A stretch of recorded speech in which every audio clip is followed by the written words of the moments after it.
Good morning. Good morning.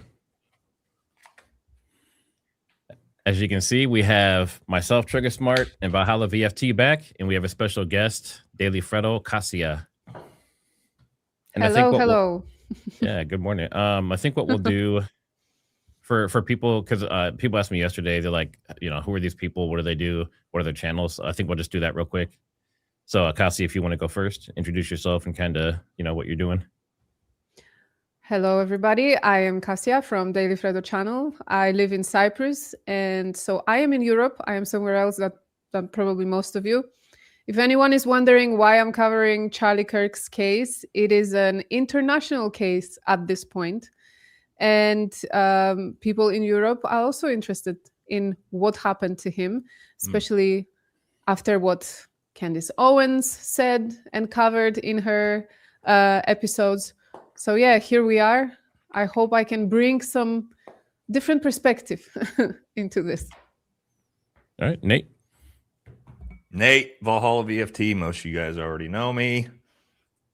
What's up? Let's go. And I'm TriggerSmart. Been covering the Charlie Kirk case. Before that, I did firearms instruction and that kind of stuff on YouTube. But we thank everyone for being here. I'll just do a quick little intro for YouTube to make it happy so it pushes us out. And then we'll get into our conversation here.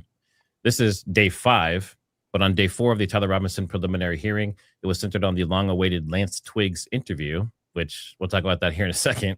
The court heard a redacted version of Twiggs' recorded statement. And and they showed the text, they showed the notes, the Discord messages. They did show the rifle and the bullets as well. And then they showed like the little engravings and all those details. There was also some additional bullets that were on a safe in the house that had like a test inscribed in it and things like that. So, that shows some like preemption, like this was thought ahead type of thing. There is also DNA related testimony, and one of the defense spent way too long. I don't know what he was doing, but it seemed like he was trying to get the whole inconclusive bullet match to be knocked down to doesn't match, and it didn't work. It didn't work at all. Mm-hmm. And then actually prosecution came out and started talking about it too, and messed up at one point to kind of prove that there's even more firearms that could have possibly been. So there's kind of a train wreck. Prosecutors used today. Prosecutors used today to argue that Robinson's own words and actions after the shooting connect him to the crime, according to them. The defense continued to push back on fairness, public exposure, and whether the hearing is becoming too much like a trial before trial. That was brought up many, many times. So the state has now rested, and defense is expected to call one final witness today. And then for anyone who's wondering, the judge will not make a decision today. He's supposed to make a decision on September 1st if this goes to trial or not. Just weird. Housekeeping. So, yeah, I hate having to say this every time, but if you, everyone's getting unsubscribed, and I got like 7 emails last night saying that they found out that they were unsubscribed again. They didn't get the notification. So if you guys can, just make sure you're subscribed. Make sure you change it to all, because by default it goes to personalized. And do that with notification bell, guys. He's talking about. Yep, and make sure you do that for all the creators that you follow, because the platform is doing this for some reason, and we're not sure why, but it keeps happening. Make sure you guys hit that like, subscribe if you're interested, and I think that's good. So yeah, let's go into it. So you just did a video last night, Nate, talking about Lance Twiggs. Do you want to kind of talk about that a little bit? Yeah, I got a day 4 recap up if you guys want to watch it before we start. I talked a little bit about the Lance Twiggs interview. Super creepy. I mean, the guy he's got no emotion and like no life in his eyes and face. A lot of weird stuff. Chewing gum. The fact that he answered with uh-uhs and uh-huhs. Yeah. Looked like he had been heavily coached by the prosecution. Seems the very forced things, talking about when they started talking about when they started dating, he got like really uncomfortable and like trying to force it out. Like he's been told to say that. So yeah, the Lance Twiggs stuff was pretty bizarre. We didn't really get anything. He wasn't able to even like positively identify Tyler, other than saying, I think that kind of looks like him, which I think is a big deal, right? Because if this dude's live-in boyfriend can't positively identify him from the pictures, then how is that ever going to be something that you could say is definitively Tyler Robinson in those pictures? You know what I mean? Like if your boyfriend and your husband can't identify you based off of a picture, That's going to be a tough sell. So, and most of it was just based off of the text messages that we've already seen. So yeah, that was pretty bizarre. And as you can imagine, X is going crazy. We have people looking at even the screenshots in the text messages, talking about the dead pixels don't match and all the different screens and stuff like that. So that, I mean, we'll see if anything comes out of that. Another thing is that he was talking about when he said he wasn't 100% sure that it was Tyler Robinson in the staircase. They didn't show him any other pictures. I thought that was interesting too. How come they didn't show like the CCTV footage of him walking towards the camera with his face showing somewhat and use that to positively ID him? Thought that was kind of strange. But what do you think about it, Kasia? I found one strange thing, which might be nothing, might be something, but I know that Tyler, so in text messages, when Lance asked him, how long have you been planning this? Which is anyway, weird question to me. I don't know. I keep trying to imagine that my husband is texting me something like this, that he did that. And I'm like, oh, really? How long have you been planning this? Like, I don't have time to ask questions like this. But okay, let's assume that he asked it. So Tyler answers about a week. But then in his testimony, Lance goes, oh, he started engraving bullets like up to like max month ago, like month before, which I caught that this is, you would remember that just 7 days before that happened, he started showing signs that he was planning something. So this was a little bit weird to me. And there are a bunch of little things like that. Through the text, through their testimonies, someone says something that really, like at the beginning, they said the note was destroyed. Yes. Yeah, okay, it was burned, but they had it. They had a picture of it. Why did he take a picture of it? Seriously? Tyler tells him, destroy the note, or like, and he takes the picture. His instinct is to take a picture of it. Yeah. It's all very weird. One thing interesting. Oh, go ahead. I was just going to say one more thing on top of that I forgot about. I think the most bizarre thing of the entire interview that makes it very, very difficult to believe is when he's asked about what him and Tyler had talked about. And he says, you guys ever talk about politics? And he goes, no, not really. Did you ever talk about LGBTQ rights and things like that? No, not really. And then he says, did he ever talk to you about Charlie Kirk? And he goes, no, he's never spoken to me about Charlie Kirk. And it's like, so this kid has got like Kasia just said, been planning this for a month, engraving bullets. He's going to do this on behalf of his trans-free lover to stop the hate. And he never even mentions to his boyfriend Charlie Kirk's name before that. Exactly. I don't think that's like the human condition. If you were this passionate that you were about to go unalive someone and ruin your entire life, you wouldn't even like gripe a little bit about Charlie to your boyfriend. Notice that he never asked why. Why would you? Like, why Charlie? Why? Yeah. What do you mean you just did that? Like, why? It wasn't weird on the messages. He wasn't weirded out by it. Although when I saw his testimony later and I saw how robotic he is and how he reminds me of a true psychopath without emotion, without anything. Maybe I get it. Yeah, maybe I get it. Maybe he was just like, oh, dude, that's whoa. Now, what about his voice? Everyone heard his voice and they're like, whoa, wait a second. Super monotone. It puts the lotion on the skin. Like, that's another one, bizarreness, right? What we were told by, the TPUSA right and everybody in the media space that this dude was a trans furry and all this stuff. And then he shows up on camera as a dude dressed in a suit.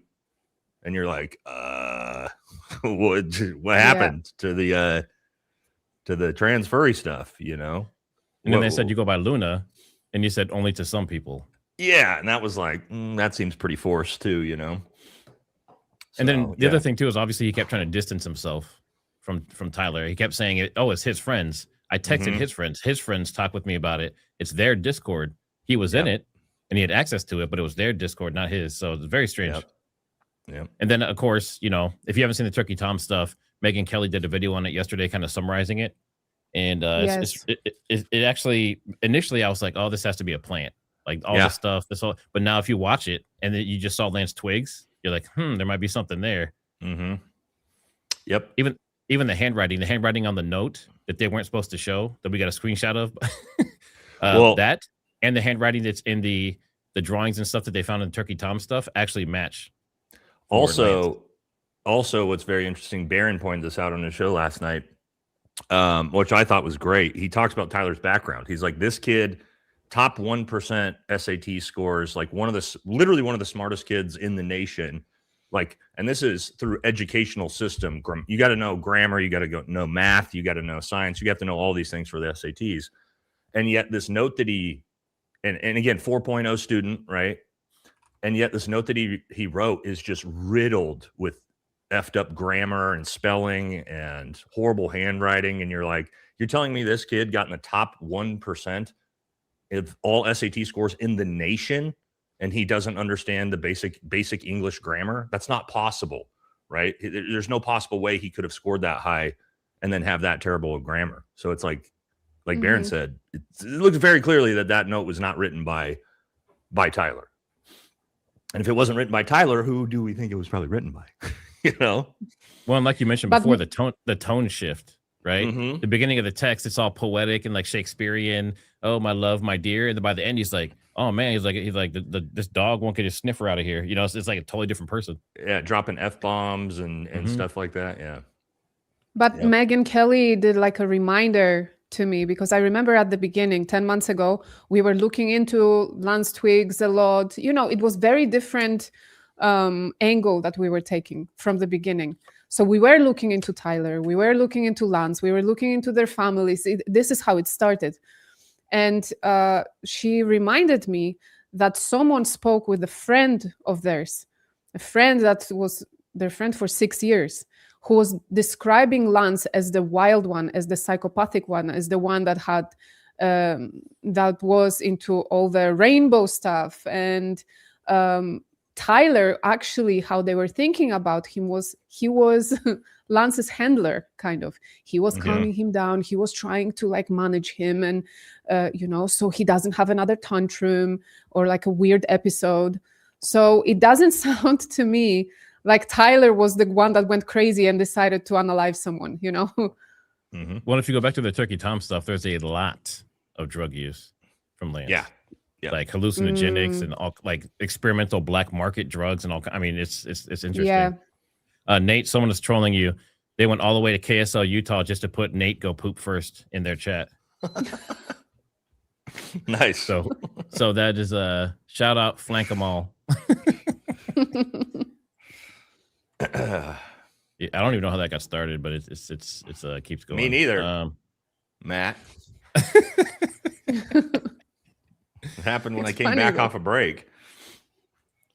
But yeah, for anyone that if you haven't been paying attention to the debriefs, Nate's done an awesome job every day hitting something afterwards. So if you don't have time to watch the whole thing, that's a good thing to do. And he also brings up extra points as well. Let's see. I just want to make sure. So we have about 15 minutes until we start.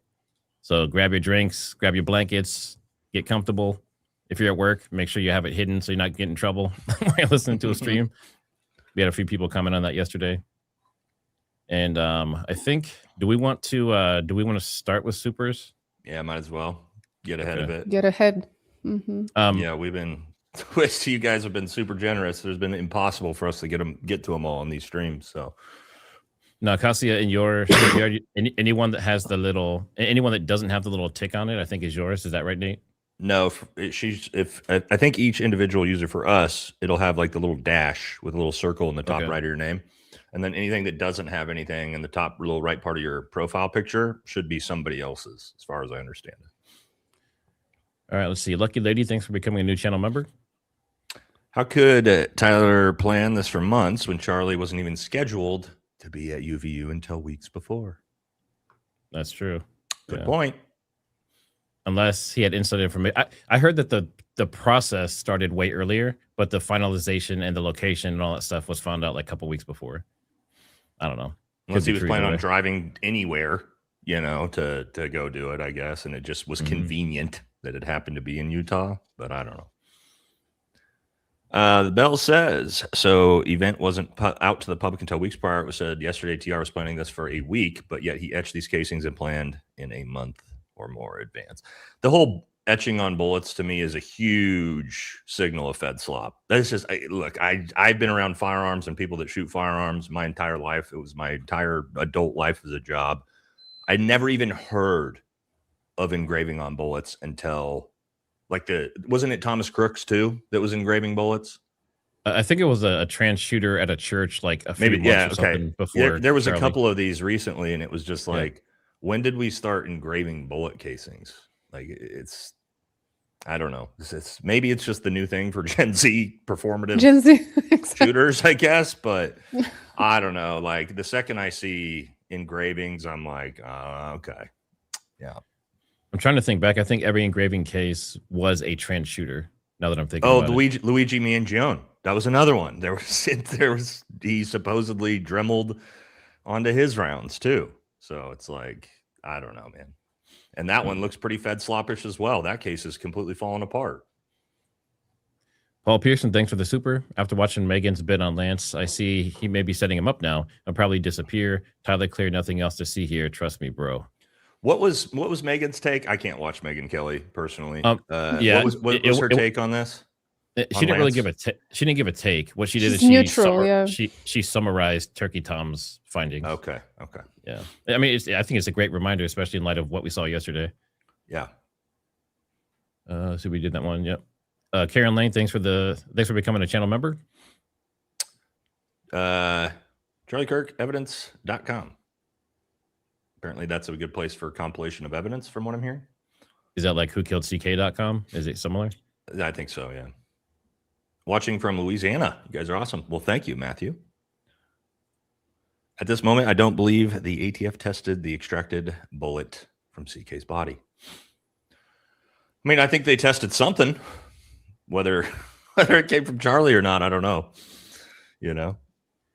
And a big piece we didn't talk about this morning in the summary is when the examiner of the bullets and everything and the tooling, she initially said, or actually she didn't even say it, defense brought it up. He said, weren't there originally 7 fragments? Mm-hmm.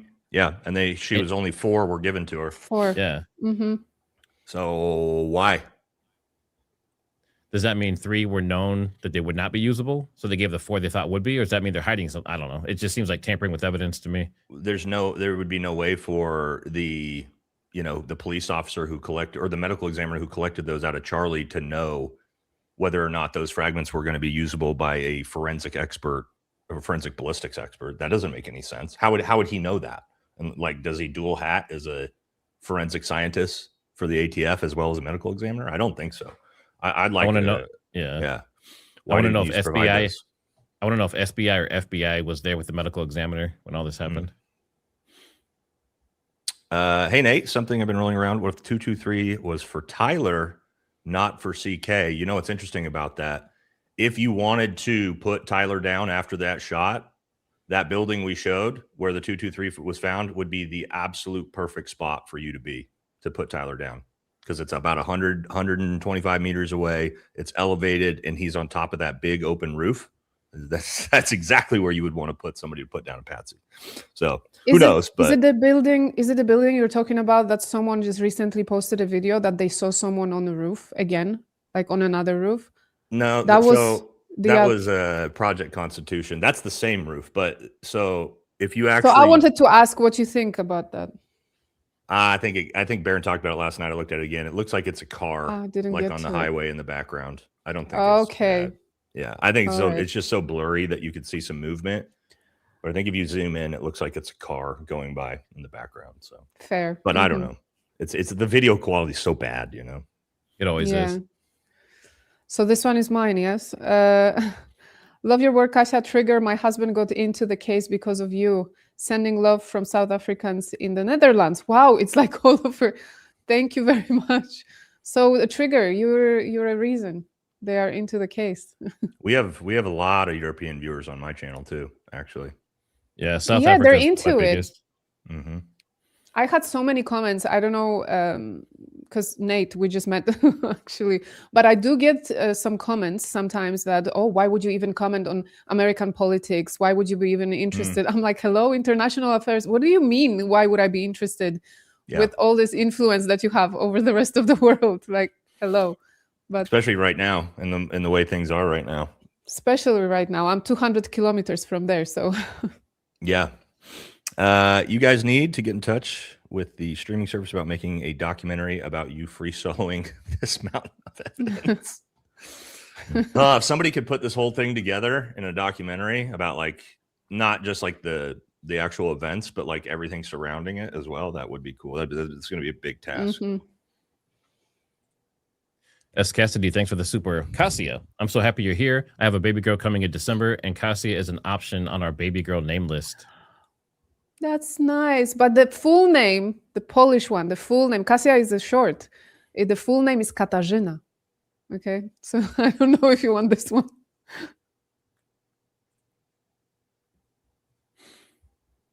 Lance never saw Tyler from the front. Oh, okay. I get the joke. Oh, It's a joke. Yeah. We're slow, guys. It's early. Big Daddy Waller, I'm watching your live coverage from the commentary. If viewers don't want y'all to chat during proceedings, they could just watch the channel's live streaming.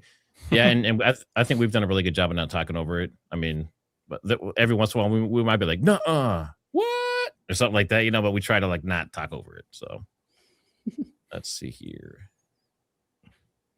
Cassia, so happy to see you on the panel. We need your sarcasm so badly. Guys, y'all are awesome too. Well, if Cassia is sarcastic, then me and her definitely got the same angle on things. So I have a very sarcastic, satirical approach to my content as well. Same. I have no sense of humor that I'm aware of.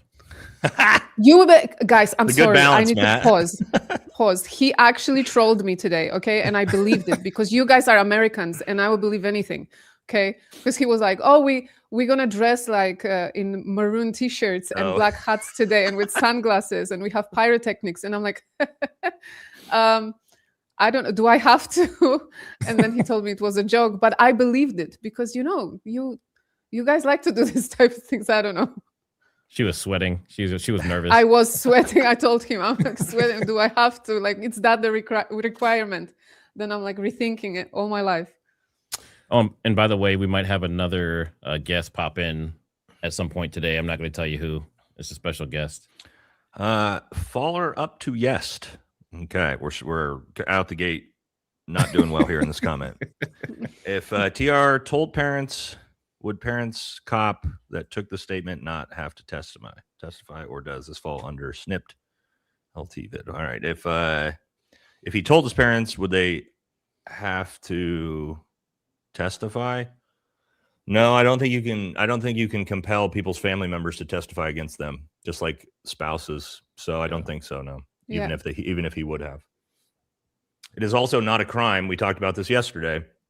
It is not a crime if someone tells you that they committed a murder. You are not required to tell anyone or law enforcement.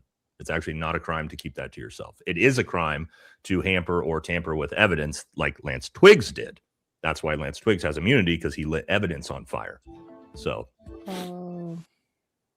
But as for the parents or the spouse, no, I don't believe they'd have to be compelled to testify against their own family member.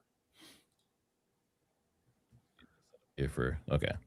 Looks like they might be starting a little bit early today, but they started 30 minutes late yesterday, so. And the judge is done. Like, he wants to just get to his weekend retreat or whatever he has planned. But at least he's making jokes once in a while. He's actually kind of funny. He's gonna need a break, man, after this week. We all are.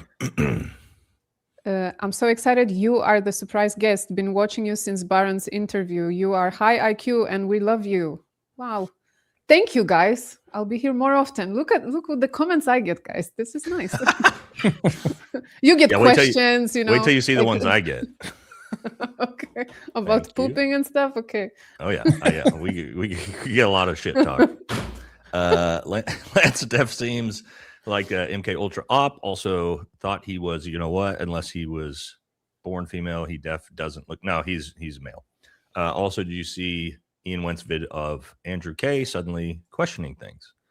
I did, yeah. Andrew all of a sudden has some questions on the case. It's like, 10 months later, after grifting and telling everybody the FBI narrative is 100% true and you can't question anything, now that you see they have no evidence, all of a sudden you have questions, Andrew? That's interesting. I think he's trying to distance himself from that side a little bit to too be late. more relatable. Too late, homie. Sorry, bro. You are. There's no distancing yourself anymore, Andrew Colvett. The word caliber was spelled caliber the way in the people in the UK spell it. True. Which I didn't even know that you could spell caliber that way. And I've been, a firearms instructor and a Green Beret my entire life. So that's pretty weird that a 22-year-old kid is spelling it with the British spelling. Wasn't the main investigator of the case British? Is he British? The lead investigator is. Yes. I'm not connecting any dots here. Some people said Australian, but he didn't sound like he had an Australian accent to me. It Sounded sounded more like either like- South Africa or UK. Yeah. Sorry. Hey guys, obviously it wasn't Tyler, but JFK was you know what in the neck initially as well. In the you know what world, that's called a calling card, another way to tie a certain country in. Maybe. Typically, you guys want to know typically why people get shot in the neck more often than in the face or head in these types of things? It's because of bullet drop. And most of these shooters are not super experienced shooters, right? So they're going to aim for the face, and at 140 yards, they'll probably drop about 6 inches, and it's going to hit you in the neck. So that's a lot more common than somebody's just insanely. And also, why aim for the neck? It's the smallest part of the upper torso. You want to aim either T-box of the face or upper thoracic of the chest, because these are big areas that you're not going to miss. So aiming for the neck doesn't make a whole lot of sense. Just an aside. Just wanted to say what in the Silence of Lambs is going. Silence of the Lambs is going on with Lance. Yeah, he's creepy. Silence of the Lambs. It's a horror movie, famous horror movie here in. Oh yeah, I watched it. I'm yeah. familiar. In Europe, we have it too. Yeah. I've seen it. You have the dubbed version. Let's see. Stephen Gadwin. In the text, he says, a little while longer yet. That's Commonwealth talk. I'm in UK. We say it. Americans omit the yet. New Zealand detective wrote it. See, we're seeing New a pattern, Zealand, maybe. Yeah, New Zealand, maybe could be. but maybe the agent that wrote it has been influenced from their culture. That didn't make sense for Tyler. Caliber versus Caliber. Did David Hull write the text messages? Baron's on it. Sick. Oh, Crisis King. Thanks for all the streams. Thank you, Ryan. The opposite of Dos Equis, Lance is the most uninteresting man in the world. The spokesperson for lukewarm water. Right now he's one of the most interesting men in the world at the moment. We were also told TPSA knew the mountain of evidence and he's guilty, but is begging to see the video. Really, what is the point if only is showing it to the court? Do you guys remember in that Fox News interview, they ask Erika and she goes, I've seen all the evidence. Yes. Yeah. She said it twice, actually. Kind of. Same what with happened to Barry that? twice. Yeah. Why is her lawyer saying that she deserves to see the evidence? I thought you already saw it all, Erika. I thought that's how you knew this was an open and shut case. Turns out you weren't provided any of it. Turns out you were lying. Yep. Shocker. The hate for Nate on Twitter right now is there hate for me? All because of his take on the soft point round while completely downplaying his history background? Yeah, you but didn't know you're being hated on? No, what's the hate? I People read are the responding to description of your- soft point rounds off the box. Yes. Well, they claim it's the bullet would behave differently. That the soft the tip, yeah. What is it? Soft round Just the tip. bullet. Yes. That it was Soft meant point rounds to are designed for hunting. fall apart. No, yeah, but they literally- say it was meant to fall apart. Let me and read it that's- off the box right here. Yeah. Height, weight retention won't break up or separate on impact for more important stopping power, like more effective stopping power. It's on the box. What are you hating on me for? Hate on Remington. You're arguing against the manufacturer of the bullet, not me. But you Let's also get have them on the people, phone. you also have people backing you up though too. I'm looking at one right now, Yeah. and they're showing your video as a way to debunk the 30-6. So Oh, Ian has been like defending you on Twitter. Again, you can read these are the exact same rounds that Tyler used. And it says right on the box, deep penetration and controlled expansion up to 2x the original diameter. Like, who are you arguing with against this?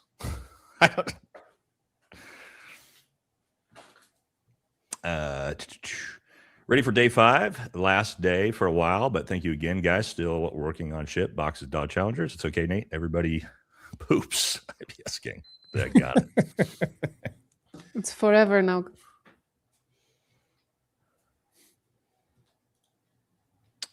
Is this mine? Oh, sorry. No, you're good. Morning. I need multiple devices to watch all my faves. Hi, Kasia. Hi, Nate and Matt. Thank you guys for sacrificing your time, providing commentary, reading our chats, and being here. Much loves, Crisis King. Crisis King, indeed. I would be watching anyway. I haven't slept for a week, guys. For me, it's right now 6 p.m. So, I have to watch it till very late at night. I haven't been sleeping anyway. So then Matt messaged me and he's like, do you just want to hang out, watch with us? Yes, I'm watching anyway. So here we are. Dula Diane, thanks for the super. Been fun watching the Charlie Bunch all week.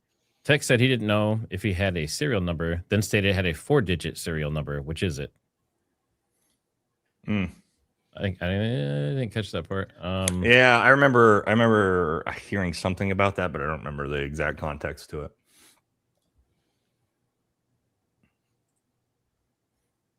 Hope in. Thanks for the super. Good morning to you, Matt, Nate, and Kasia. What a great surprise. I wish that a high-position lawyer who believes Tyler is innocent would come forth to represent him or along with his team. I mean, so in chat, do you think the defense is doing a good job? If you think they're doing a good job, put a 1 in chat. If you think they could do better, put a 2.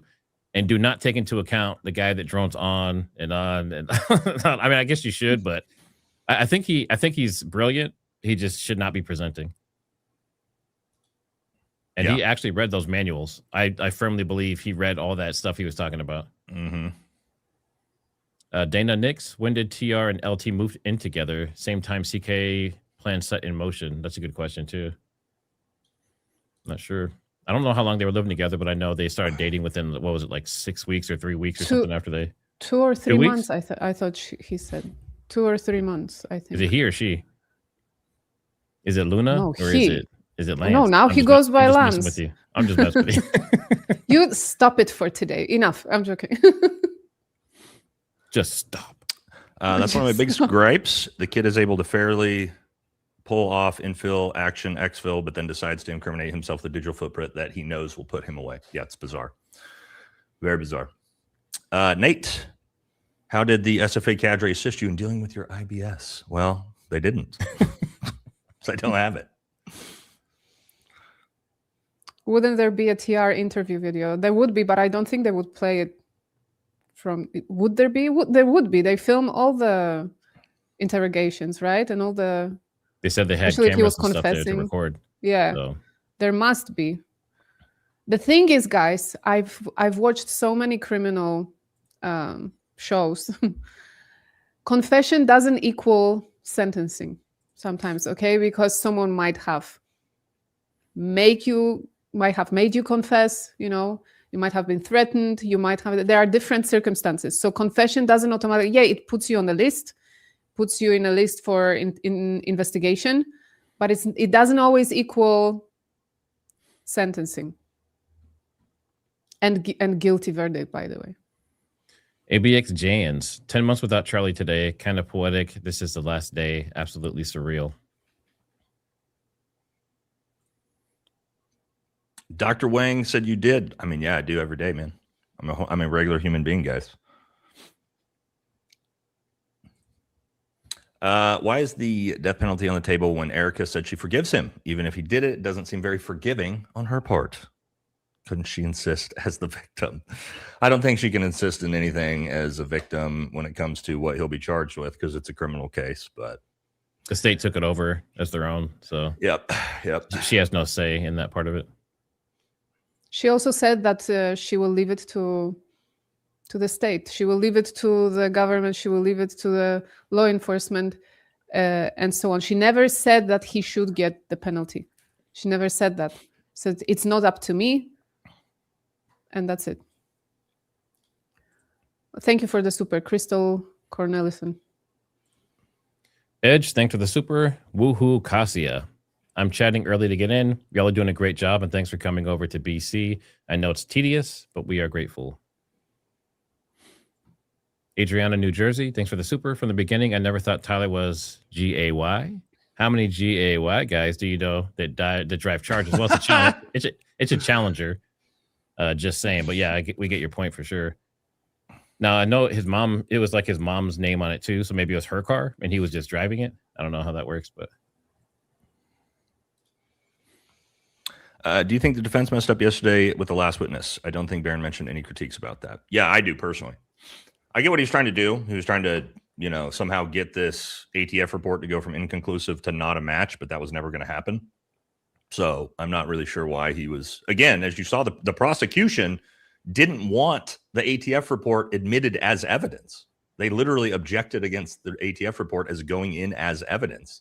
And then when he started talking about it, like Matt said, he even boloed it at one point and had her say, now you mentioned that this round demonstrates that it could be different weapons, right? Is that a conclusive list? And she goes, no, actually, there's even more weapons that it could be. And he goes, strike that. I actually didn't mean to say that. You know what I mean? So again, like, why row up current? You know what I mean? Like, it's the ATF report's already good for you.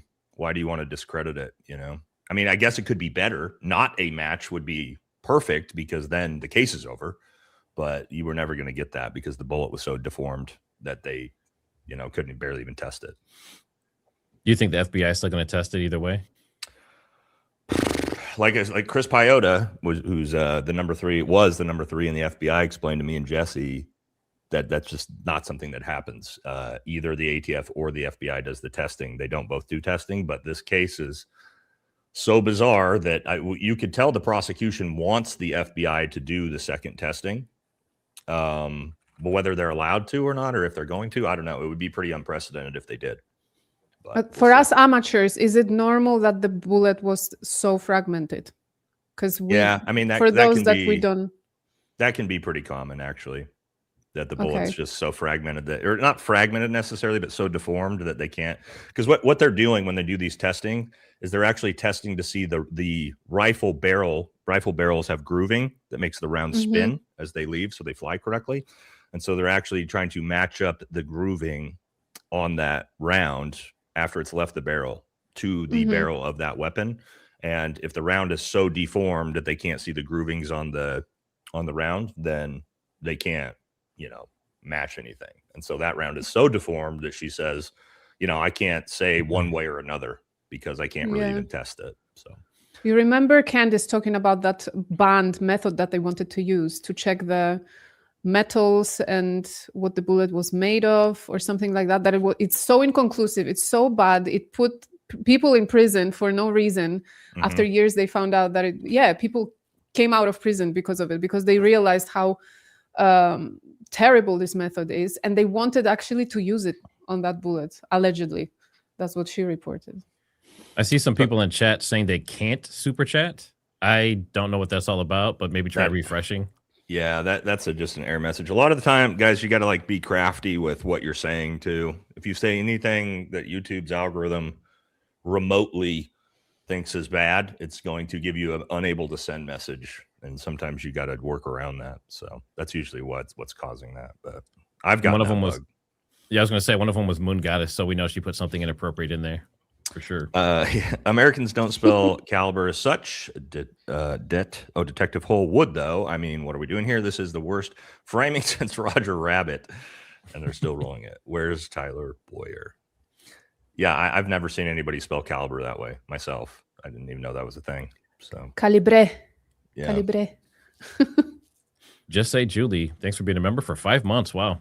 Thanks, Matt, Nate, and Cassia. K Wild says, and thanks for the super. So happy to see Cassia on with you guys. Appreciate you all. Been watching with you guys all week. Great job. Thank you. Yeah, I think we've had a lot of people coming back. So you guys have been here this entire week. That's awesome. This has been a long week. So you should give yourself a pat on the back because it's not easy. Do you all think they may switch course, let Tyler walk, and then someone gets taken out from TP, Little Husland government, and they just so happen to leave a confession letter to make it all go away? Guys, everything is possible at this point, in my opinion. I mean, we're seeing Colvette switching, he suddenly has questions. He's like, was there someone else involved? Did he do it alone? Was Lance involved? Everyone suddenly has all these questions. Everyone is neutral. I know. Now, I don't think so, guys. I think if Tyler gets found innocent, think about what this destroys. It destroys MAGA, it destroys TPUSA, it destroys Fox News, it destroys everybody who's been shoving down your throat for 10 months that it was Tyler Robinson, and there's 100,000% evidence proves it. You can't question anything. If that were all to disappear and Candace Owens gets proved right, oh my God, no, they can't let that happen, guys. So I think they're going to do whatever they can to railroad and put this kid to death, no matter what. I think the most, oh my God, that's so bad. The most that will happen is they will say that he was maybe indoctrinated by Lance, and maybe somehow Lance convinced him that he should do it. I think this is where we're going at the moment.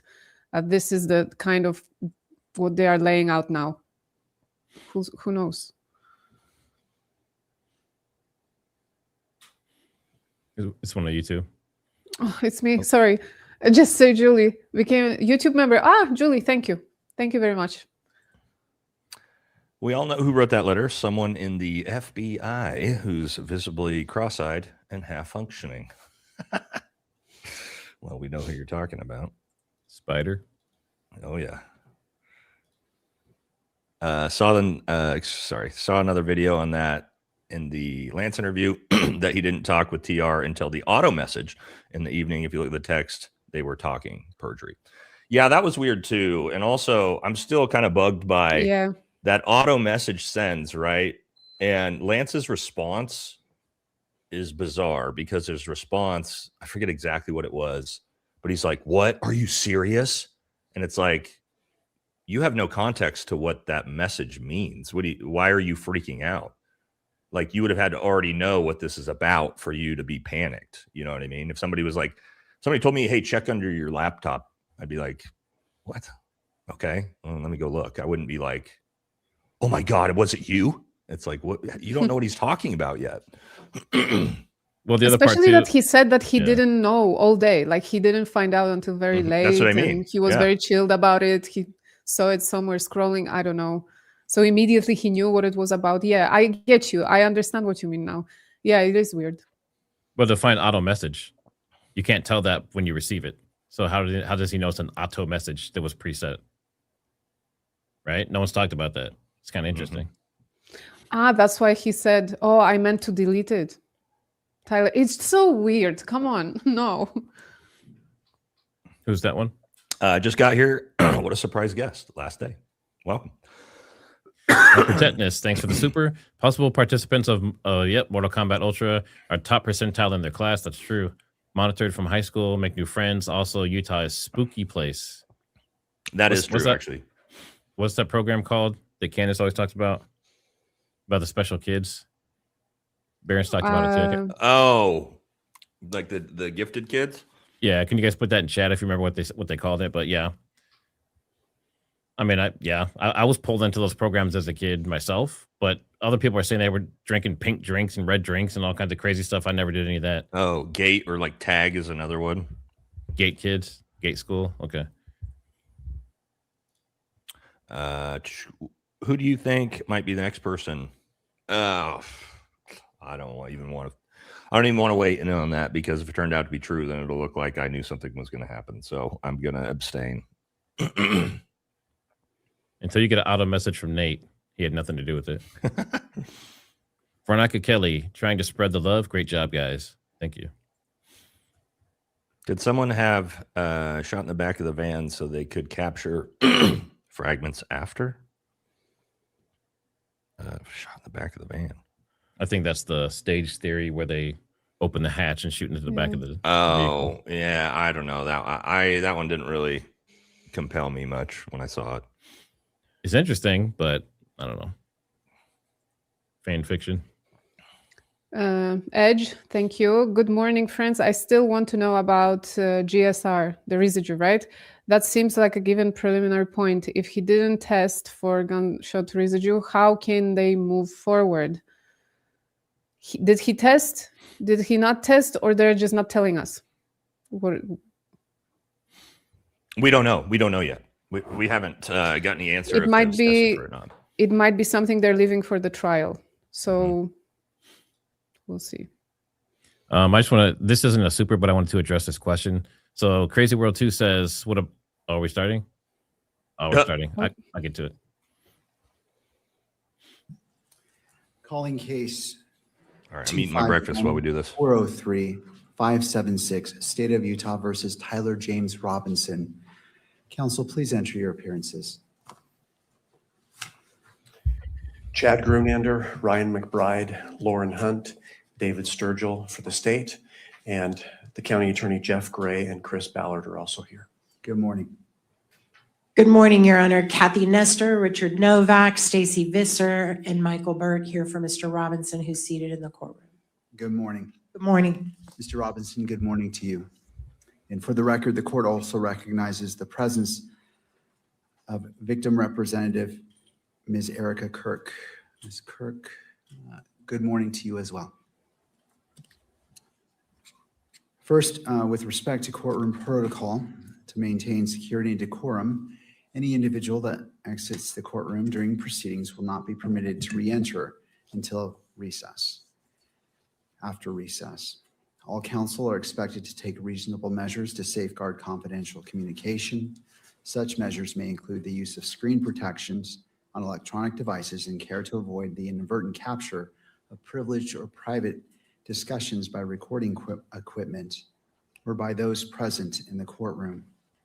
Second, the court will address the camera operator and the still photographer. If both of you could please approach the lectern.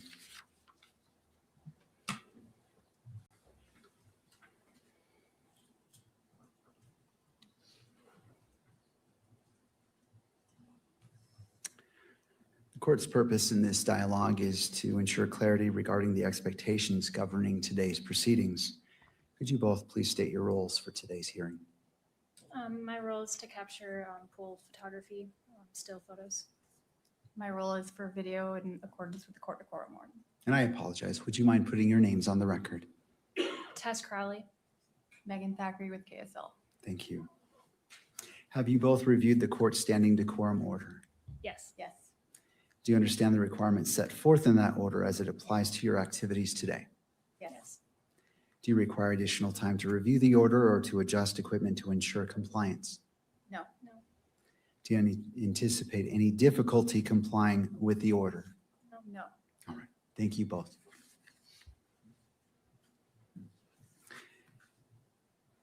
Before we begin this morning, the court wishes to acknowledge the importance of the safety, dignity, and well-being of all those who are present or who may be present during these proceedings, including the parties, counsel, witnesses, court staff, and members of the public. The court is also mindful of its solemn obligation to protect and uphold the constitutional rights of Mr. Robinson and Ms. Kirk.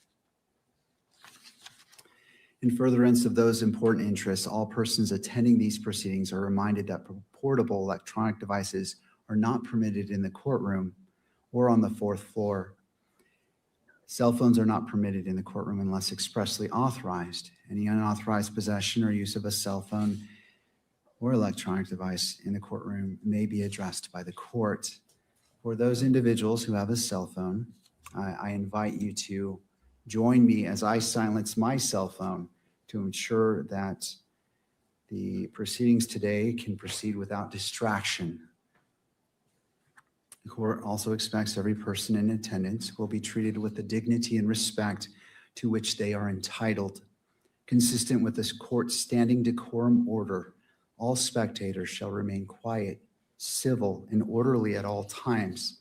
Spectators shall not engage in conduct that is distracting, disruptive, provocative, disrespectful, uncivil, or threatening in any manner. Spectators shall not make audible comments of any kind, shall not shake or nod their heads, and shall not make gestures or of other visible reactions during the hearing. Spectators shall also not wear or display pins, buttons, signs, clothing, photographs, or other items expressing support for or in opposition to any person connected with this case or expressing any position concerning the status of this case as a capital offense. The court appreciates the cooperation of all present in maintaining a courtroom environment that is safe, respectful, and orderly, and faithful to the rights and dignity of every person involved. All right. My understanding is the parties wish to address an issue before we get started. Is that correct? We may. Mr. Novak. Thank you, Your Honor, and good morning. I passed up to the court after providing copies of it to counsel for the state and counsel for the media, a single piece of paper. Does the court have that?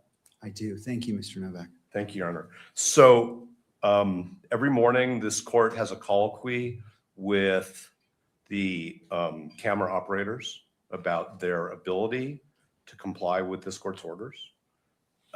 And they acknowledge that they understand the order and that they can comply with it. And the court asks them if they have any problem with it. And they state to the court that they do not have a problem with it.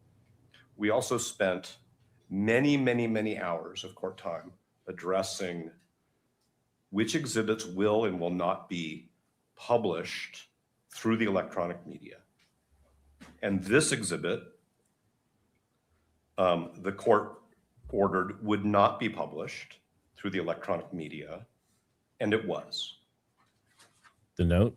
And without belaboring Yes. the point, the court can imagine our concern that the media and the state who control this exhibit and the publication of this exhibit in the courtroom as per the court's orders failed to comply with this court's orders after all of the effort that we made and the court made to make sure that the court balanced everybody's rights, including the rights that we're concerned about, which are Mr. Robinson's. No doubt the counsel for the media and counsel for the state will say that it was a very, very brief mistake, that it was corrected as soon as they realized the error, but it's done. It's out there, photographed. I'm informed secondhand that if I want to buy this image and maybe even have it framed and put behind the same quality glass, I can do so and put it up in my office. What? Obviously, I'm not going to do that. But my point is, it doesn't matter how long the court's order was violated. When we live in an electronic world, it's done and it's permanent. And we just wanted the record to be clear that we're concerned that the court's orders have been violated, and they've been violated with respect to an order that was specifically designed to protect Mr. Robinson's right to a fair trial. And I don't want to belabor the point any further. I'm also not going to refer to the exhibit with any more specificity because it's not necessary. Is there a requested remedy or potential sanction that you feel is warranted given the actions which you have outlined this morning? I think that we would like to think, when I say we, I mean Mr. Robinson's counsel, about that. We have, as the court knows, repeatedly asked this court, moved this court, not to have electronic broadcast of this proceeding, of any of the proceedings, and specifically this proceeding. The court denied those motions and overruled our objections to the specific EMC requests. So I think it's a little premature, but I can represent to the court that we will suggest a remedy in advance of the next hearing. Well, Mr. Novak, I appreciate that, but I would ask that if it is something that is concerning, that it be addressed immediately. Yeah. So I'm not going to wait until I recognize and appreciate what you have described. And this was on my mind a lot last night as well. Okay. I don't want to sit on this. So I ask you respectfully to confer with your counsel and come up with that, because I want to address it. I agree. It is concerning and it warrants examination and to be addressed immediately, especially as we have a little bit left of our preliminary hearing. So I want to give it the weight it is needed, and I don't disagree with you. Then why don't we beg the court's indulgence? We don't need to empty the courtroom. We can go talk about what we think an appropriate measured sanction would be, and we can bring that suggestion back to the court in a few minutes. All right. Well, before we do that, I want to turn to the state and to the media to address what you've addressed. And then obviously if there's a part two, then therefore. And I appreciate the invitation, and I also appreciate the court's desire to address the consequences, if any, immediately. Thank you, Mr. I was not Novak. trying to delay it. I just think it's an issue which warrants some thought. The court has said it gave it some thought. We will have a suggestion very briefly. Thank you. Turning to the state. And that's the guy that roasted Erika Kirk yesterday. Yes. The one that was just up there. He's feisty. Thank you, Your Honor. I think at the outset, it's important to recognize that everyone's doing their best here. The court is, I know the clerks are, I think the media is, we certainly are, and the defense is. This issue came up in the context of an examination of a witness. One exhibit was published before the exhibit at issue was also brought onto the screen. I explained what we were going to do, and then the exhibit was brought onto the screen. I reviewed the video last night. The camera was captured this for approximately 2 seconds. The camera operator, I think, acting in diligence and appropriateness, immediately panned as soon as she realized that there was a new exhibit on the screen. The court took it down. And as soon as they realized that an exhibit was on the screen, I immediately instructed my paralegal to take it down, and it was. Defense, I think everyone involved here made quick and appropriate efforts as soon as they realized a mistake had been made to remedy and mitigate that issue. As I explained what I was what we were going to do, defense counsel did not object as that happened. And the reason I bring that up is because of the requirement for timely objections. Moreover, I do want to say this exhibit was read into the record. It was allowed to be read into the record earlier. It is also in an earlier pleading, which is the information. This portion of that exhibit, I understand, is in the information. And it is largely cumulative of Exhibit 16 and 16.1, which were previously admitted into evidence and published to the media.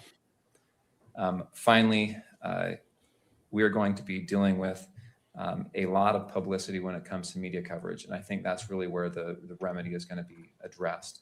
I understand there may be a remedy that can be fashioned today to prevent this kind of thing going forward or going on in the future in this hearing. But I think ultimately that's where this will be addressed. Any other questions from me, Your Honor? Well, not at this time. I will afford you the opportunity, obviously, to respond when the defense comes back. I want to weigh this and taking in consideration, and I find your representations to be accurate as to what occurred. I believe that I noticed it and asked for it to be taken down because I have a live stream on my screen for that very purpose. And the sequence, I believe I made note, and if I'm wrong, please correct me. It's been a long 4 past days, but that's the only addition that I find to the representation. And certainly, Mr. Novak, feel free to correct it if you believe the sequence was any different. I just want to make sure a clear record is being made of what happened in order for whatever happens next to be appropriate and proportional to the actions that occurred. No, and that's consistent with my memory. And I also reviewed the video, the live stream as well in preparation for this issue today. So that's exactly what I think happened. From my perspective, examining the witness, I did not have a view of what was being published to the public and the media. And so I think the court immediately, as soon as it recognized that, brought that to everyone's attention. Thank you, Mr. McBride. To the media.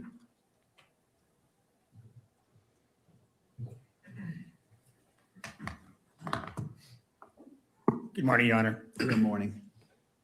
Appreciate the opportunity to be here, speak on behalf of the media. I think our understanding of what happened is consistent with what both the defense and the state have said here. So I don't want to belabor that point, but here's how I understand them. There's 2 exhibits at issue. Those exhibits were used yesterday in part because the juxtaposition of those 2 exhibits might have provided some sort of benefit to the court. The first of those exhibits was asked to be published through all 3 of the court's phases. The court said it will be admitted into evidence, be shown in the courtroom, will not be shown on the cameras. That happened about 3 hours into the hearing. That all went smoothly and well. That operated exactly as it is intended to. That requires the participation of everyone, the court, the defense, the state, media, camera operator, all to do that well. Later in the day, when in the video I reviewed, this was about 5 hours into the runtime yesterday. The second exhibit that was going to be compared side by side was introduced. That also went through that 3-step process. In that case, the court said that that could be admitted into evidence, shown to the court, and then also shown on the cameras. So it was put on the courtroom cameras. At that point, there was what I think is a useful practice by the camera operator to wait a beat, because sometimes mistakes do happen, right? In that case, though, that was authorized. So the camera then panned to the screen, which is set up specifically for the camera operator to be able to capture that. Examination on that exhibit began. Then, because the examination seemed to call for that juxtaposition, without much warning for anyone involved, the previous exhibit that was intended to be juxtaposed was placed on the screen. From, I think, a observer's view who didn't know where the testimony was going without warning. The camera operator, I think quite astutely, within seconds, recognized this is a different exhibit, and recalling the court's prior order, recognized I should pan off, and did within seconds. I think at the time that was happening, the court also caught that and said, let's not do that. Now, and that was the end of it. I think the 2 seconds is about right. I don't want to minimize that. I understand the point that Mr. Novak is making.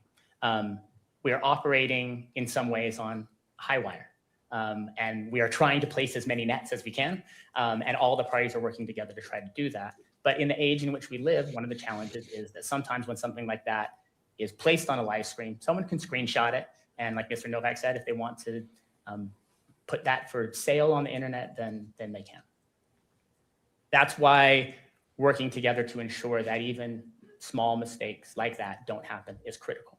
And the media has the media coalition that are given the opportunity and the benefit of being able to be here to run cameras and to take photographs have complete buy-in on that point.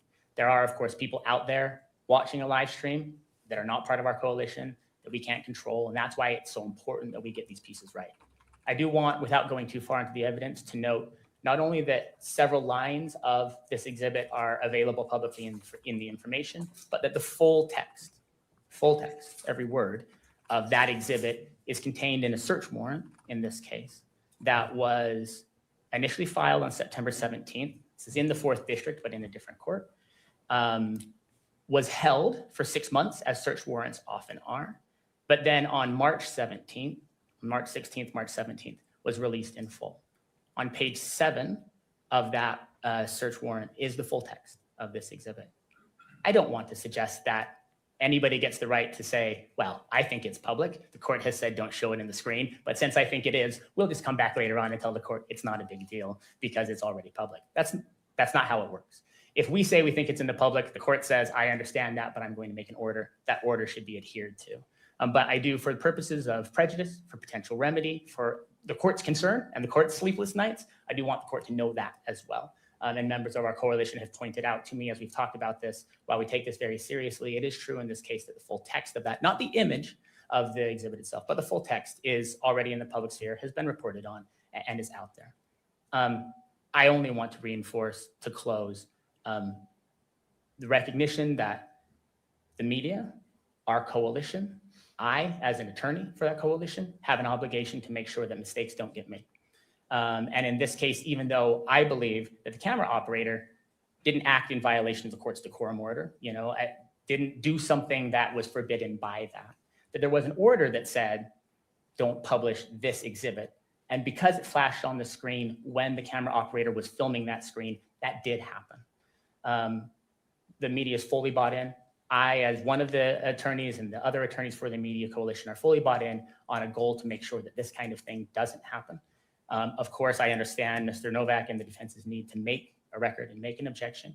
And I also recognize and appreciate and understand the court's role in trying to make sure it imposes whatever sort of direction, caution, sanction, response that it believes is needed to make sure that its orders are recognized and adhered to. And I want the court to know that we will understand that and will comply with whatever it is that the court orders. Thank you. Anything further before we break? Mr. Novak? We don't need a break. Okay. Well, The court wants a break. I want to review this. I'm sure there is a stream out there. I want to look at it again in order to appreciate the full effect and exposure. I remember it, but given the nature of this and trying to weigh the constitutional rights of all parties, I want to be thorough and look at it exactly. So as we move forward, as I evaluate what's being requested by the parties, that I am at the level of knowledge and because what it is, it was on screen. I want to look at it, how long, what exactly was on screen, and in order to be at the point of saying, okay, I fully understand. I mean, I was here, I saw it, I noticed it on the screen, but again, I want to take that extra 2 minutes to review that. I am not suggesting that we rush through this at all. I just wanted the court to understand that our request for the remedy and the sanction, we are prepared to share that with the court, but we can certainly wait until the court has had an opportunity to review whatever the court thinks it needs to review.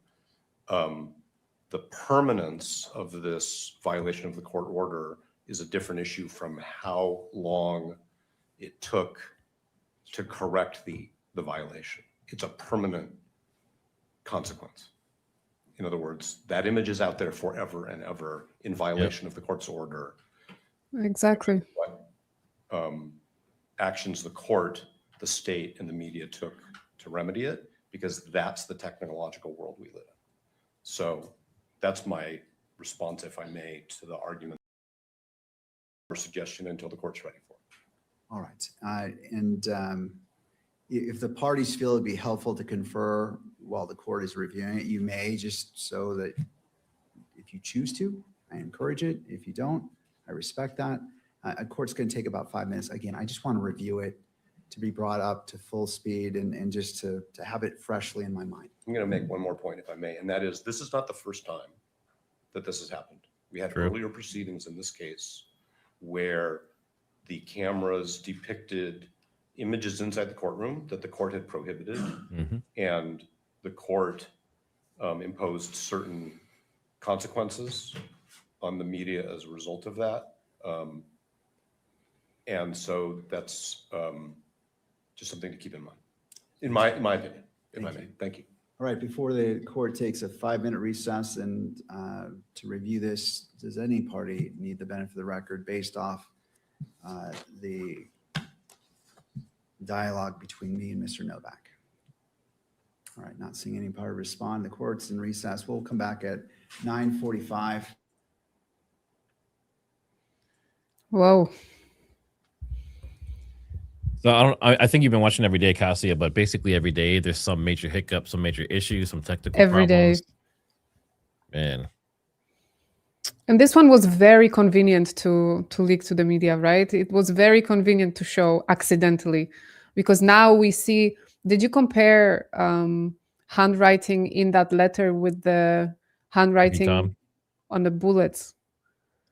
Oh no, but yeah, but I mean, if you're using that tiny little Dremel, you know, and I don't know if the handwriting would come across that way. You They can still tell. You can still tell. In my opinion, it's the same. Well, they compared that writing to the writing from the Turkey Tom stuff, and it looks the same. Yeah. And Lance did that, so it looks like Lance's writing. Could be either way, yes. Like if Let it's me all Lance's, address- it will match. I want to see what that question was earlier that we started before break. It was. Here it is. Let's see. Crazy World 2 said, what about scope? Wouldn't it have to, the scope wouldn't have allowed the gun to fire, would not allow for the casing to eject. Is that true report? So initially, that's what everyone was thinking, is that because of the way the factory safety from back then, when this was made, that would not allow it to go across. But I looked super deep into it, and actually it was Gary from Paramount, along with a couple other people that reviewed my video, and they brought up another safety I didn't know about. And then I looked at it and verified it. And basically what it is on the right side, because everything about that gun is aftermarket. It has aftermarket stock. It's a 30-06 fitted barrel. Everything's changed. So of course, if they're going to put a scope on it, they're going to put a safety that will work with that rifle. So I looked at it, and the factory one stays at 90 degrees across. The aftermarket ones go down to like 45, 35 degrees, something like that. This one's 45 in that picture. So that means it's an aftermarket, and there's aftermarket ones that can flip up and down for safety on and off on just the right side without having to go past that scope. So yes, it is possible that that rifle was able to be fired in that condition. Good question. Okay. Let's see. I don't know if Nate's pooping or what is happening. Hopefully everything's all right. Let me see. I'm just making sure I don't miss any other questions here. There was another one that I screenshotted. Where is it? And in chat, really quick, if you think that this whole thing, I know I did like a little poll, but I really want to know. In chat, if you think that them showing those things a few different times and they're like, oh, it was just a whoopsie, they panned away quick and all that kind of stuff. I mean, it's digital age. I screenshotted that immediately, and it was on X within like 30 seconds of him doing it, or of them doing it. Mm-hmm. So put a 1 if you think it's inexcusable, and put a 2 if you think it's like, they messed up. You know, they can fix it and work on the process. So 1 if they messed up, 2 if you think that it's just like, we'll let them have it. A lot of 1s. I think if it happened once, you know, and it looked like an accident, it would be forgivable and it wouldn't be such a big deal. But because it's a 5th day of whoopsies, like you said, constantly something, I don't know. Yeah, we're at like 95%. I think something ones. needs to be done. Yeah, that's we'll do this too. Drelatina, thanks for the large super chat. Thanks for being a mod and a member. I am stunned that the state entered photos of tech screenshots off Lance's cellular. Yeah, Lance's cellular. Why didn't they do a forensic? Let's see, it just moved. Why didn't they do a forensic dump of his cellular and Tyler Robinson's? What are your thoughts? So at this stage, for just the preliminaries, they might think that's enough to get probable cause, and they might actually have the literal phone records along with location, because remember, they can track the cell phones around. So all these places that they're claiming that Tyler was, they may also have that on geolocation. So I think they have more information than what they're showing. But it is strange that they're taking pictures of it and showing the pictures and not the actual data from the cell phone itself or from the cellular provider like Verizon or Sprint or T-Mobile. Very strange. Now, let me see here. Sorry, I'm back. I was talking to Ian. I actually want to show my fucking internet's not working. I want to show you guys this picture here. For all the just so our audience can see something, as you go to Twitter, when people want to pretend that I'm wrong or that they're ballistics experts, let me just show you this. These are the exact same rounds that the prosecution said Tyler Robinson read, right? He read this straight off, which is Remington Springfield 30-06 rounds. These are 150 grain, the most common rounds you're going to find. Let's read the box together, guys. And we can clip this and send it to all the people who are saying that soft point hunting rounds don't do the things I said they did. Here we go. We'll read it all. So you got Express core locked. Remington Express Center rifle ammunition is precision manufactured, field proven, and tested for unsurpassed performance and reliability. Shot with confidence, round after round, generation after generation. Express core locked ammunition loaded with the legendary core lock bullets has dropped more big game than any other bullet. Deep penetration and controlled expansion up to 2 times the original caliber diameter. Height, weight retention won't break up or separate on impact for more effective stopping power. With the picture of the round fully intact and says the deadliest mushroom in the woods. So for everybody who wants to talk shit, take it up with Remington. This is their description of the ammunition Tyler Robinson used right there. Are we all good? I just want everybody to know, because there's a lot of people that like talk shit about me. Nate doesn't know what he's talking about, but then at the end of the day, I just keep being right. So here you go. This is the literal box from the manufacturer of the exact rounds he used. So did they actually show the box, or you just took it off the back of the bullet stamp on the back? No, they said what they were. Oh, they actually said it? Okay, so this is verified by them too. That's why I ran and grabbed them. The second he said what they were, I ran and grabbed them. It's the ones they found in his house, right? Yeah, and then the prosecution literally said they are Remington Springfield 30-06 rounds. And then when we looked at them, you could see it's a matching Remington 30-06 soft point round. So there you go. What do you want me to say? I'm sorry. It's right here. Do you want me to lie? And, you know, I'm not upset. I'm just saying all these people talking shit about me. Like all I did was read the description off the box of the manufacturer's ammo. What more do you want me to do? So what would be the behavior? What would be the expected effect in that type of situation? With this ammunition? Mm-hmm. Okay, see how you say it's designed to expand 2 times as big as a regular like full metal jacket round is what they're saying? Yeah, that's why the I'm purpose asking. of that is to expand as soon as it hits, expand bigger and mushroom out so that it actually is going to create massive damage as it goes through that animal. And you're going to have a way bigger exit wound as well because of the expansion of the round, right? So that is what they're designed for. As you says there, it's literally killed more big game than any other type of round. It says it on the box.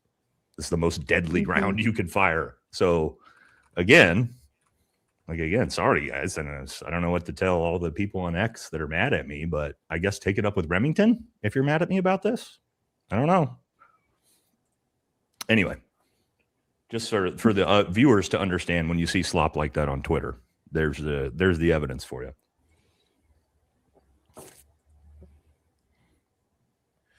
The box is lying. I see some people saying chat's going too fast. Do we need to slow down chat? And there's just a lot of people in here, man. I've never done that. So yeah, I always put slow mode on and put 5 seconds. Okay, how do you do so that? It's not like it's not too much to where people are like distracted, but they can't like spam every second. You know what I mean? All right, let me see. I'll throw this up while we're doing that.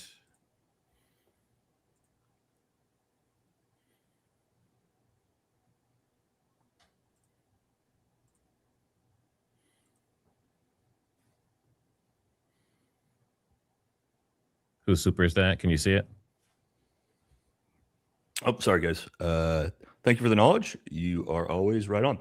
Thank you, Kim. Appreciate it. Yeah, I can't find the slow chat thing. I'll do it on when they come back.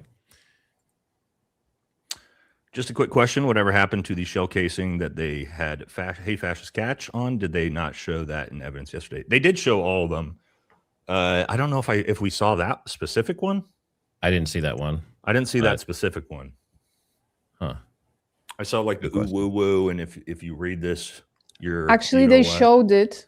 They showed it, but I think it was written like, you know, hey, fascist catch. So it like you have to move it. So I think it wasn't showing fully because it's round. So you weren't able to read all the words. That's what I think. That's what I remember. I might be wrong.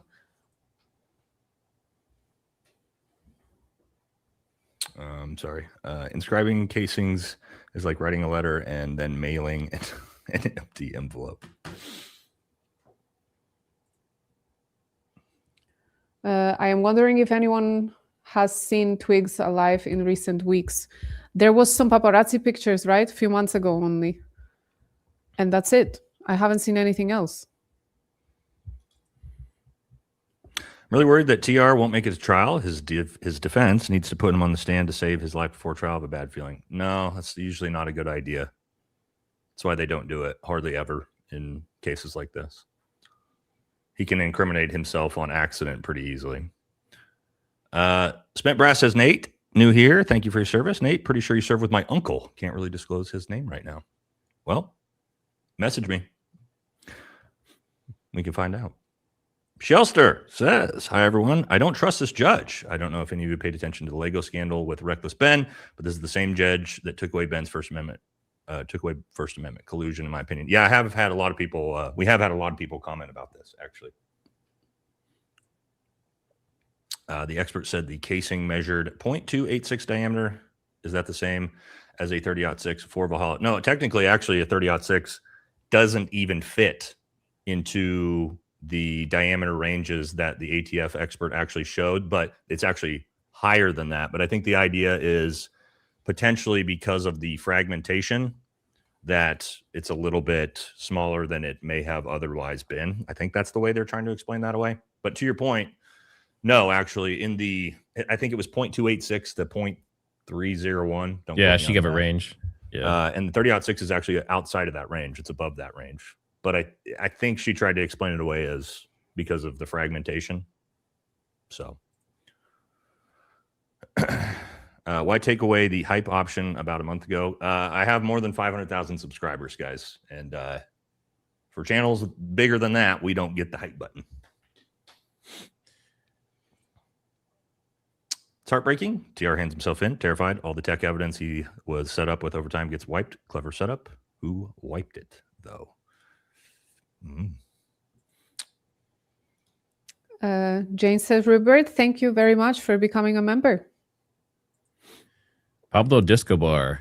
Hi, Team Max. This stream was the stream this week when it comes to the most informative. Thank you. You know, a lot of people were messaging me on X, and they're like, you guys better be live for the trials. And even for September 1st. And I was like, we will be 100%. So you know where to go when the trial starts. We will be here.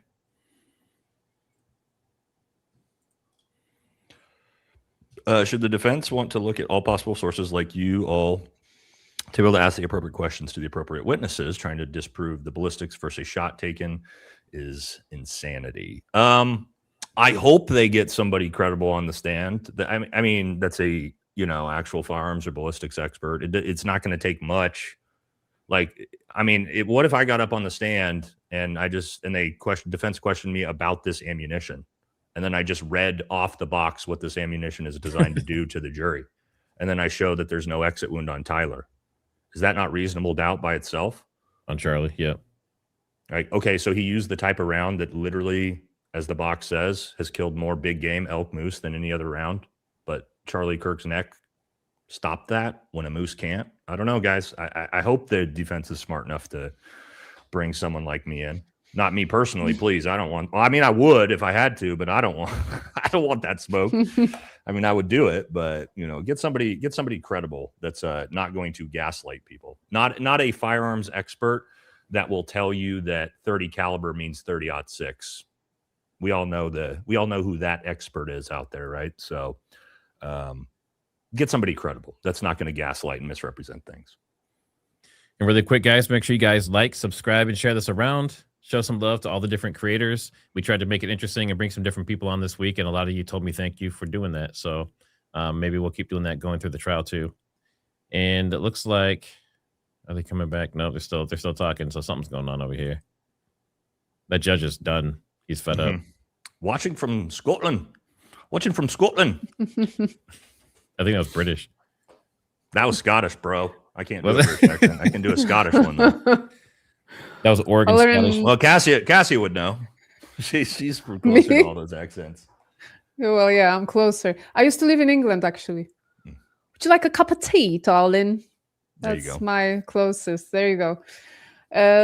Holler and Nem. Could the jacket fragments be shrapnel, but inside a tiny explosive? Remember the Unabomber put debris in his bombs to create shrapnel damage. Could you?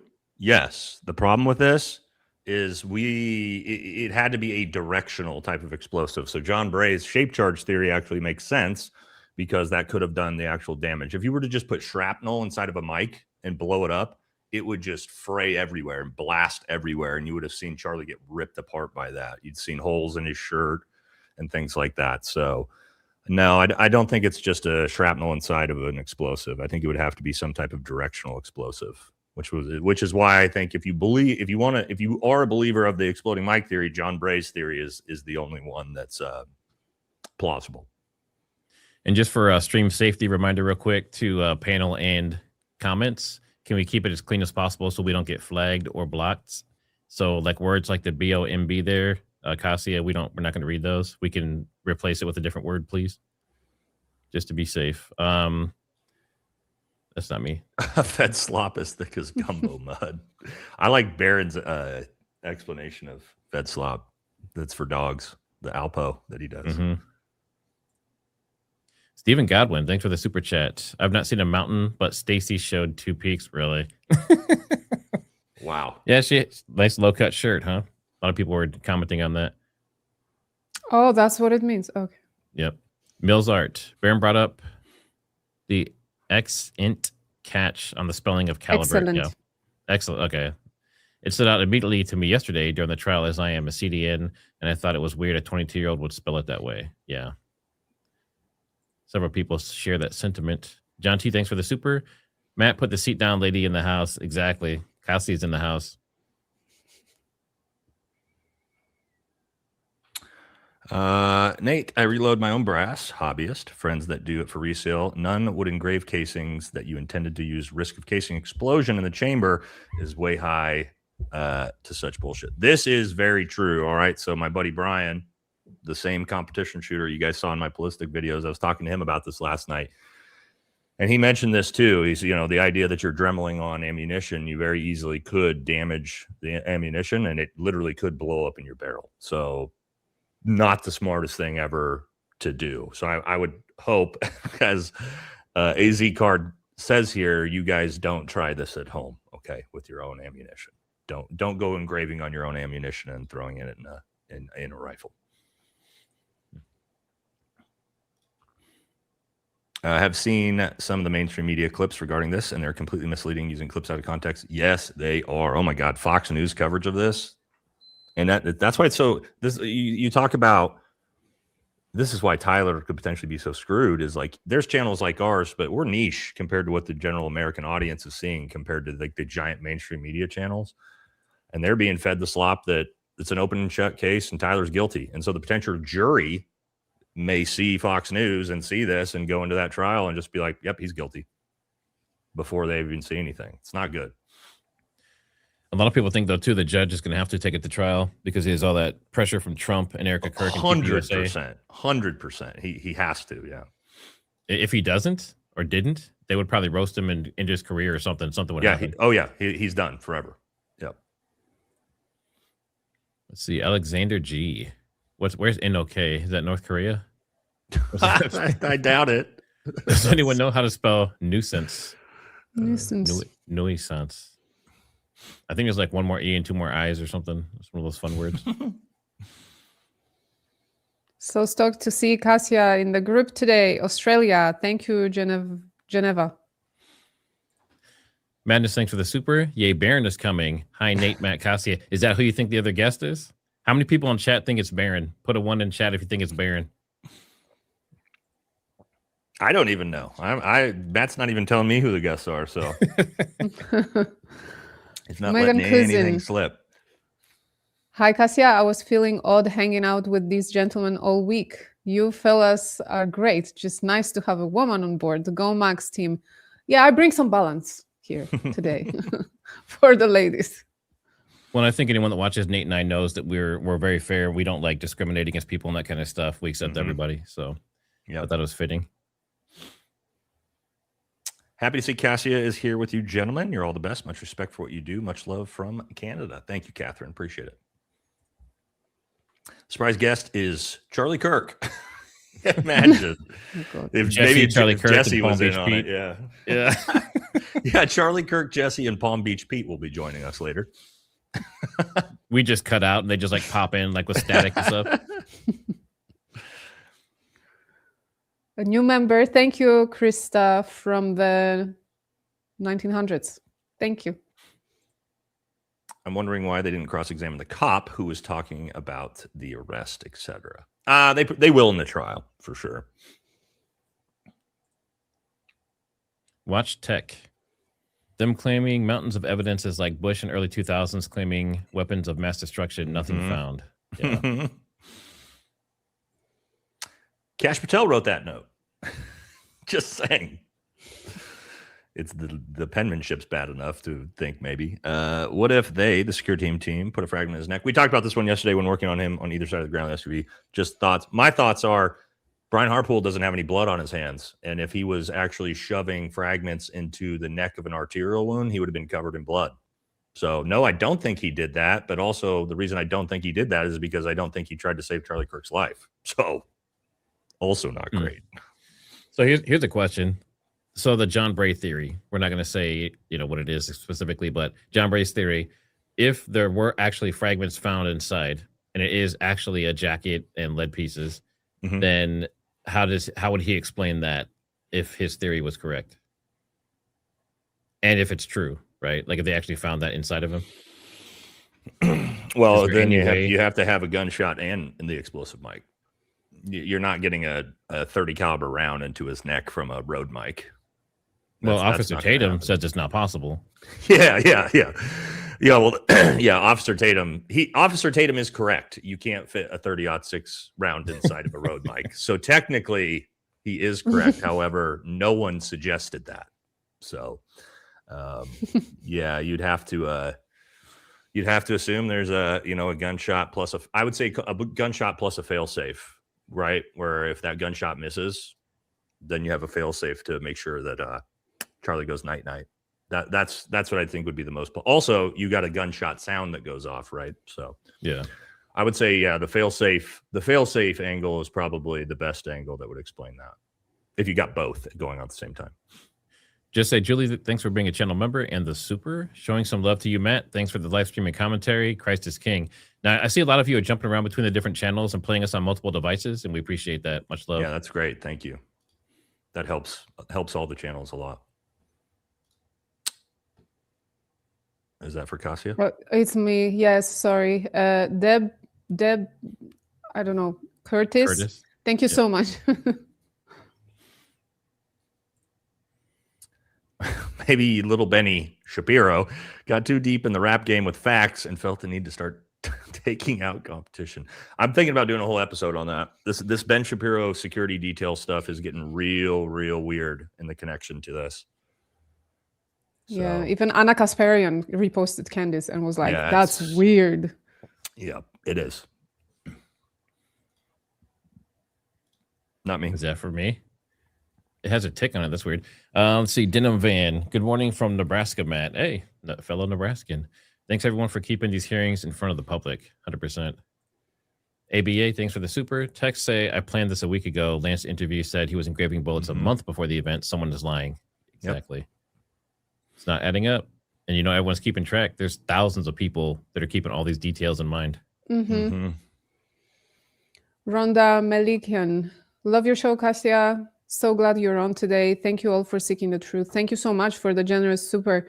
Just going to say exactly. It's about seeking the truth. I was saying from the very start of this investigation that we need to be ready to find out things that we don't necessarily like. Even about Charlie Kirk, there might be something bad he did, that it might not suit the angelic image that they're trying to portray. There can be anything. So I am fully prepared for anything in this trial. Okay, whatever they will prove, I will accept if it's going to be fair and if the justice is going to be served fairly. I will like, great. If they will show evidence for what they're trying to prove and it will be, you cannot knock it down.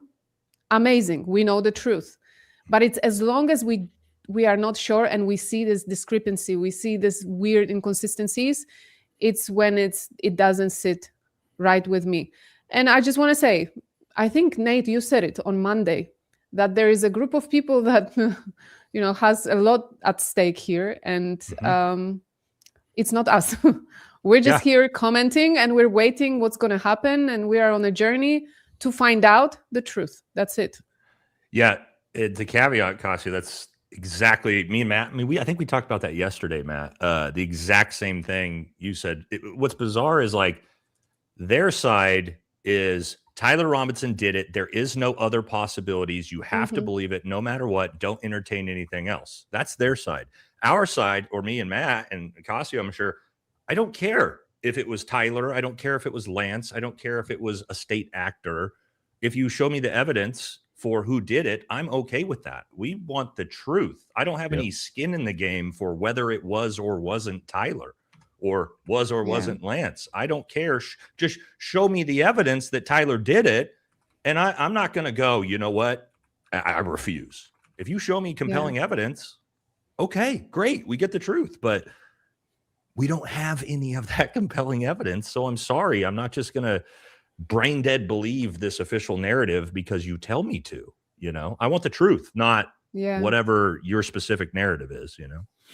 And I think we are more like, if there is a theory, we're trying to test that theory against some other things. I'm not trying to, no matter what, fit everything around into my theory, into something I believe. It's very much opposite to that. I'm like, okay, there are theories around. Let's see where it goes. Translation: Kasia is an agent. Yes, Shabbat Russian Slop. agent. The Shabbat Schlop. That's funny. I've never heard that one before. That's a great Damn. name. I'm going to steal Shabbat that Slop. one.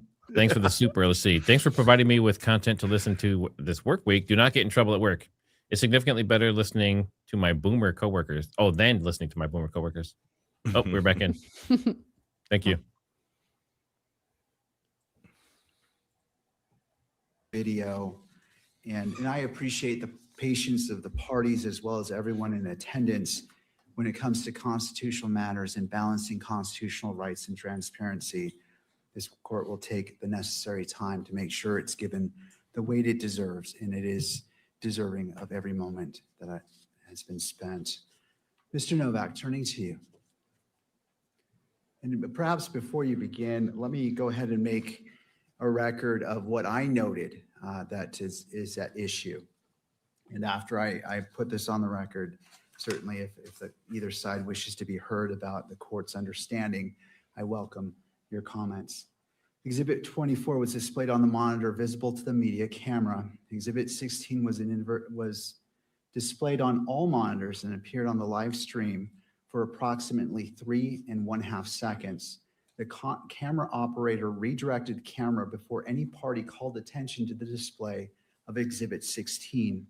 Approximately 16 seconds later, the court observed the image and stated, "Let me stop you, Mr. McBride. I'm not sure. Is this being broadcast?" Mr. McBride responded, "Let's take that down." The full text of Exhibit 16 had previously been made public through a search warrant that was publicly available on or before April 2026. The portion displayed on the monitors did not contain the full note and consisted of approximately 78 words. Approximately 15 of those words were included in the information filed on September 16th, 2026. In addition, the full note was read into the record during the preliminary hearing. The court previously ordered that Exhibit 16 be admitted into evidence and permitted its display within the courtroom, but prohibited its publication through the camera used for the live stream. And that concludes the findings of the court as it relates to this issue.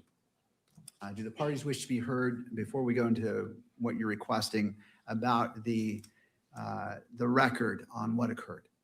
Your Honor, your recitation is accurate. My earlier comments were based on my memory of reviewing this last night. In the recess, I reviewed the feed again, and what you have said today is accurate. Thank you. Mr. Novak, any? No, Your Honor, I don't take issue with the court's factual summary. All right. Turning to you, Mr. Novak. Thank you, Your Honor. We're going to renew our request to exclude all electronic media coverage from all future proceedings. That was our motion docketed at number 305, and that included video cameras, still photography, and audio. This is the second time that the court's orders concerning the scope of electronic media coverage have been violated. I'm a baseball fan, and I just don't think the court needs to wait for the third strike. 2 strikes is enough. If I may, the alternative remedy, which we think is not wholly adequate, which is why we think it's an alternative and a less desirable alternative, is for this court to both reverse its prior order authorizing electronic media coverage of today's hearing, which we had previously filed an objection to after the court, I would say, preliminarily granted the requests for today. That was sort of the chain of events. And that the court proactively preclude electronic media coverage at the last day of the preliminary hearing, which will be September 1st. Now, I understand that there has not yet been a request for electronic media coverage for September 1st, but there is no doubt that there will be, just as this court previously observed that it wasn't prepared to preclude electronic media coverage at the preliminary hearing because there had not been any requests. There were requests, and those that were timely were all granted. The court denied one request because it was not timely for one particular day. So I guess the way it would be is any request for electronic media coverage of September 1st will be denied because that's the appropriate sanction for what happened yesterday. The fact that the content of the exhibit was previously summarized by the state in certain documents which became public because the state didn't take any actions to seal them beyond the 6-month period. The fact that the contents of the exhibit were read in open court is not the issue. The issue is when the court issues an order, everybody must comply with it, and there are reasons for the order. And the reasons, as this court stated, are to protect Mr. Robinson's right to a fair trial. So no doubt that the court balanced those prior ways in which the content of this exhibit had already been disclosed when the court decided that there would not be electronic media coverage. That's a fact that we have all known of that exhibit. That's a fact that we've all been aware of as we've gone along. So to summarize, and then I will stop because I know we still have a witness here. And of course, the court needs to hear from the state and counsel for the media, I suspect, is we would like the court to reconsider its order denying motion 305 and grant it for the balance of all of the proceedings in this matter. Or as an alternative, the court prohibit any further electronic media coverage of the preliminary hearing, which includes September 1st. Thank you, Mr. Novak. I don't think he's going to do it. Turning to the state and then to the media. You've already made it public. I don't think you can Yes, Your Honor, uncan that worm, those worms. We've heard of instances where the media has been able to delay publication of the recordings of the proceedings. We've heard of instances where that has been a short delay of like 30 seconds. I've talked to the media attorney about this, and they do not have the capability to do that right now. My suggestion would be for future proceedings to order the media to look into that capability, and that would be a remedy that perhaps could be used in the future. I think that would be a satisfactory remedy to avoid this type of thing in the future. As to the other remedies requested, we have one witness. The final witness, well, the defense has one witness. That witness is a ATF DNA forensic biologist. And I assume that the exhibits that will be admitted through her will be of that nature. We've already, in fact, admitted the report that she is going to be testifying to. The reports, I should say, that's exhibits 30 and I believe 34.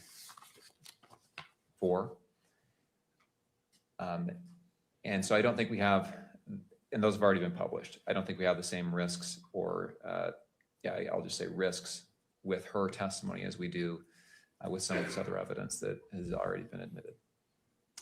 Thank you. To the media.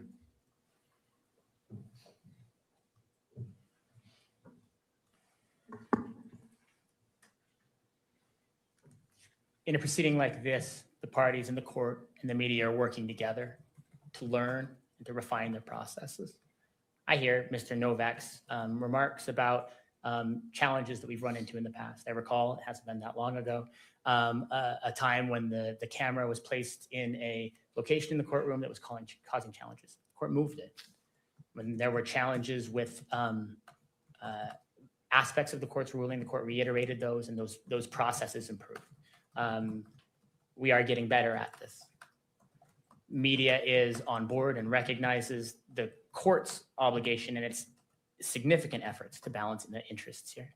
In light of the court's ruling, including its recognition that the media operator in this case beat almost all of us to the punch, right? And saw what was happening on the screen and moved away as quickly as they could. We believe that the procedures that the court currently has in place, even if they don't every moment of every hearing deliver the result that we are intending to deliver, those processes are working. I don't believe that a further adjustment, much less a sanction, much less a revisitation of something that says, let's keep every photographer, every camera out of this courtroom for every proceeding, in light of the court's well-reasoned and exhaustive rulings after a long briefing on all of this. The court is currently balancing these interests correctly, and we therefore ask the court to allow the parties to recognize that the time we're dedicating this morning represents a reiteration of the importance of these principles. The media and the parties all recognize that. We'll continue to endeavor at all times to do all that we can to ensure that those are adhered to, and let the parties go forward under the current procedures without further order or sanction by the court. Thank you. Any further arguments before the court issues its ruling? No, but thank you for the opportunity. Thank you. And just updating my notes as I'm intending to issue this ruling right now. I'm just making sure that I'm capturing all the points made in the argument right now.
Kasi, we were talking yesterday about how the judge gets so still that it seems like everything froze. And I keep Doesn't constantly blink checking either. I keep checking my internet. Mm-hmm. Do you find him like super calm? And I feel like, I don't know, I like him as a person. I can't help it. I don't know if he's going to negatively surprise us during the trial. I don't know. But like so far, I'm like, oh, good guy. You'd hang out with him? I think most people think he's doing a pretty good job. Even Barron thinks he's, Barron knows about this stuff more than all of us, says he's doing a pretty good job, I think, overall. He's been quite fair. But again, we're not at the real trial yet. So exactly. Who knows, right? Once it gets real, we'll see. But that's what people keep forgetting, right? That it's not the trial. That they get to say whatever they want, that they get to call it evidence, even if it's not. And it's not going to be that easy for them at the trial. We didn't have security team of Charlie testifying. We didn't have so many people testifying. It's going to get wild. This is just the start. This is just a dipping the toe. Yeah.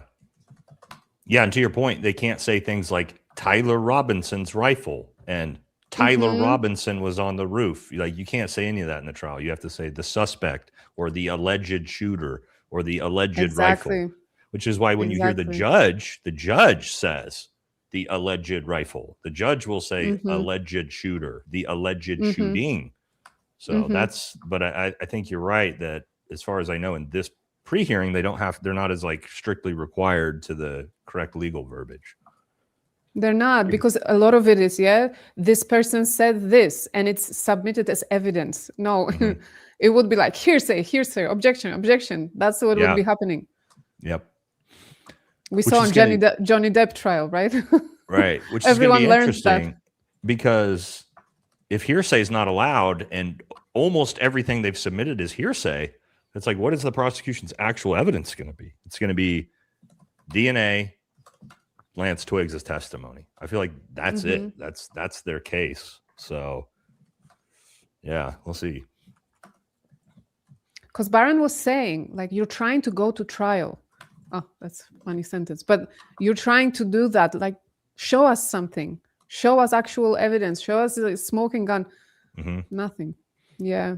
I don't know if that's the strategy, that they are keeping their cards to themselves and they are waiting for the trial, or. But he's like, Well, this is the time. This is the time to show us. Yeah, that's what Barron explained. That he was like, you would expect the prosecution to lay it all out, to make it so obvious that this kid's guilty. But Barron explained the defense would be the ones that would hold everything they can possibly back, because they don't want the prosecution to be able to prepare for what they have for the trial. But like Barron said, you would expect the prosecution to be like, he's effing guilty. Here's why. Yeah. Mm-hmm. Yeah, and that's why it looks so bad to people who don't follow court, who don't know how preliminary hearings work. They're like, oh, they showed overwhelming evidence. Defense has nothing, and therefore issue that's it. rises to the level that necessitates great care. And as my practice, I don't like to rush or make snap decisions, and I want to give this the full analysis that it's due. So a lot of people are saying that the judge is handsome, has good hair, and some people are saying they'd spend quality time with him in a bedroom, if you know what I mean. Oh, wow. He's got that premature grade silver fox look going on. Yeah, someone said he was the youngest, oldest looking guy in the world. Well, he's prematurely gray. I don't think he's actually 65 years old, guys. It looks like he's in his probably mid 40s, maybe early 50s. I'd say close to 50. Yeah.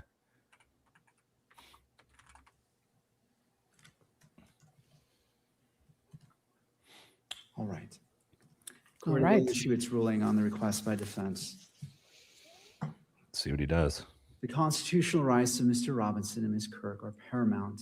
Although transparency in judicial proceedings is a fundamental interest, it must be balanced against the constitutional rights of all parties. Having considered the arguments presented by counsel and having reviewed the events that occurred yesterday, the court finds that its order prohibiting the publication or broadcast of Exhibit 16 by the media camera was violated. The court agrees with the defense. This constituted a violation of the court's order. Compliance with court orders is essential in all proceedings and is of particular importance given the nature of these proceedings. With respect to defense's request as a sanction that the court reverse its ruling on defense motion 305, motion to exclude cameras, the request is respectfully denied. The analysis underlying the court's prior ruling remains unchanged, and the court adheres to its reasoning and conclusions. With respects to the defense's alternative request as a sanction to prohibit all cameras and electronic equipment from today's proceedings, thereby preventing the electronic capture of the proceedings for those inside and outside of the courtroom, the request is granted in part and denied in part. Effective immediately, members of the media shall no longer capture or broadcast any exhibits displayed by the parties during today's proceedings. The court finds this sanction to be proportional and appropriate in light of the violation of the court's prior order. The court reserves this sanction as it relates to September 1st. It is not before the court. There has not been a request for electronic media coverage, and the court won't issue a pre-ruling. When it becomes, that request has been filed and all the deadlines which the court has imposed in regards to the MC filing are in place, if motions are filed, the court will entertain motions in brief argument ahead of the September 1st hearing and address it at that time. This is the ruling of the court. Thank you. Turning to the defense, if you wish, you may call your next witness. I think that was pretty fair. I don't think there's really much we're going to need to see like on the screen today anyway. And the last witness, yeah. The ruling of the court briefly. And I'll be brief. And this is in relation to the continued taking of evidence today. And I'll start my statement, Judge, with something that was very insightful that you said the other day. You mentioned, and I quote, "Sometimes you need to take time to save time," close quote. And so that's my purpose for standing up here this morning. We have spent the better part of a day, a little over 5 hours, I believe, hearing from witnesses that the defense has called at this preliminary hearing. And no doubt the defense is entitled to call witnesses at a preliminary hearing as allowed by the rules. But I think it's important that the court remind all parties about the purpose of this hearing. This is a probable cause hearing, as Your Honor has repeatedly stated. The defense has invoked the term reliability many times. And the court, frankly, has found the evidence that's been admitted, the testimony. As a gatekeeper, the court has found it reliable. It's been presented. The exhibits have been found reliable. So any questions of additional reliability are really questions of credibility of the witness and weighing of the evidence. And that is not really what this court engages in at the probable cause standard. And so this is all couched in the context of a likely forthcoming standing objection that the state may lodge if the testimony is long and drawn out and exceeds the scope of the preliminary hearing, gets into areas of a 702 hearing, possibly even trial. We will lodge this objection, but I wanted to just simply state the authority, Judge, behind our objection if we do make that. As your court is well aware, the magistrate at this stage of the case must view the evidence in the light most favorable to the prosecution. And that's cited to in a number of Utah cases to include State v. Schmidt. Schmidt continues, this means that when reasonable inferences from the evidence cut both for and against the state's case, the magistrate lacks the discretion to choose between them and must leave such a determination to the fact finder at trial. A few other cases I would like to refer the court to. State v. Pledger, which is a Utah 1995 Supreme Court case. Speaking of this standard, the court says, the standard bars the magistrate from requiring the prosecution to address or even eliminate alternative inferences that could be drawn from the evidence in favor of the defense. So even assuming the defense scores points today in calling these witnesses, again, the court cannot really weigh those in favor of the defense. State v. Hester, which is a Utah Court of Appeals case 2000, where there is conflicting evidence, quote, the magistrate may not sift or weigh the evidence, but must leave those tasks to the fact finder at trial. Of course, we're not at trial yet.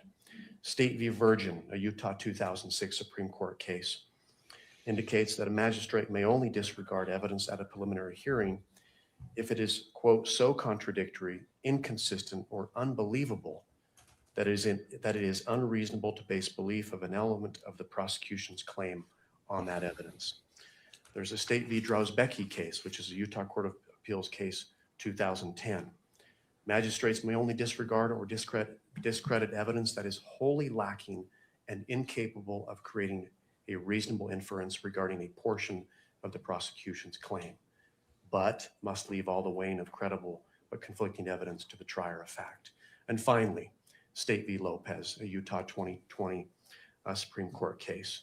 Speaking of this probable cause standard at a preliminary hearing, the court said, under this low bar, it may be difficult for the defense to overcome a prima facie showing of probable cause. Even an alleged victim's recantations may sometimes be insufficient, given that the magistrate must view all evidence in the light most favorable to the prosecution and draw all reasonable inferences in favor of the prosecution, close quote. Judge, Your Honor has heard 4 days of testimony now. The evidence is overwhelming. It's devastating. The question needs to be asked. What? The purpose of continuing with testimony if it's long and drawn out.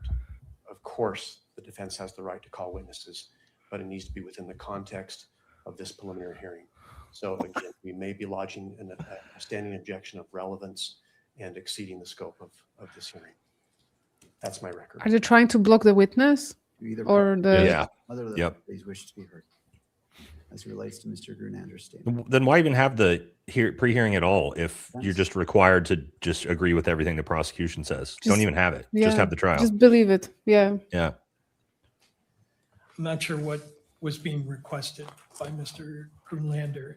As I indicated to the court during the testimony of the last witness, we had discussion with the state prior to the start. We had a scheduled date for the court to rule on objections. And the purpose of that hearing was so that we wouldn't have to fly witnesses out from the East Coast if there was going to be a standing objection. Prior to that hearing taking place, the state contacted us after they had participated in interviews of Ms. Oliver and the other experts, and indicated to us, and we indicated to the court, that there was going to be no standing objection to the testimony of these witnesses. So if he's lodging a standing objection now, I think he's waived it, or he should be stopped from asserting it given the circumstances. I didn't hear that he was asserting that, and I intend to keep this next witness focused on the issue that I think is relevant, which is the state presented DNA reports through a non-expert. They selectively read into the record a portion of those reports, which left an extremely misleading impression of the significance of that evidence. So I have the author of the report here, and I'm going to hopefully educate the court on what the limitations are of the report, and that's it. I hope to be done with the witness by noon, direct and cross, and that will be the end of it. All right, thank you, Mr. Burt. And before I have you call the witness, just want to make sure that the media had I'm not sure if the media needs to be heard on Mr. Grunander's response. All right, thank you. All right, Mr. Burt, you may call your next witness. Thank you. Call Miss Oliver. Oh boy, we're doing DNA again. Oh God, buckle your seatbelts. That's going to take a minute. Is it the same Oliver, witness? Would you like to come forward and be sworn in? I don't think so. I think it's a different witness. Someone else. You do solemnly swear that the testimony you shall give in the case now pending before the court will be the truth, the whole truth, and nothing but the truth, so help you God. All right, ma'am, you may be seated.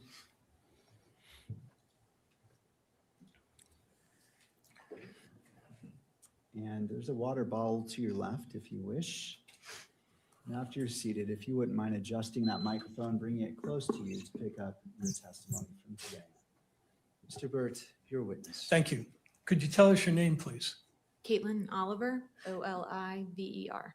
And Miss Oliver, could you bring that mic a little bit closer? So I want to make sure your voice is projected. Thank you. What do you do for a living? I work for the Bureau of Alcohol, Tobacco, Firearms, and Explosives as a DNA section chief. And how long have you held that position?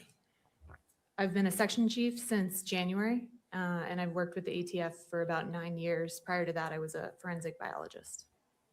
And where were you a forensic biologist before you started to work for the ATF?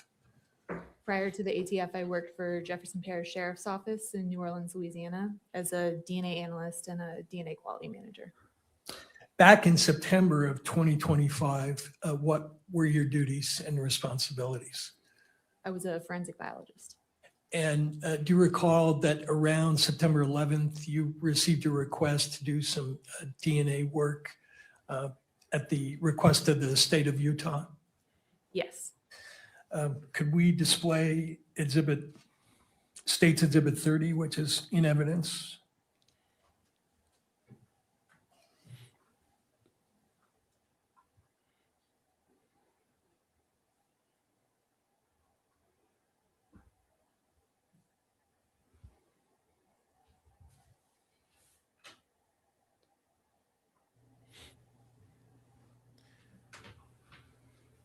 I'm not sure if they're going to cut audio during all this because they got media banned for the rest of these items.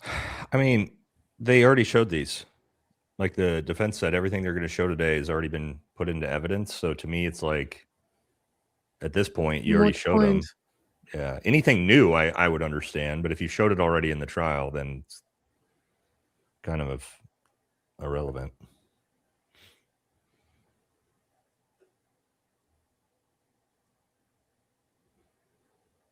Yeah, I think that's what they're going to be doing. Let's see. What was her first name? I know it's Mrs. Oliver. Well, did you catch the first name? Mm-mm. Anyone in chat? What's her first name? Do you know?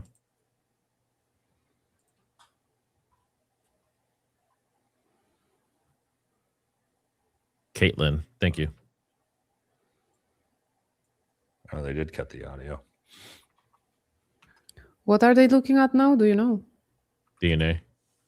We don't know. Yeah. We don't know what he's saying or what he's asking or anything because they got to ban the rest of this.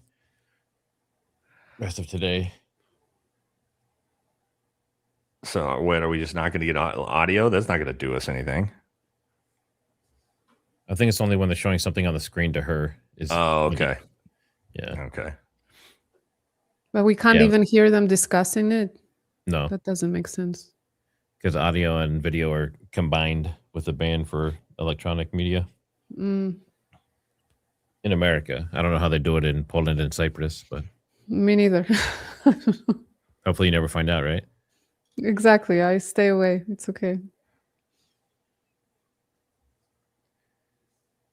Let me see if our other guest is still going to be joining.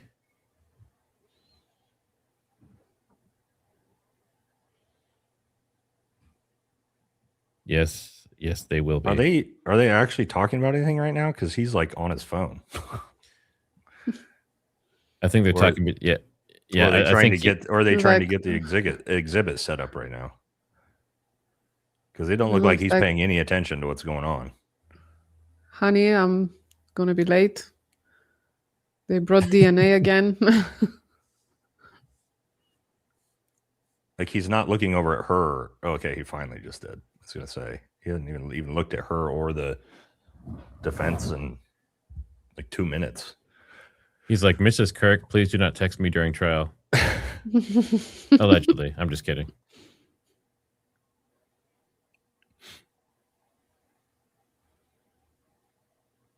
Well, I don't want to jump into supers and have them turn around 3 seconds later and Yeah, get started again. we'll give it a second, yeah, and see. But we know this guy can go long, so he might drag this out. Yeah. For instance, in Oh, that example, okay, yeah, okay, you're right. They must have had something actually up that was visible. the admitted paragraph F, you state in F, based on this calculation, there is evidentiary support for the inclusion of Tyler Robinson, correct? As a possible contributor. Correct. Mr. Burt, I just want to interrupt. Sure. I was made aware of a question about the media as it reflects this order. So the question was whether audio could be transmitted. There we go. And my ruling covered the video display of any exhibits. And so I just want to make sure that's the understanding of all the parties, that the audio of your portion discussing evidence is that you understand that that's going to be captured by Yeah. in display. Otherwise, just turn the stream off. You know what I mean?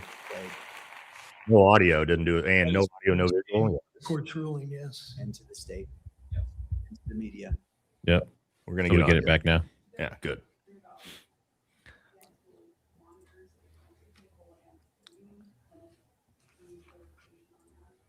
Well, that's why I give my notation to begin the morning that the parties are responsible to monitor their monitors. And that's there because they're entitled to view it, but they're responsible to ensure that the monitors, as the camera is picking up the courtroom, it's directed not to focus on the monitors, but inevitable capture may occur. And that's why that instruction is given. Your Honor, Jeff Nye on behalf of the victim representative. We cannot see the court where we're sitting, so I don't know if there's a way for us to do the monitoring.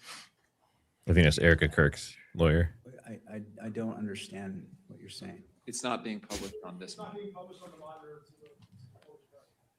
Right, the order of the court based as a sanction is no exhibits will be displayed. In the courtroom entirety. As it stands right now, yes, that's correct. Okay, please approach the lectern. He's talking from across the I room. was gonna say, like, shouting at the judge. Your Honor, it's just hard for the victim's family to be able to follow the evidence if everyone but the victim's family is able to view the exhibits here in court. Thank you, I appreciate your concern. This monitor is not on either. So it's only the attorneys. The attorneys have a right to view what exhibits are being displayed, to make their motions, objections, and to see it. It is the court's discretion on what's displayed in the courtroom for publication, and the court issued a sanction given the events of yesterday, and that's the court's ruling. Your Honor, I just asked the court to consider the victim has the right to be present, obviously, at the hearing, and the presence without being able to see the exhibits. This guy again, too. It's our position is not meaningful. He's already like, Appreciate your concerns. Again, they are trying to play a card of Erika Kirk, the victim, in court as well. Like, feel sorry for Erika. Change the rules. Could you redisplay Exhibit 30? I appreciate your concern. The fuck out of here is basically what he just And while said. it's doing that same conclusion where you include the language, go back to that page, please, 5. Use the term, there is evidentiary support and possible contributor. I want to focus your attention on the words evidentiary support. We've had a prior witness testify that from the FBI testified that they use a scale and they characterize the support along the lines of strong. Are you familiar with that type of a scale? Yes. Does your agency employ that scale? We can come to 5 conclusions at our agency. So there can either be exclusion, limited support for exclusion, uninformative, limited support for inclusion, and support for inclusion. And I take it from what you just said, you don't use these qualifiers strongly. The word strongly include things of that nature. Yes, we don't use a verbal scale at our laboratory. Is that a scientific phrase when you talk about instead of saying that there's support for an inclusion, you instead say there is strong support for the conclusion? So our laboratory doesn't use a verbal scale due to the fact that they add subjective words to the front of this word support.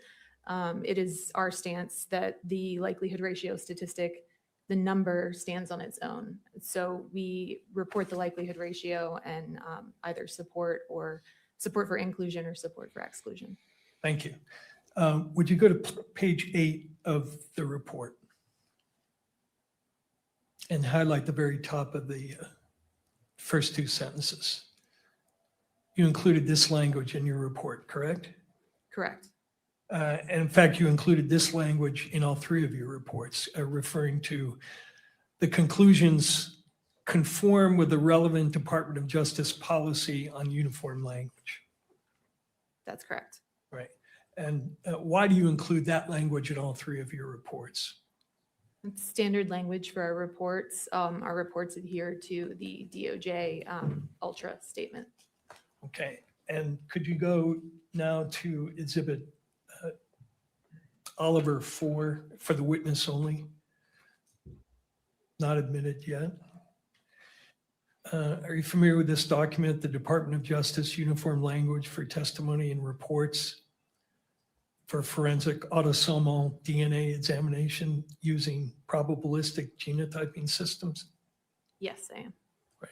And would you go to page 4 of that document, please? And the court has heard some prior testimony about this Department of Justice directive. What is what is your understanding of what the qualifications and limitations are that are required by this policy of the Department of Justice? What are you not supposed to be saying in connection with the reports that you wrote in this case? There's a few things that the Ultra document states. First, it states if you use a verbal scale, which we do not, then you need to use the one dictated in the document. This is in an effort to unify the language coming out of DOJ laboratories. It also says that we cannot state that our evidence is infallible, nor can we state that there is a inconclusive result. Shall not state that it's infallible or have a 0 error rate, correct? Correct. It also states, does it not, that you shall not assert that a likelihood ratio of any magnitude provides an absolute identification or source attribution of an individual to an evidentiary sample.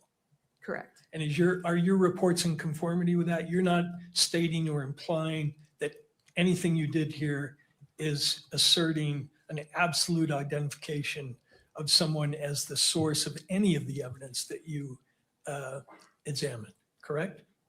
Correct. With forensic evidence, it's impossible to state with 100% certainty anything. That's why we report a likelihood ratio to speak to that uncertainty with a statistic. All right, and would you go to the next page of that document? This policy requires that you not state or use the expressions reasonable degree of scientific certainty, reasonable scientific certainty, or similar assertions of reasonable certainty. You didn't do that in any of your reports, correct?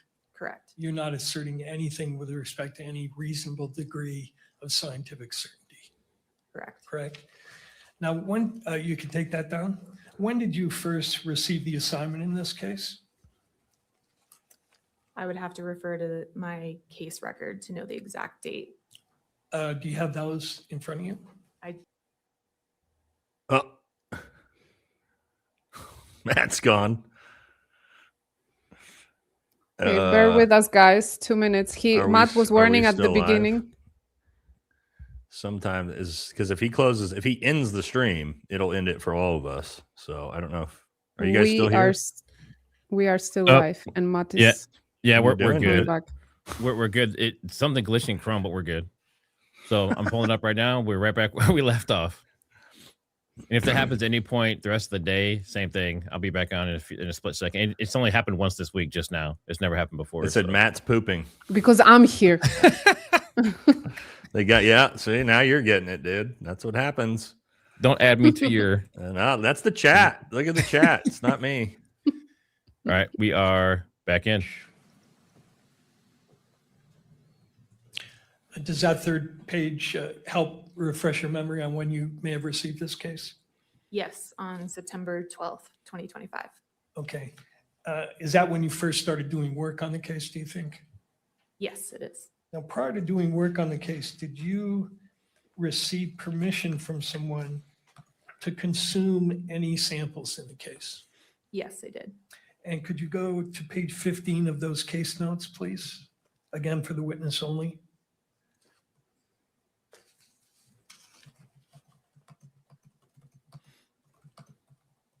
Do you recognize this email?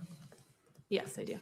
And can you tell me what the email is and what information it conveyed to you in connection with your examination? Yeah, so it's standard procedure at our laboratory that when we receive a case, we request permission to consume from the agent. We request that they reach out to an attorney if one is assigned. In this case, we will not begin any work on the case until we've received that permission to consume.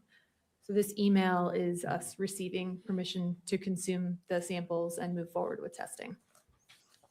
Now, does your policy have, does your lab have a policy for preserving samples for independent testing by the defense? There's Where possible, we will not consume samples where it's possible.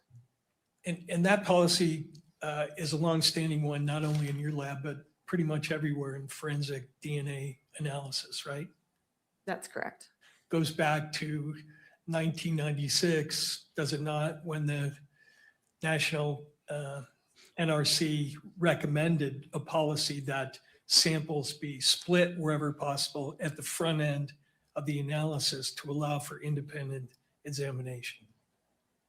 Where possible, yes, that's correct. Right. And they did that because it was their conclusion, was it not, that a wrongfully accused person's best insurance against a possibility of being falsely incriminated, the opportunity to have the testing repeated.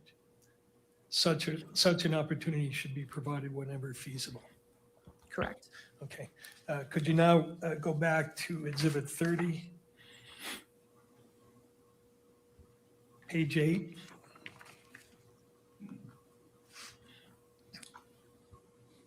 Were certain DNA samples consumed in your analysis? Yes, they were. And for the record, are those listed on page 8 of your report? Yes, they are. Which samples were entirely consumed in your analysis? That would be exhibits 1.4, 1.6, 1.9, 1.10, 1.12, 2.1, 3.1, 4.1, and 5.1. Okay. Then are there a number of samples listed above there in the report where you say the DNA extracts will be retained? And then you list 1.1, 1.2, 1.3, 1.5, 1.7, 1.8, 1.13, 7.1, and 8.1. Correct. Does that mean that those are all swab samples, correct? They were swabs, yes. All right. Does your report mean that you consume the swabs, but you have some liquid extract remaining as to those samples? Correct. Now, are all of the samples, let's talk about the samples in Plaintiff's Exhibit 30. Were all of the samples you looked at there mixed samples? I refer to my tables in my report. Sure. Go to page 2, please.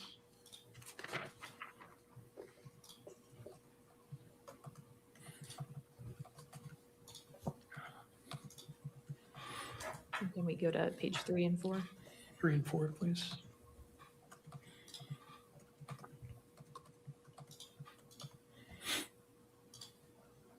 With the exception of the known samples from the known individual, that was a single source sample, but otherwise the evidence samples were all mixtures. And in many cases, there were mixtures of sometimes 4 and 5 people, correct? Correct. Now, when you look at mixtures, such as the ones in this case, you use terms like major and minor contributor, right? Correct. Is that language meant to convey that anything with respect to activity of anybody who might be assigned to that DNA weight? In other words, are you saying the person you label as a major contributor was engaged in any sort of activity? Is there any connection between the use of that language and activity? None of the testing that I performed could speak to activity or what activity led to the deposition of the DNA. So nothing in your report, if somebody reads that and says, oh, this one says this person is a major contributor, you're not commenting on anything about the person's activity, correct? Correct. And is it true also that there are also several other limitations concerning the language of your report that it's important for courts and people who are reading the report to understand?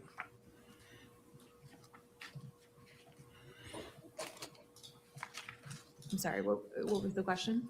Are there other limitations in addition to the one we just reviewed that it's important to understand about the language you use in your report? In terms, is there something specific that you're? Yeah, there is. Could you go to Baker Exhibit 30, page 1, for the witness only?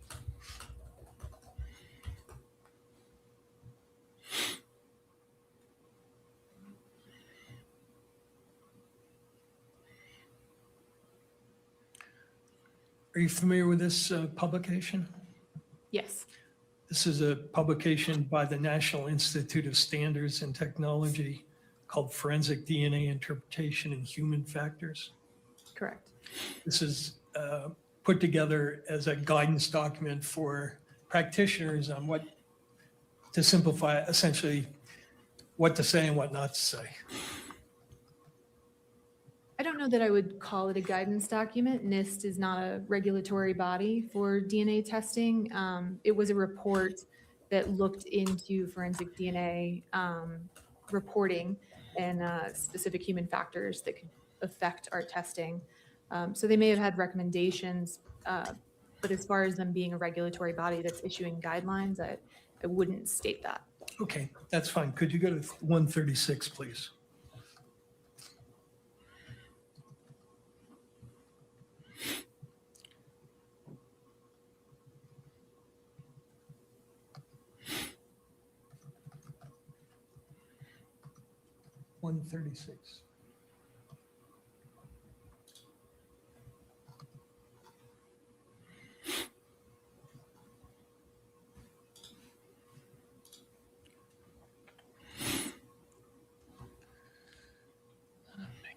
This is big.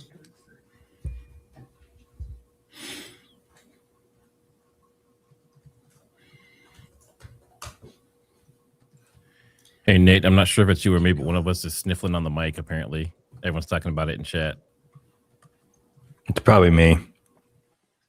Trying to figure this out for you. Okay.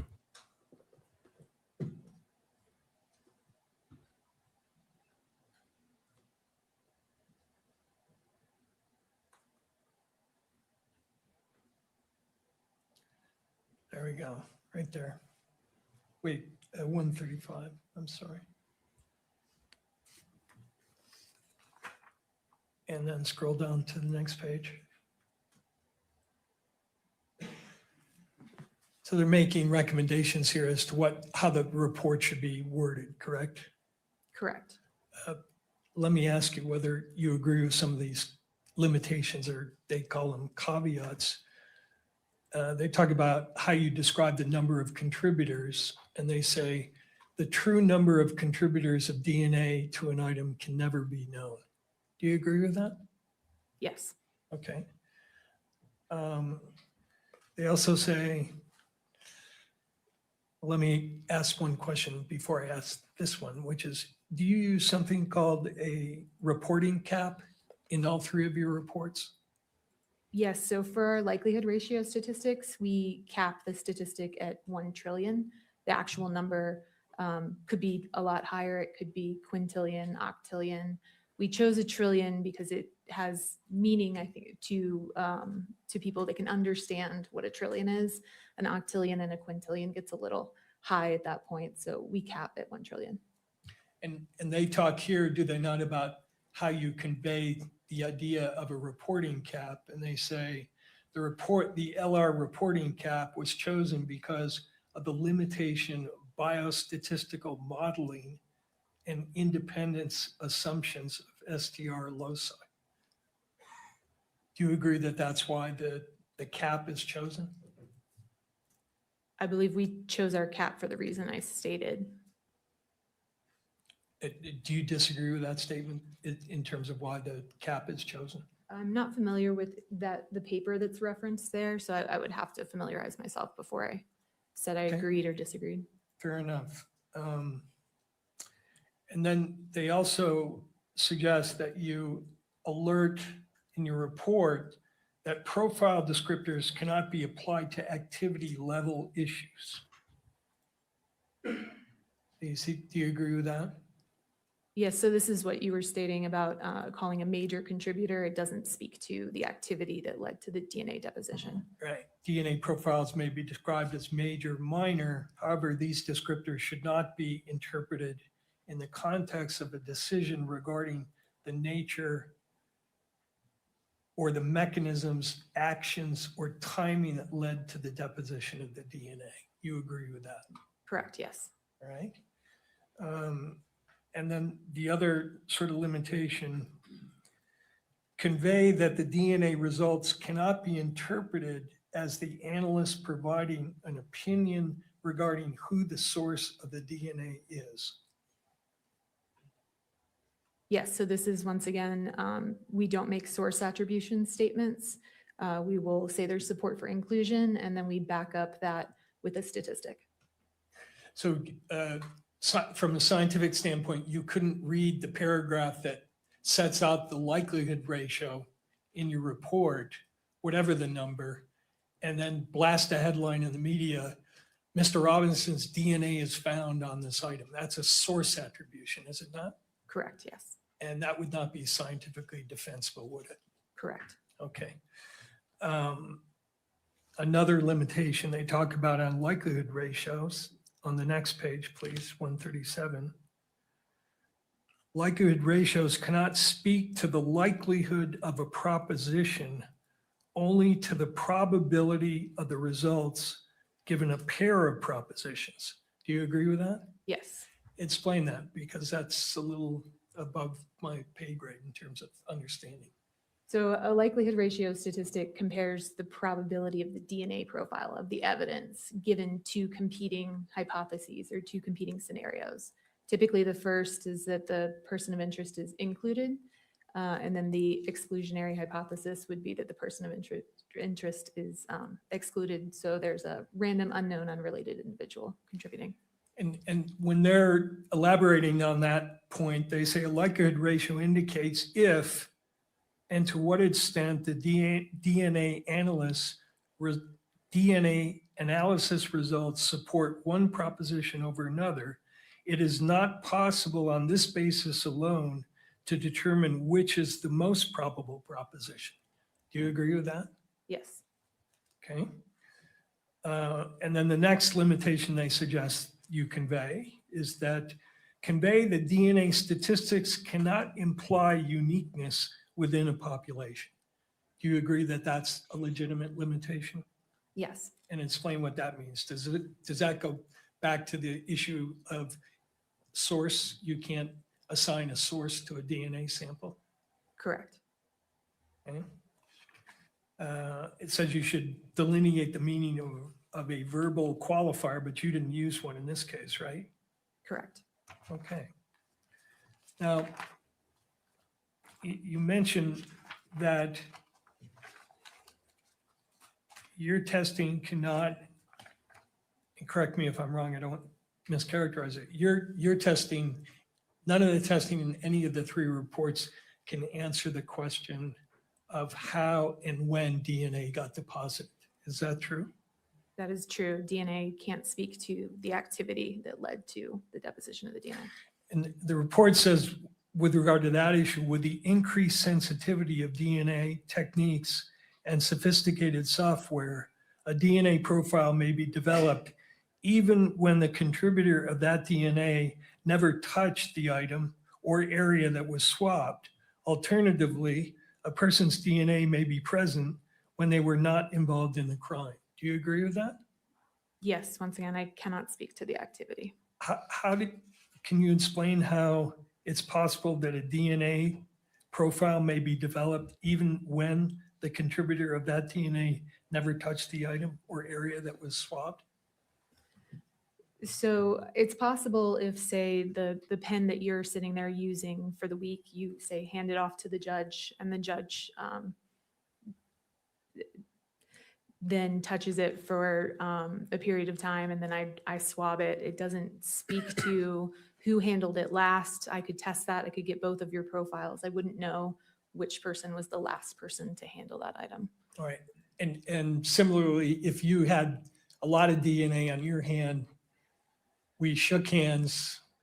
I then went to pick up an exhibit, a gun. I touched the trigger of it. Your DNA could be on that trigger, right? It is possible, yes. Okay, even though you never touched the gun. Yes. And that's why, because of those possibilities, you can't make any assessment of how or when DNA got deposited, correct? Correct. How long can DNA persist on an item? DNA is quite stable over time. It can be broken down due to environmental insults. So things like heat and humidity are known to break down DNA over time. But I couldn't give you an exact number. Were certain of the samples that you tested in this case degraded samples? There was degradation present in some of the samples. And what can cause degradation? Like I said, there's environmental insults, heat, humidity. Now, the second report that you wrote had to do with a Dremel item that was taken from Mr. Robinson's home. Correct. And did you request certain what are called elimination samples in regard to items that were recovered from his home? Yes. Tell the court what an elimination sample is as opposed to a sample that relates to what's called a POI, person of interest.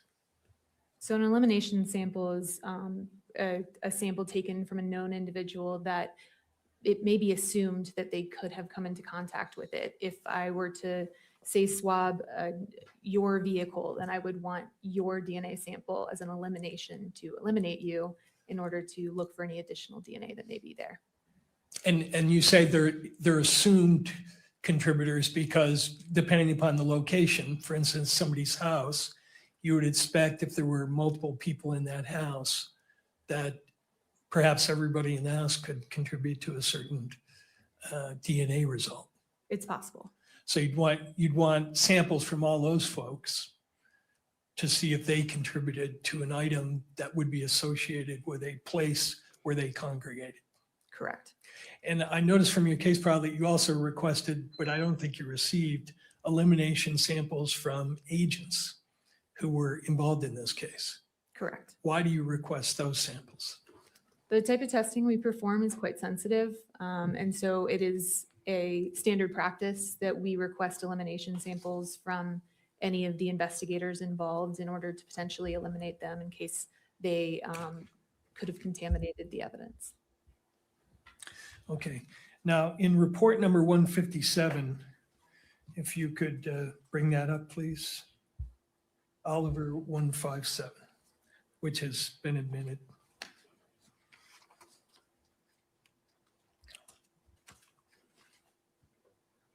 The elimination samples that you requested in connection with item C's from Mr. Robinson's apartment were from Amber Robinson,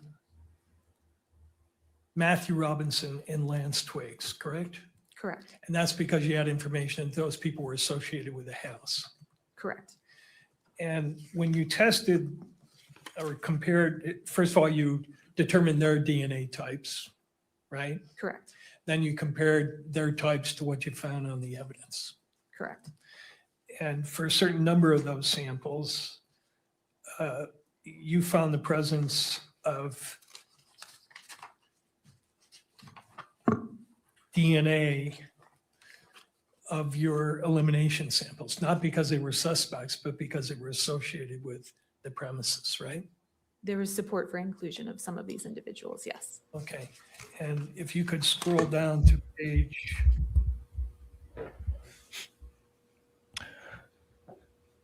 Matt, do you see the private chat I sent you?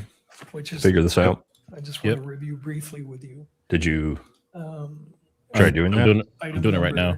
Okay. 4, which was a swab from the rifle. You used the elimination sample of Mr. Robinson's father, and you found his DNA on that particular swab, correct? I would say there was support for inclusion of Matthew Robinson on the sample obtained from the swabs of the bolt of the rifle. I'm glad you pointed that out. That's, again, consistent with your other testimony. You're talking again about support for inclusion as a possible contributor. Correct. And there Again, was- not because he's a suspect, but because he's associated with that premise. Correct. And there would have been a likelihood ratio statistic calculated and to go along with that. Okay. Could you go to the next page? Similarly, with respect to 1.6, you found, again, Matthew Robinson on swap number 1.6, or a profile that indicated he was a possible contributor. There was support for inclusion of Matthew Robinson. Okay. And next page, actually go 2 page to page 7.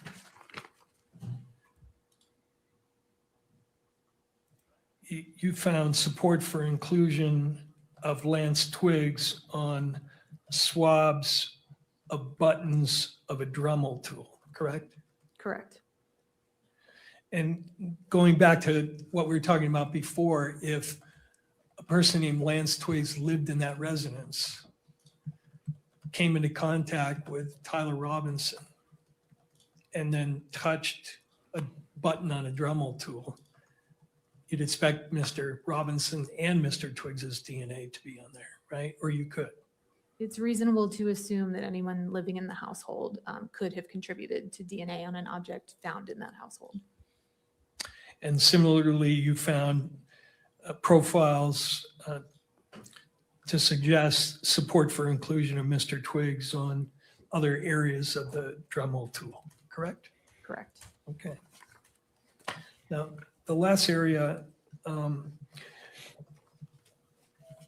want to ask you about is You're familiar with something called NGS? Yes. What is NGS?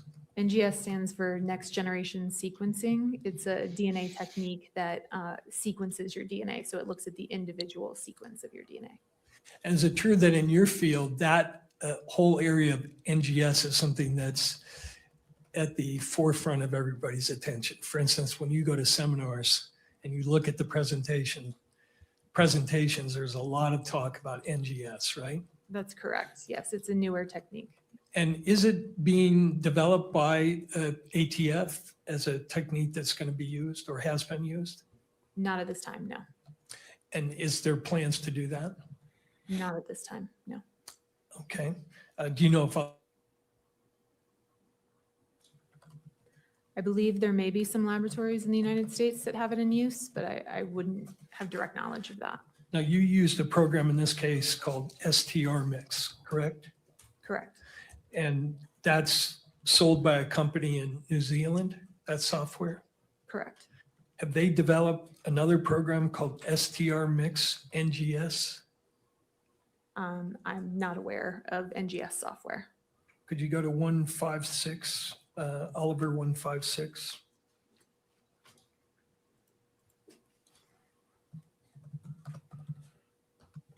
Let me know when you're there.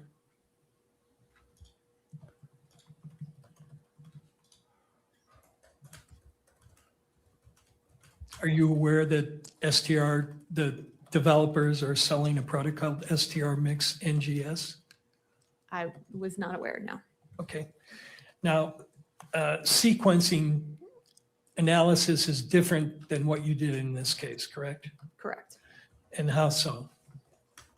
As I said, sequencing is looking at the individual sequence, the individual bases that make up your DNA, as opposed to the testing that I'm performing, which is looking at length variations. So STR testing, which is the testing I perform, looks at areas of the DNA that are known to be highly variable between individuals.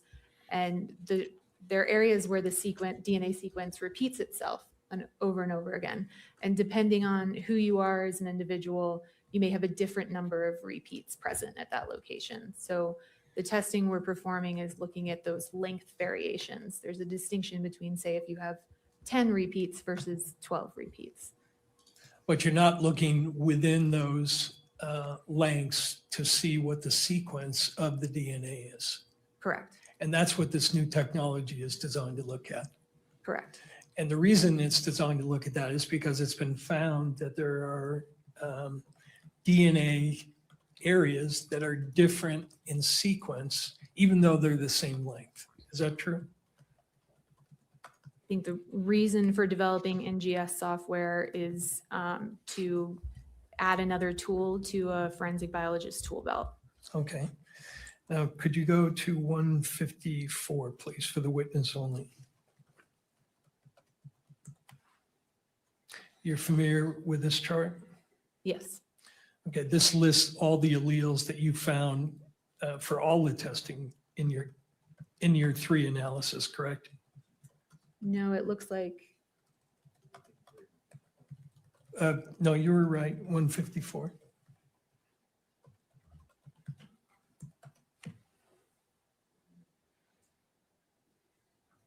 Yeah, this is one. What's the exhibit on this? Okay. You're familiar with this chart, right? I reviewed the first page of this chart. I have Sure. not reviewed the entire Go to thing. the first page. This lists the alleles that you found, correct? For the known samples, yes. Okay, now go to the second page. And is it true that for the alleles of interest in this case, one of the alleles of interest is at the D3 location, allele 17? One of the locations that we look at on the DNA strand is called D3. That's a location, yes. Right, and in this case, the 17 allele is important because Mr. Robinson had a 17 allele, correct? Correct. And some of the evidence had a 17 allele Correct. at that location.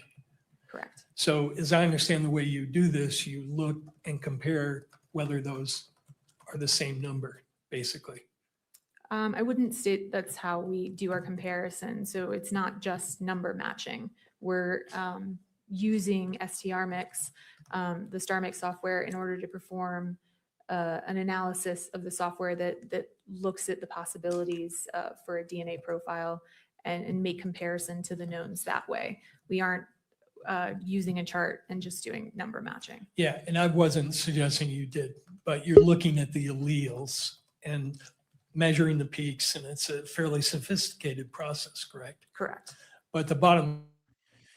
So obviously he's going deep into this allele thing, talking about a bunch of DNA and everything. He's not really getting anywhere yet, and I'm still listening. But welcome Nissy Social. She's our special guest. Hello. I was listening earlier. Can you guys hear me? Yes, we can hear you. Sounds good. I was listening earlier and people were guessing who your guest was going to be. Someone said Charlie Kirk, and I was like, oh no, it's hard to disappoint, guys. It's just me. It's not Baron. It's not Charlie. It's Nissy. All right, and what we're gonna do is, I think they're gonna be doing lunch or something here pretty soon. So we'll keep this rolling, and then we'll be able to talk and do supers and all that. Awesome. I'm just getting my side over here set up. This is my first time meeting you guys. Hello. If you haven't followed Nissy before, it's Nissy Social. She has a good following on multiple platforms, but she's been covering the case, and she has a bunch of other like documentary style videos and stuff too that are awesome. So show her some love. Thank you. I would invoke it. I knew it, that I will leave for 30 seconds and Nissy will join. Hi. Cassia, hello. But we're going to be talking tomorrow. Exactly. Guys, tomorrow Nissy on my channel, by the way.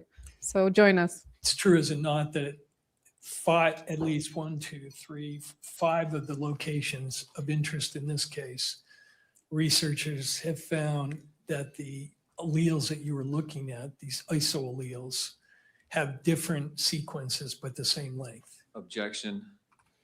Relevance. The witness has testified she does not do sequencing analysis here, and that's what the question is asking, is about sequencing analysis. Counsel?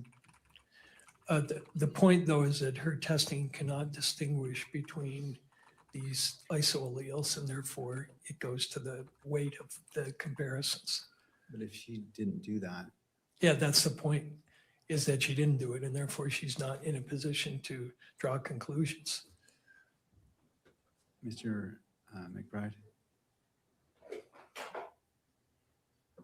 That proffer is inaccurate, that she's not able to draw conclusions because she did not do NGS or sequencing analysis. She has testified that her lab and the analysis she did here is not sequencing analysis, it's something different. Whether or not she could do sequencing analysis is irrelevant to the analysis that she did do. If Mr. Burt wants to call an expert to say sequencing analysis is better or something like that, that's fine. But this expert does not do sequencing analysis. Therefore, the line of questioning that goes into sequencing analysis is irrelevant to her testimony. Let me see if I could lay a further foundation. All right, so I'm going to sustain the objection. And the question may be re-asked if counsel chooses. When you do your analysis using length only, do you go by the rule that if any STR locus fails to match when comparing the genotypes between two or more samples, then the comparison of profiles between the question and reference sample is usually declared a non-match, regardless of how many other loci match? No, it's not quite that simple. What you're speaking of is an exclusion, is that correct? Yeah, right. So it's possible for DNA evidence we spoke about, it's possible that DNA evidence be degraded. In a case like that, there may be the potential that some of the profile has what we call dropped out. So it's not present. In that case, we wouldn't expect necessarily to have a inclusion or exclusion at that location because there's no information present there. So it's not quite as simple as is every allele in this chart present in the evidence. There's more to it than that. If you had a difference in sequence between a known and a question across many loci, would you exclude the person? It Once depends again, on, objection, Your Honor. We're going back into sequencing, which is not the analysis that was done in this case. Mr. Burt. Again, Your Honor, if there could be an exclusion based on this and the testing was not done, I think that is relevant. But as it relates to this witness and her firsthand knowledge, I'm not seeing that tie-in as it relates to her. All right, let me move on then. So This lawyer's struggling, man. Well, you said that all the samples you looked at in that one report were mixtures, correct? correct. And the number you get in the likelihood ratio depends on how many contributors you estimate, right? The number is going to vary if you say I think it's a mixture of 2 people versus I think it's a mixture of 5 people. It's not necessarily the number of contributors. The likelihood ratio speaks to the weight of the evidence. And so it's comparing known individuals to the unknown sample. It could be a low number and be a single source sample. It could be a high number and be a 4-person mixture. It's not necessarily directly correlated with the number of contributors. Let me ask you if you agree with this. This is from the NIST mixture study. An likelihood ratio numeric value is not a measurement of a physical quantity.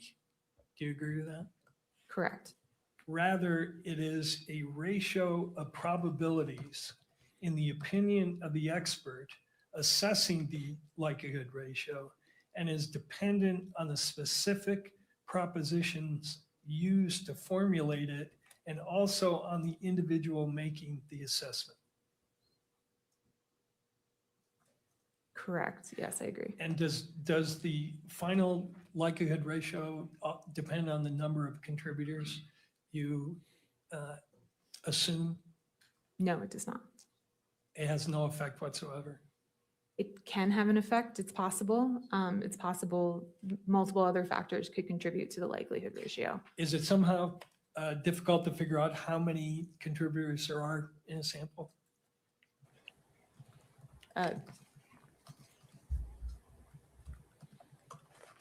I guess I would say that I use my my training, education, and experience in order to determine the number of contributors present in a profile. I noticed throughout your report, you used the phrase, for instance, with regard to the 1.2 sample, the profile consistent with at least five contributors, at least one of which is male.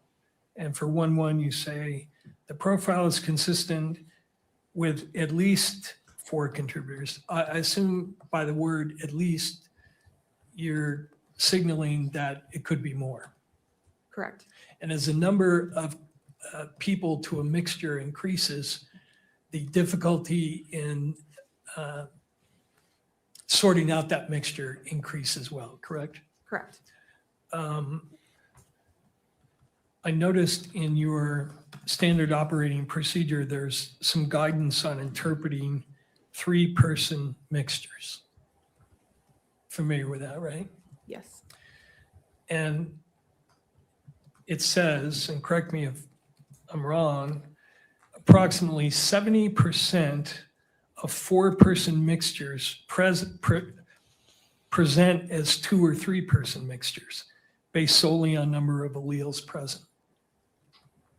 It's possible for them to present. Yes.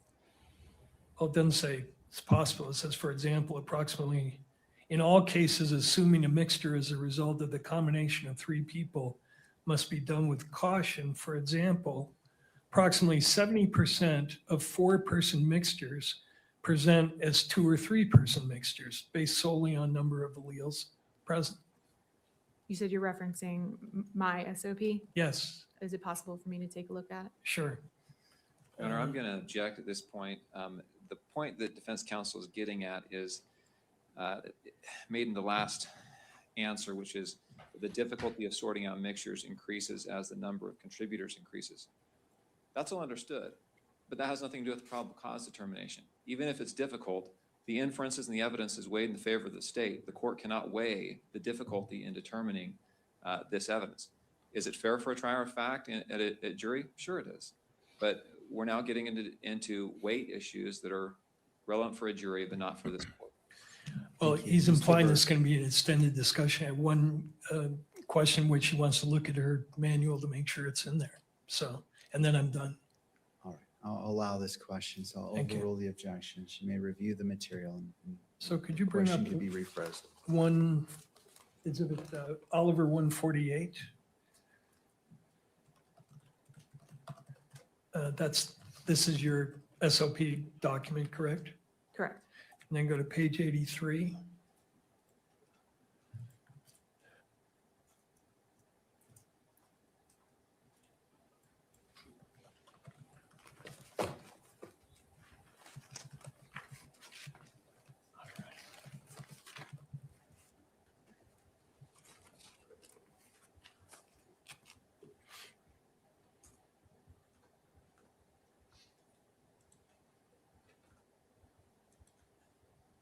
Did I read that correctly?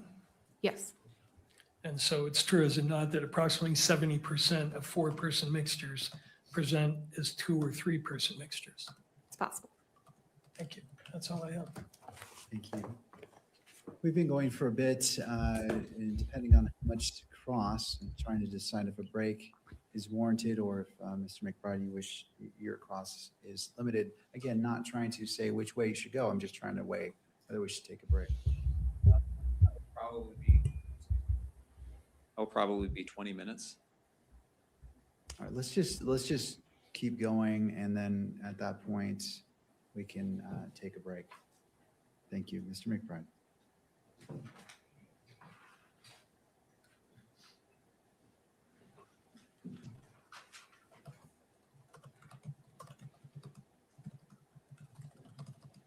Did he manage to do anything with this?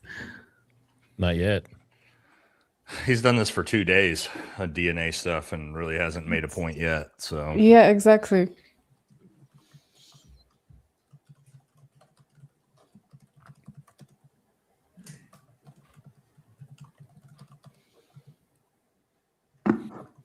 She's so over it. She's like, can I go? Good morning. Morning. Is your lab accredited? Yes, it is. What does that mean? So our laboratory goes through a voluntary accreditation process where a external third party comes in and audits our laboratory to a set of standards. Specifically, the ATF laboratory is accredited, and specifically the DNA section of the ATF laboratory is accredited to 2 sets of standards. One is an international set of standards called ISO 17025 for testing laboratories. And additionally, a DNA-specific set of standards put forth by the FBI. Does the accreditation require that the methodologies you use be validated? Yes. The methodologies used in this case have been accepted by courts across the country, correct? Correct. Does the accreditation require that forensic biologists like yourself satisfy certain qualification standards? Yes, we're required to perform competency testing prior to participating in casework. And additionally, we participate in twice a year proficiency testing. And do you satisfy the competency and qualification standards required by accreditation? Yes. And at the time you did the testing in this case, did you satisfy those standards? Yes. Moving to your opinions, where on the firearm did you find evidentiary support for the inclusion of Tyler Robinson? There were several locations. I'd have to refer to my report. Okay, would you look at your report? And this is, it looks like report number or exhibit number 30. If we can pull that up just for the witness.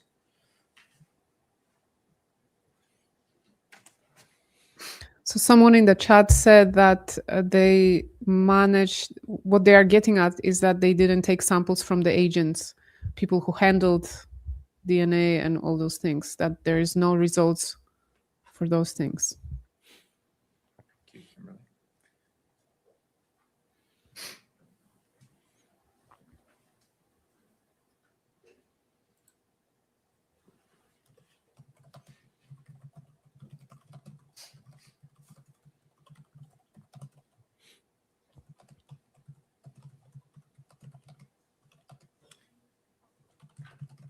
had it for a minute here. A minute ago.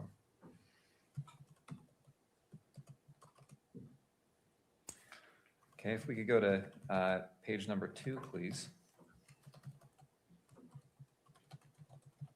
Will you just list off the areas of that firearm where there was support for evidentiary support for inclusion of Tyler Robinson? The swabs of the stock and grips of rifle, the swabs of the butt plate of rifle, swabs of the trigger and trigger guard of rifle with possible ridge detail / smudging, the swabs of the bolt of the rifle with possible ridge detail / smudging, and the swabs of the forend of the rifle. We go to page 3. Swabs of the barrel of the rifle with possible ridge detail / smudging, the swabs of possible ridge detail / smudging on the optical accessory. And page 4. The swabs of the protected underside of the receiver of the rifle after disassembly, the swabs of one 30-06 cartridge case, the swabs of one 30-06 cartridge, and the swabs of one 30-06 cartridge. I want to ask you about a couple of those conclusions.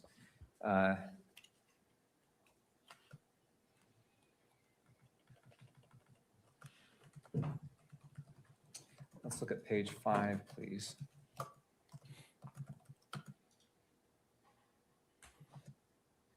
And calculation number 3, exhibit 1.3, do you know where that swab was taken from? I'd have to refer back to page 2. Can we refer back to page 2, please, Kimberly? Thank you. 1.3 is the swabs of the trigger and trigger guard of the rifle. All right, going back to page 5.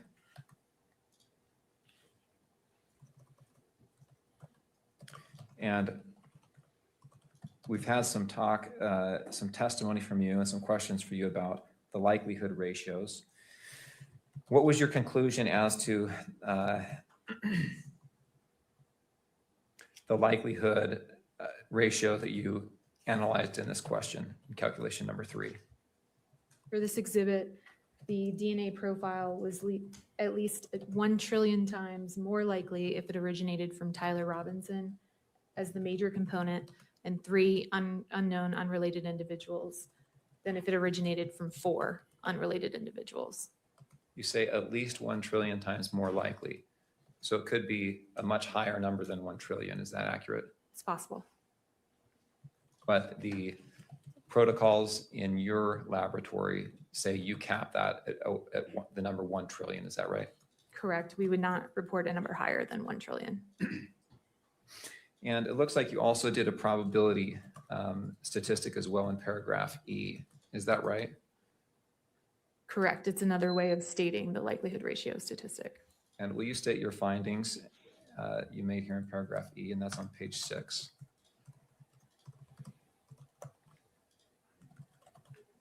The probability of an unrelated individual in the population who has not contributed DNA to the sample yielding this level of support is less than 1 in a trillion.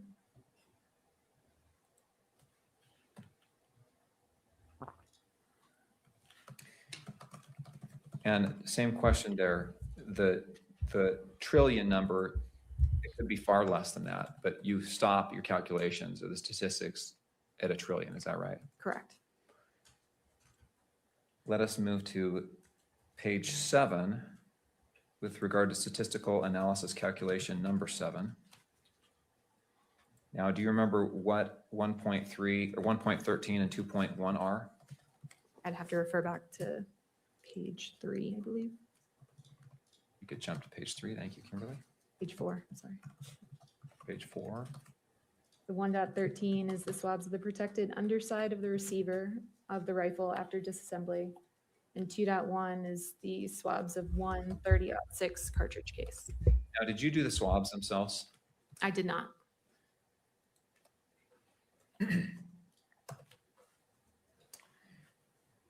And 2.1 is a cartridge case. Is that right? Correct. And what's the difference between a cartridge case and a cartridge? The cartridge is unfired. Cartridge case has been fired. Right. Let's jump back to page 7. And what was your conclusion with regard to, well, first of all, why do you group these two together, exhibits 1.13 and 2.1 in your conclusions here? They were both mixtures of two individuals, and they both yielded a likelihood ratio of the same magnitude, so they can be grouped together. Okay. It's not that they were tested together? Correct. It's just that the results were of the same magnitude, so they were reported together. Is that right? Correct. All right. What was your conclusion as it relates to both of these as to the likelihood ratio? The DNA profiles are at least 1 trillion times more likely if they originated from Tyler Robinson as the major contributor and an unknown unrelated individual than if they originated from 2 unknown unrelated individuals. And did you make a conclusion here as well about the a probability statistic? Yes, so the probability of an unrelated individual in the population who has not contributed DNA to these samples yielding this level of support, so meaning yielding this likelihood ratio, is less than 1 in a trillion.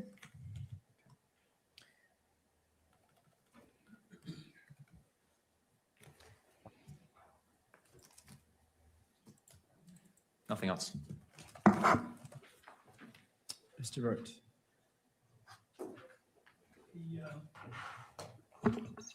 The 1.3 sample is described as swabs of trigger and trigger guard, right? Correct. You didn't do the swabs, but am I correct that you have no way of knowing which part was from the trigger and which part was from the trigger guard? Correct. So they were swabbed together, so I wouldn't be able to say where the DNA came from. And that's one of the samples that was degraded, correct? There were signs of degradation present in that sample, yes. And you said with regard to that sample, that that was a sample consistent with at least 4 contributors, right? Correct. And did what you term the major profile have the largest amount of degradation in that sample? There was, yes. And you can't tell us anything about when the DNA was deposited on the trigger guard or the trigger, correct? Correct. You can't tell us anything about whether, when you say it's at least 4, it could be 5, 6, or 7 people with DNA on that trigger or trigger guard, correct? Correct, which is why we have the major contributor that is suitable for comparison, and the minor contributor is not suitable for comparison due to that complexity. And again, major, minor just has to do with the levels of DNA you were seeing. It has nothing to do with someone being engaged in activity that is major in relation to the minor contributor. Yes, so the major contributor is the majority of the DNA contributed to that sample. Okay. And some of these samples, you have major contributors of more than one person, right? Correct. So for sample 1.1, swabs of stock, you have 2 major profiles, and there are at least 4 contributors on that sample, right? Can I refer to my report? Sure. It's exhibit 30. Plaintiff's 30. Right? He's making good points, but come on, man. You said I exhibit. don't think DNA is the Yes. way to go for them, to be honest. Yes, it was a mixture of 4 individuals. There were 2 major contributors. Okay. I mean, this is interesting. 4 different people's DNA on the rifle. And again, Definitely relevant. all these samples, no way of knowing when or how the DNA got on those samples, correct? Correct. Yeah, so I mean, the fact that it could be any of these 4 or 5 different people or more, right? He said it could be more people too. And the only reason they can isolate him is because he's assumed to be the major. So they Yep. test it that way. Yep. So it's biased. It's called the random match probability statistic. Or is that something else? It itself is not a random match probability statistic. It is a way to represent the likelihood ratio similar to a random match probability. But it's still a likelihood ratio computation, right? Correct. It's based off the likelihood ratio computation. And it's still subject to all the limitations we've talked about. Correct. Can't attribute it to any person. Can't state it's infallible. Can't state there's a zero error rate. And you can't state that it is a source connected with any one person, correct? Right. So part of not being able to state source attribution is the reason we report the likelihood ratio statistic. It speaks to the weight of the evidence. And so yes, we can't do a source attribution, and we report that statistic and address that uncertainty that way. And address the uncertainty along with the other limitations we talked about. Correct. Thank you. That's all I have. Thank you. Anything further for this witness? We're going to have a break now. All right. May this witness be excused. All right. Thank you, ma'am. You may step down. Anything further from defense? No, we have no further witnesses. All right. Returning to prosecution, anything further? No, Judge, we have no rebuttal evidence to present at this hearing. The state has no rebuttal evidence to present at this hearing. However, before we break, there is the matter that was discussed yesterday with respect to publishing Erika Kirk. in the courtroom Exhibit 12.1, so that the victim's family can observe that. Thank you. All right. Do the parties wish to be heard as it relates to this briefly, and then the court will issue its ruling? And Your Honor, I actually just want to make a quick record. We have advised Mr. Robinson of his right to testify at this hearing, and he is choosing to take our advice and not testify. Oh, okay. I was going to say I was like, I note that he's not in the that would have been wild. All right. In regards to why are they showing him? outstanding issue about the They can show him. publication of state's exhibit Not Erika, right? to the court. They've shown her to persons in the courtroom. Accidentally, I think. Yeah, she made sure to Yeah. walk right in front of the camera to show that she was crying to everyone. But yeah. Jeff and I, on behalf of the victim, my understanding is you ruled yesterday that you were going to play it, that you did grant our request. So I don't know if we. Thank you. He won't even respond to that lawyer anymore. He's just like, Judge, I might simply add, given the court's ruling this morning with respect to displaying exhibits, we may want to make a record with the live streaming folks here that it's not going to be published. Thank you. All right. Nothing further from any of the parties? Okay. Just updating some notes.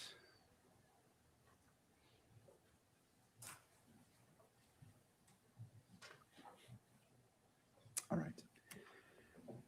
The court wishes to readdress yesterday's ruling in light of this morning's sanction as it relates to Exhibit 16. The court separately addressed that incident and imposed a sanction on the record. Having considered all applicable public access, fair trial, privacy, and victims' rights interests, the court adheres to its prior ruling. The court finds that temporarily limiting live stream to audio only while Exhibit 12.1 is displayed is necessary to prevent the inadvertent publication of the exhibit from being transmitted to outside the courtroom, and no broader and is taking the least restrictive means to accomplish what is being requested.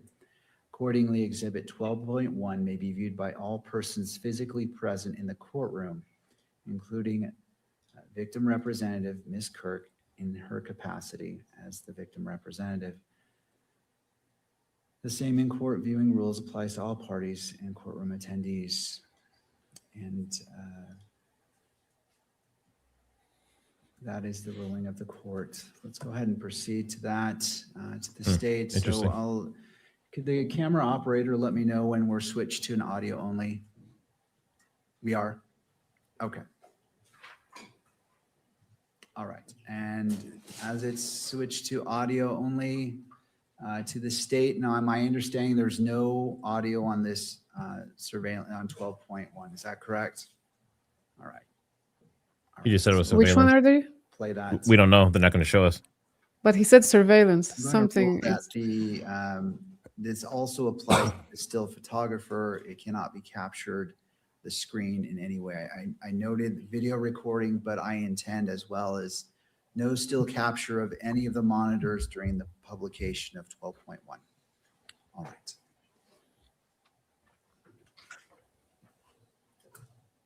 And to the state, just let me know if you're ready. Let's go ahead and play it now. So I believe what they're showing is the zoomed in footage of Tyler on the roof. Which that's important. Doesn't sound, it doesn't sound like there's much there though, because I mean we've It's gonna seen be blurry, no? Yeah, we've seen So the that- zoomed in footage when he's running away off the building, like how terrible it is. It's not going to be much better if you backtrack it a little bit before that. So yeah, we'll see. Is it that same camera angle that we've all seen? Yep, that's all they got. They're Is just that one a big little shot dot. at the roof that where we can't see little anything. dot Yeah, in- that's all they have of him on the roof apparently. So Yeah. that's just the zoomed in version of that, which we've all seen that 100 times. You can see a little black figure, a little Yeah. black stick figure man, but that's it. What evidentiary value is there in playing a zoomed in version of that grainy video for the court? Well, all they Maybe- have is the sequence that they see him arriving and walking this way, and then. But again, it's a figure, and they're just assuming it's Tyler, right? Well, they're saying it is. Saying, yeah. They're stating, yes, you're right. I just remember from. Yeah, go ahead. Sorry. I was going to say, I just remember from yesterday what this is. This is specifically the first evidence they tried to submit that had the zoom in with the circle that drew around it and all that stuff. So this Yeah. is the edited version of the video, like the Yeah. TikTok version, I call it. Yep. People asking in chat. Well, first of all, everyone hit that like, subscribe to everybody that's on the panel, show them some love. Secondly, someone asked, they said, is this Sabby Sabs? No, this is Nissy. This is Nissy Social. This Not says, all black people look alike, guys. this says Sabby Sabs has bangs. That's what it Is says. it Candace? Hey, well, in fairness, I'm Nissy- Candace Owens. In Yeah, fairness, Candace on the- Missy, one of our biggest arguments for Tyler right now is that all white people look alike. So, yep. Well, obviously. based off, I This is can't like even Go tell said the that. difference between Tyler and Lance. I don't know which one. And I thought one of them was supposed to be a girl. he was, but he's not. I guess that narrative apparently wasn't the real narrative. Only at nighttime, I guess. His voice. His voice is stuck in my head. It's creepy, Like, man. Think of It's every creepy. psychotic serial killer in a movie. I don't know. It's hard to shake. And that blank stare, no emotion. Did you guys? There's reports on it now. The group chat's talking about. Did you hear about what Erika did last night and at the No. end of the trial? What'd she do?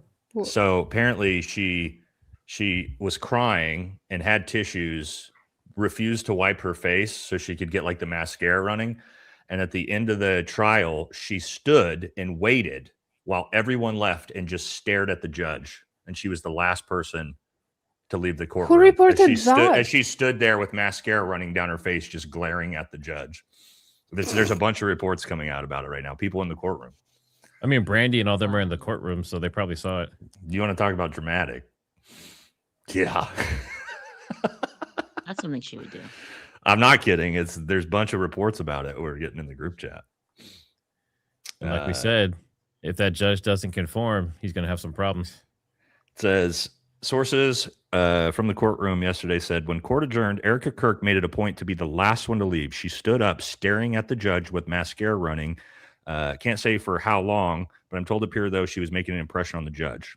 Erika has gone viral multiple times for her signature tissues, but yesterday she made it a point to let her mascara run all the way down her face and refused to wipe it away.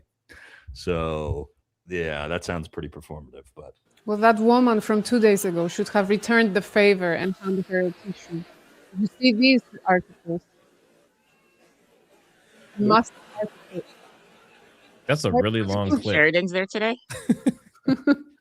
I wasn't that Did you guys funny. hear that? Oh, thank you. Am I Yes. going crazy?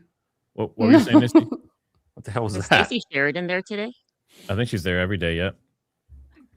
And we had who was it? Trump Jr. was there the first 2 days.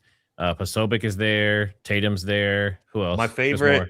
favorite about sorry, Graham go ahead. Allen. Oh, Graham, of course, is there. Old Fed Graham. My favorite with Tatum is he's there faking interviews as if people are walking up to him, but he's actually just got like probably a buddy there, like walking up to him with the camera. And second thing I love about it, he's there to support Erika Kirk and TPUSA, but friendly reminder, they didn't even invite him to the memorial.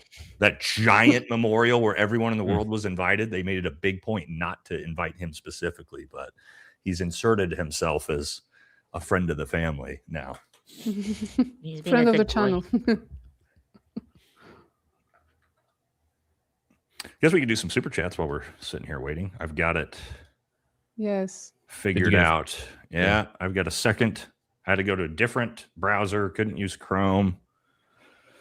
Matt nuked the stream, guys. So all that time I was trying to figure out how to become a producer on Matt's stream so that I can show you the super chats. I can't tell.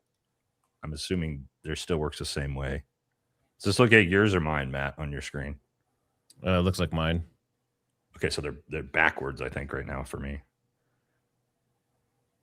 So is this yours then or mine? I don't know. You tell me. I'm in a different weird producer browser right now.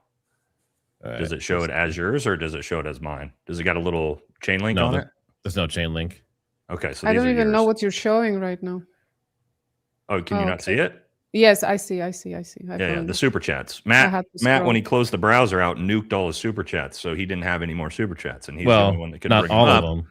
Not all the So- super chats. Just the so ones before it happened. Yeah. I had to become a producer of a show to be able to where I can pull them up now. You have all the power. So we should be good now. So this is yours, Matt, right? All right. Jennifer Buscemi, thanks for the super. Someone mentioned that TR is left-handed. If true, this would prone position be set up different than what was found on the roof. Someone actually said he was right-handed. I think it was Ali Topfile said he was right-handed, so I'm not sure on that one. It's also not guaranteed. I know a lot of people that may be right or left-handed that don't shoot or right or left-handed. You shoot based off of your dominant eye typically, or you're supposed to, not based off of which hand you are. So keep that in mind.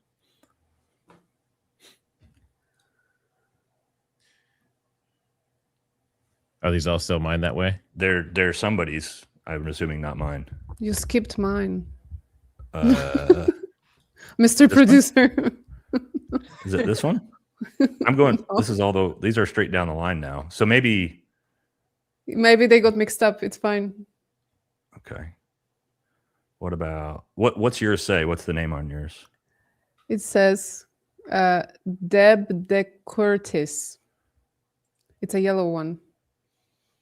Let me look over here. I'm- Sorry, guys. We're trying to figure this out. Let me see. It's It his might first be day that on the job, guys. we've definitely never done this before. The way we're trying to figure it out. So Deb, the 7:58 a.m. I'm working two different browsers here. Oh, you know what it is? You're seeing the same ones I'm seeing. You're seeing the ones since it happened. That's what's going on because I see the same thing you do, but I don't see anything before that. And I see all of them. Yeah. So okay. Well, this isn't going to work, I guess. Because I see Deb here. Yeah. We'll start from what we have, and then we can go back to the larger ones afterwards and just read them directly from your own list. We could also, yeah, we could do that. I was going to say what we also could do is just share my actual screen and then just look off the super chats that way. But all right, I guess this isn't going to work. This is weird because the timestamps like 7:58 a.m. But yeah, it's not there. I think they might be back. All right, we'll figure it out here in a sec. Sorry, guys.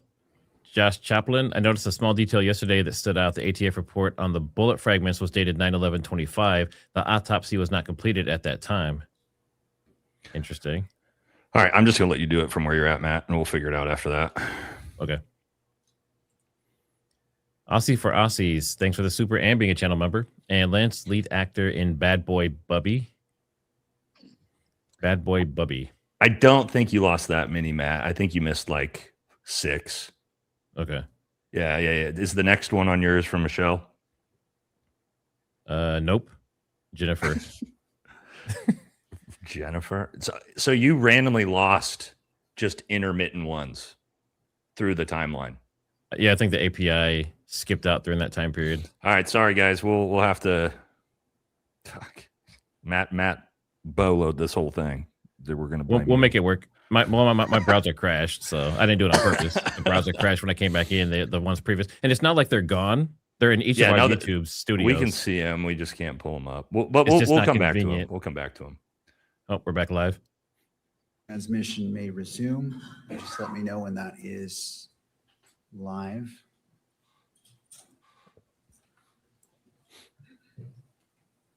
All right, thank you.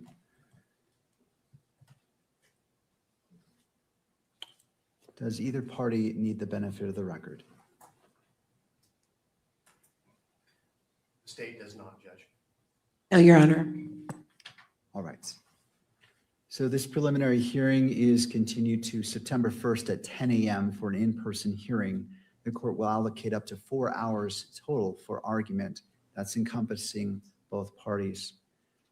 Does the defense request that Mr. Robinson be physically present for that hearing? Yes, Your Honor. All right, we'll make the recording. Thank you.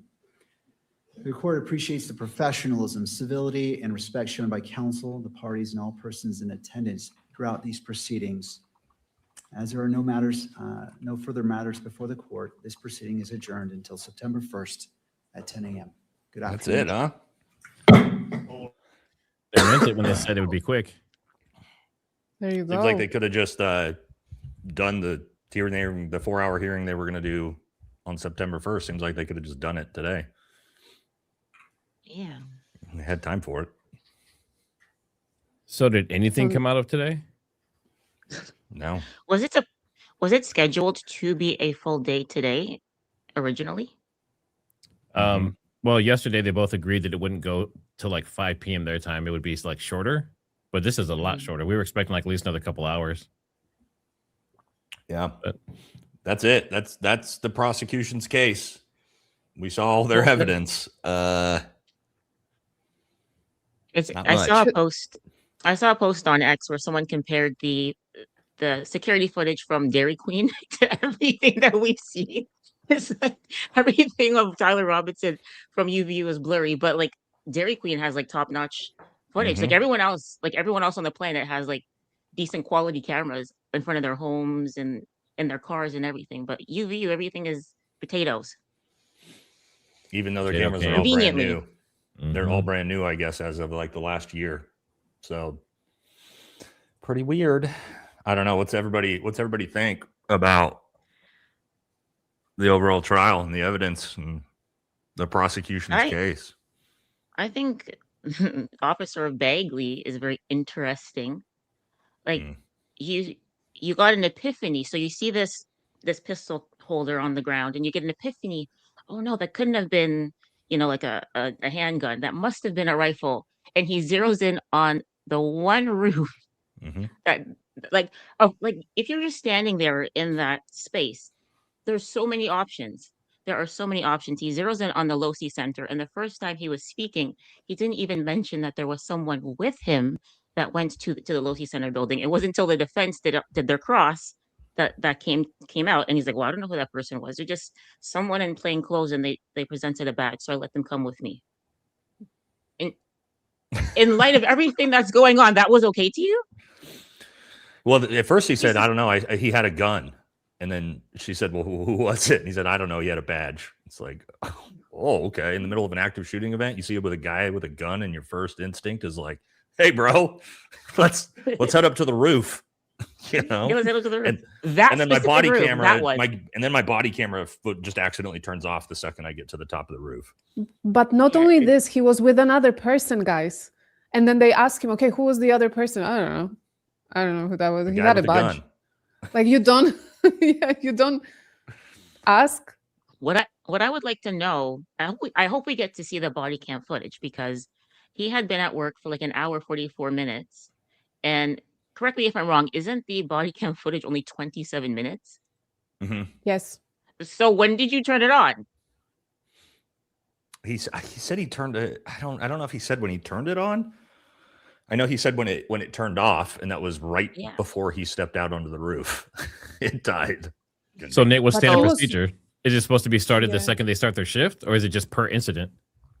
Typically, well, it depends on what they're doing, right? If you're a traffic cop, it's going to be, you're going to turn it on before you get out of your car and go, do what you're going to do. Same thing if you're, responding to a scene, you're going to turn it on before you respond to the scene. So technically, did he need it on while he's just like standing there observing things, not talking to people?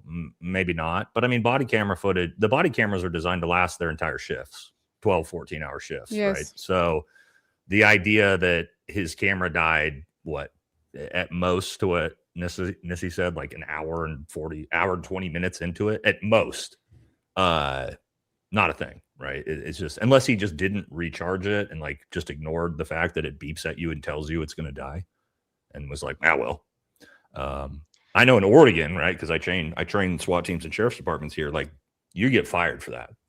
If you just accidentally didn't turn your body camera on and that goes to court, everything gets thrown out. Like you're hosed. So, but of course, it's par for the Charlie Kirk case here, where something weird has to happen, right? It can't just be normal.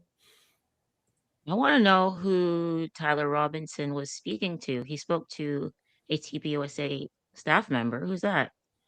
If you look on X, right? Yeah. And we have all of this grainy footage. That person should be able to testify and say, yeah, that was the guy I spoke to. That's the guy that was wearing the red shirt, the gray hat. Why aren't they there? Why aren't we hearing from them? Blake Neff says he knows who it is, but he's not He going to needs to tell tell you us. because they didn't do anything wrong. And it might be true because look, if we play devil's advocate, right? If Taylor was like scouting the area, he might have approached someone who was setting up for the event from TPUSA, one of the team members, and be like, okay, what time Charlie will be arriving approximately, so he could plan his day out, right? So it could have been innocent, nothing nefarious. I mean, very nefarious from his side, but not from TPUSA's side. Sure. But the fact that they use the word meet, this is chocolate theory, okay, guys? Because they could have said he approached someone from the staff members, but he said he met someone. So that gives me a bit of a pause here. Yeah. Yeah, and just to respond to what you were saying, Cassia, it was advertised what time the thing was going to start. Like they had it on their social media, on Facebook, they had it on Instagram. It's going to be at the UVU courtyard at 12 Good o'clock. point, yeah. So he would have known where and when this event was happening. So you don't need to ask someone specifically from TPUSA what time it's going to start. And I think that's actually pretty arrogant if you know that you're going to be doing what you're going to do, to actually go to a staff member and ask them a question. I want to know who he spoke to. Well, he obviously, to your point, Nissy, he obviously knew the schedule because he drove from 3.5 hours away, and he knew how early he had to leave at 4 a.m. So he knew when the event was going to be. He knew when Charlie Kirk was presenting, obviously. So it's not like he showed up and was like, where's this going to be? What time is this thing at? Like, he knew that ahead of time. Yeah. There was a CNN report that 2 weeks before this event at UVU, someone was seen like hopping over the railing and standing in that area on the Losi Center building. And I think there was a student and a professor who were like, are you okay? Like, what's going on? And the person didn't respond. And I want to know if that's going to come up at the trial, and if they were able to look at the cameras and see who that person may have been. I mean, they could also very, very easily check Tyler's metadata. If he took his phone a week earlier and drove down to UVU, they would know that as well. You know, guys, what I noticed as well on the spaces, on X spaces with Blake, when he was answering questions, there was something interesting as well. When they asked him, did you have 2 phones on the day? And he said, you know, defensively, he was, no, I didn't. I don't know if you remember, and there is a clip of it from one of the early shows, Charlie Kirk shows after the September 10th. And he was saying, I called my mom on my other phone. I will quote it. I will find this clip. He said it. And that's why they were asking him on X Spaces, did you have 2 phones on that day? And he said no. But he explicitly said, I called my mom. I think it was called my mom or someone, and on my other phone. So that's interesting to me as well. Why deny having another phone? Like if you, I don't know. You work at this high professional job, it's actually very common to have a work phone and a personal phone. So like no one would think that's inherently weird. Yes, exactly. It wasn't weird when they were saying that about Mikey as well. Oh, he had 2 phones. They were carrying 2 phones. I'm like, yeah, okay. If you ever worked in corporate job, yes, you have a work phone. It's normal. You have 2 phones. You have 3 phones, especially if you're in social media, in marketing. Yeah, you're going to have all these apps and chats and stuff. So yeah, it's normal. I don't know why it would be denied. And that's why it stuck with me. What else stuck with me from that conversation? When he said he stayed in Orem overnight. He's like, I don't know where I was. I got off the plane and I don't know where I was. Yeah, exactly. But he stayed in Orem overnight, and then he said he was at the hotel, and they asked him if he left the hotel, and he was like, maybe I don't know. I don't know. Maybe I don't know. Yeah, like yeah. Maybe I would get hungry probably. And we're like, you would know. Isn't this weird isn't this though just the pattern with TPUSA is lying about trivial things that don't matter and then getting caught? There's dozens of examples of this, right? Like, for example, the thing about you knew one of your representatives talked to Tyler Robinson. You just omitted that. Or Andrew Colvett multiple times with the surgeons, the steel neck surgeon story, which we now know is completely made up. That never happened. Like, why did you lie about that? Like, we could go down the line. Charlie's text messages. You all said, right? This never happened. Candace Owens puts them on the screen and goes, here they are. And then you go, well, yeah, actually this did happen, but you keep lying about all these trivial things that don't matter over and over and over and over again. And we're supposed to not find that suspicious. Like, these aren't, again, they're not things they needed to lie about. Yeah. Exactly. You don't need to lie about those things. That's why it looks weird. But lying about those things puts attention on it so that they focus on that instead of the other stuff. True. Kind of a good strategy. Yeah. I still want Erika to answer for the whole Charles Barkley thing. Erika claims that Charles Barkley coached her when she was 5 years old while he was playing at top levels in the NBA. I need her to answer to that. I need her to answer to that. I've never heard that. I did a video on it, and I made a joke about how she lies with her whole chest. And after I said that, they started accusing Candace of lying with her whole chest. I'm like, oh, you guys watch my video. I've noticed that too. Yes, they do watch our videos. Believe me, they do. 100%. Because when I did a video about Erika's parents and I questioned it, and that was like around the same time that Candace did. So like, yeah. And then she did the interview, the education event. And she's like, oh yeah, we went to Chicago. The kids played baseball in the backyard of in-laws. It was so sweet, you know. Yeah, she was. They watch it and make notes. I'm like, okay, Erika, you have to go respond to this. You have to address this. This is what people are saying. 1000% they're watching. Look, the point. Okay, so today, what I said to my husband as well, I'm like, 2 things could be true at the same time. All right, we could dislike Erika. She could be shady. There could be things in her life and in her professional life now that she could be doing wrong, nefarious things, whatever. But still, she didn't necessarily do anything to her husband, right? Like, for sure. Maybe the stuff that we're discovering is just fraud or, and I'm not accusing, I'm just saying that maybe the things we're discovering about her is just we don't like her, or, she actually did something wrong, but it had nothing to do with Charlie. Maybe they did those things wrong together. Maybe they, like it could be a million things not related to 10th of September. However, some things seem to be connecting. So that's why we're here. Allegedly. Allegedly. Seem. I always said. tell people all the time, I mean, as Green Berets, we're like very deep into psychological operations and different stuff like that. I tell people all the time, if you're looking at an event like this, false flags, all this stuff, watch people's behavior after the event. And that can typically tell you a lot. And when you see right after this event, the mainstream media, TPUSA, Erika Kirk, everybody involved, all the MAGA influencer talking heads all have the exact same script, right? And you have to do exactly this. After any big event like this, the White House Correspondents' Dinner, what happened?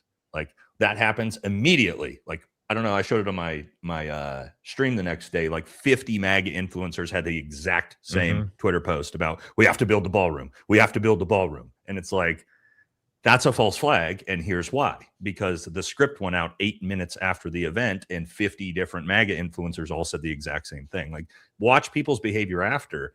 And what I mean by that with Erika is like, that doesn't necessarily mean she's involved or she did this, but we've watched her behavior afterwards and it is not normal. And it's funny, women, you guys are so much faster to pick that up than I think we did. I told this before, the day it happened, or you may guys remember the first time Erika did her, thing on the Charlie Kirk show in the white. And the white, all white. Her very first one, because I was super shaken by the whole event, right? Like, unfortunately, it triggers a lot of PTSD and trauma for me, seeing people get shot in the face, given my background. But I was super upset by it. And I remember watching it and actually being very emotional watching it. And my wife was like, nah, something's wrong with her. That's fucking fake. And I was Your like, wife's a smart woman. yeah, but I was like, wait, what? And she was like, oh yeah, there's something fucking weird about her. And I was like, wow, you guys are looking back on it. That was before I was, on the train we're on now. But looking back on it, I'm like, wow, you guys picked that up way faster than some of us guys did. I will continue to belabor the point. Who wears all white to memorialize anybody? That's disrespectful. That you never like that. As soon as I saw her wearing all white, I was like, oh, it's one of those things. Okay. Yeah. And then she I did did. it Somebody again. Well, her stylist. Somebody just said, Nate. Oh, sorry. Go ahead. No, you go. I was going to say, somebody in the chat just said, Nate actually defended Erika for a long time. I did for like 2 months. And then eventually, but like she wore me down, right? Where eventually I just threw up my hands and I'm like, no, this is fucking weird. You know what I mean? And I was a supporter at first. And she just grinded me down with the bizarreness and the fake tears and the fireworks. And it was just like, oh, after like a month, I was like, okay, I'm out. No, I'm out. Nate, what did she do? What was the turning point? I think so. The memorial was like the first one where I was like, whoa. Like the walking out to fireworks and the theatrics. And I was like, and selling merch and having the tent set up to do the photo booths with people. That's when I was like, the step back. And then the next couple interviews, just the over dramatic, like Fox News interviews and I think it was the one about Candace, the stop. No, don't. And like that's when I was fine, like with the staring and the crazy eyes that's when I was like, nah, dude, I'm out. Like this is not a normal human being right here. But my point with that is like, some of us weren't like I'm not an anti-TPUSA guy. I wasn't like the second it happened, like, yeah, I'm glad. And like, Erika is this, like, I was like most people, like, this is horrible. And it was TPUSA that ground me down into me realizing, oh, these people are fucking parasites and leeches. Like, you showed me that, like TPUSA, Erika Kirk, you showed me that. I didn't just like feel that way beforehand, And the thing is, the war against Candace now, they blame her for starting this movement against Erika, against TPUSA. She was actually the last one to catch on. She was. Onto that. She didn't say anything negative about Erika for months. Yeah. I was one of the first ones. Someone just said in chat, Nate, they said they unsubscribed from you and me at first when we were defending Erika up front. I'm like, for me also, here's another one. Like, I have been to way more funerals than I'd like. And I have a lot of my close friends, their wives are widows right now. Some of my former teammates, their wives are widows right now. Gets me emotional just talking about it. So I'm very well aware of how widows act after traumatic events when their husbands are shot in the face. That was another one to where when I watched her behavior, I was like, No widow I've ever seen has acted that way in the same type of situation. It's like, so that was another big one for me where I was like, this is not normal behavior. But you know what she said in her most recent podcast, right? Of Bible in 365. She said that she's aware that people don't understand how she grieves. And it is because they don't believe in God enough. Like she is so, she believes in God. Whoa. She's so connected with her faith that it's okay. They don't understand it and they won't, because they would need to be on her level. I'm paraphrasing, of course, but this was essentially what she said. Yeah. The audacity. Erika, yeah, it's obnoxious. Like, I've read news stories where something tragic happened to someone and they died, and like I cried. Like someone, I didn't even know who they were 2 minutes before I read the article, and like I got an emotional reaction. This is the love of your life, the love of your, and you're like backstage, like a pig in mud, smiling with the president. That snuggling up to him on stage. This hug. The tent. Oh my God. Nisi, the hug with Trump on the memorial is haunting me. You don't understand. When I remember how she like held on to him, he was like trying to leave. She still held on because she wanted that amazing picture, how she's hugging him. So she said, wait. Let them get the shot. Stay. And then how she hugged Baby Vance, just caressing his hair. Oh, yeah. Well, again, it could be that she's just inappropriate, or she's like, she likes the spotlight. It could be it, but there is more. I don't know. It looks like most of you don't think they have enough evidence for probable cause to go to official trial. So we'll see what happens on September 1st. Make sure you guys hit that like, subscribe to all the different channels. Obviously, we're going to be live for the trial and everything that comes up. I will be live September 1st. And depending on if people have availability, they may be able to join or not. That should be quick. Typically, it's like 20, 30 minutes. And he says, like, we're going or we're not going. And other than that, I guess we could start hitting supers. Yeah. All right. So let me do that real quick. And I think... Oh, quick PSA, guys, before we do this, before people take off. I will be... Let me shout out my own stuff. I'll be back live at 4 p.m. Pacific with the Necessary Conversation podcast. I don't know if you guys have seen their show. It's incredible. So make sure you guys come by and watch that. It'll be very, very good, right? So 4 p.m. Pacific. Make sure you come back. Necessary Conversation. Yeah, so the really cool show. What they have, I don't know, you may have seen it. They've got really big kind of viral clips, but it's a son and a daughter, and they're I would say they're probably liberal. And they're two hardcore MAGA parents, and they sit down and debate politics and stuff like that. So it's very, very spicy, right? So if you're the type of family like I have, where the kids are, I'm moderate independent, but the kids are not MAGA, and you have MAGA parents, yeah, they have a great show. A huge Instagram channel, but yeah, their mom is very, very interesting because she's kind of like floating in the middle now. She's like moving away from it as everything's getting crazier. As the dad, though, is like the red hat, the full bore. So anyway, we'll be live at 4 p.m. Pacific. Should be a really cool show, guys. Anyway, let's go. Oh, what's my channel? Valhalla Space VFT. And feel free to shout your guys' stuff out too while we're doing this. Okay, I'm gonna shout out me and Nisi because we're going live tomorrow on my channel. There you go. Is it? We said 1:30 Central Time, right? 1:30 p.m. Central Daytime. Yeah, I believe so. Well, Yes, I'm in the okay. Eastern, so yeah. Oh, you're lucky. So like 12 for me, I believe, or 2.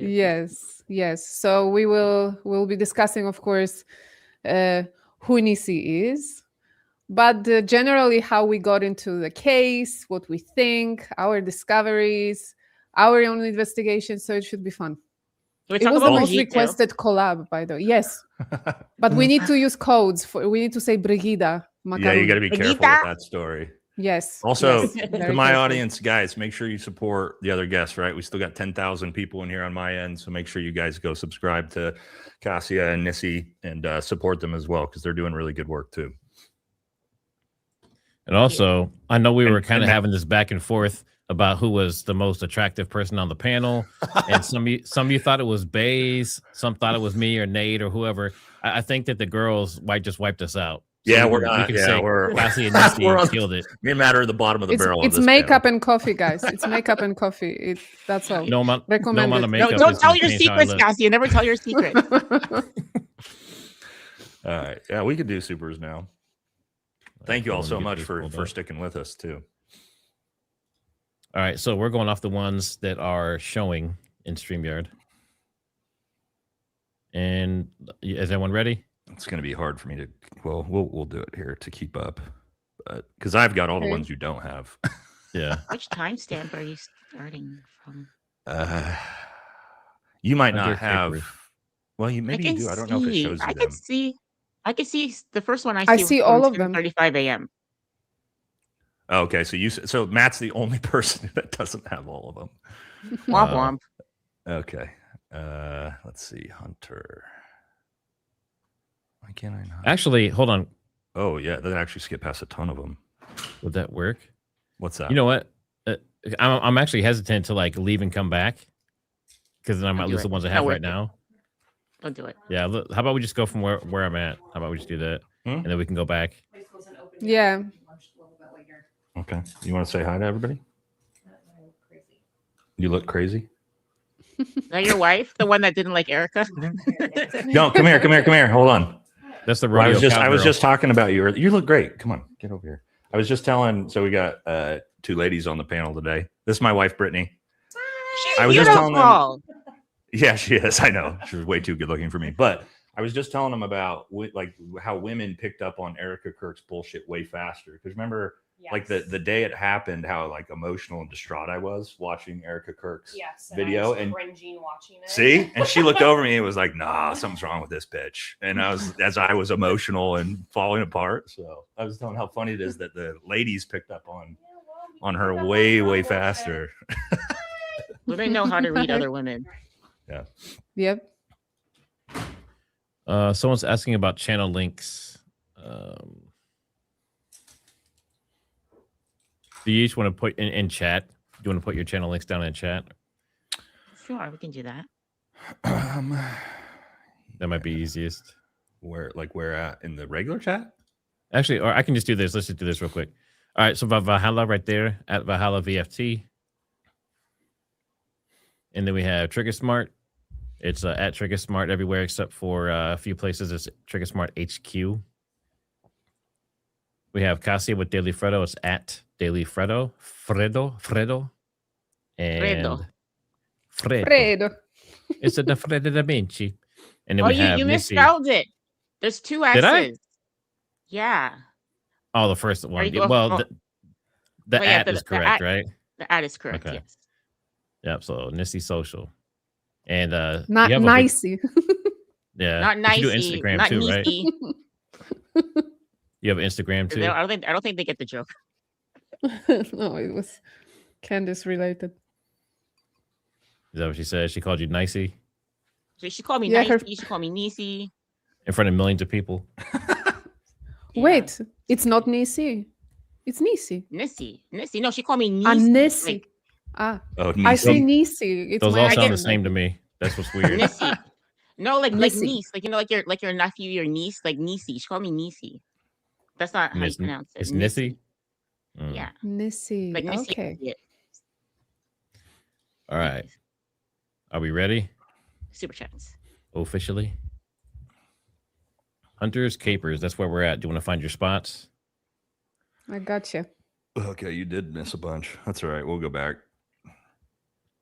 Okay, I think these are mine.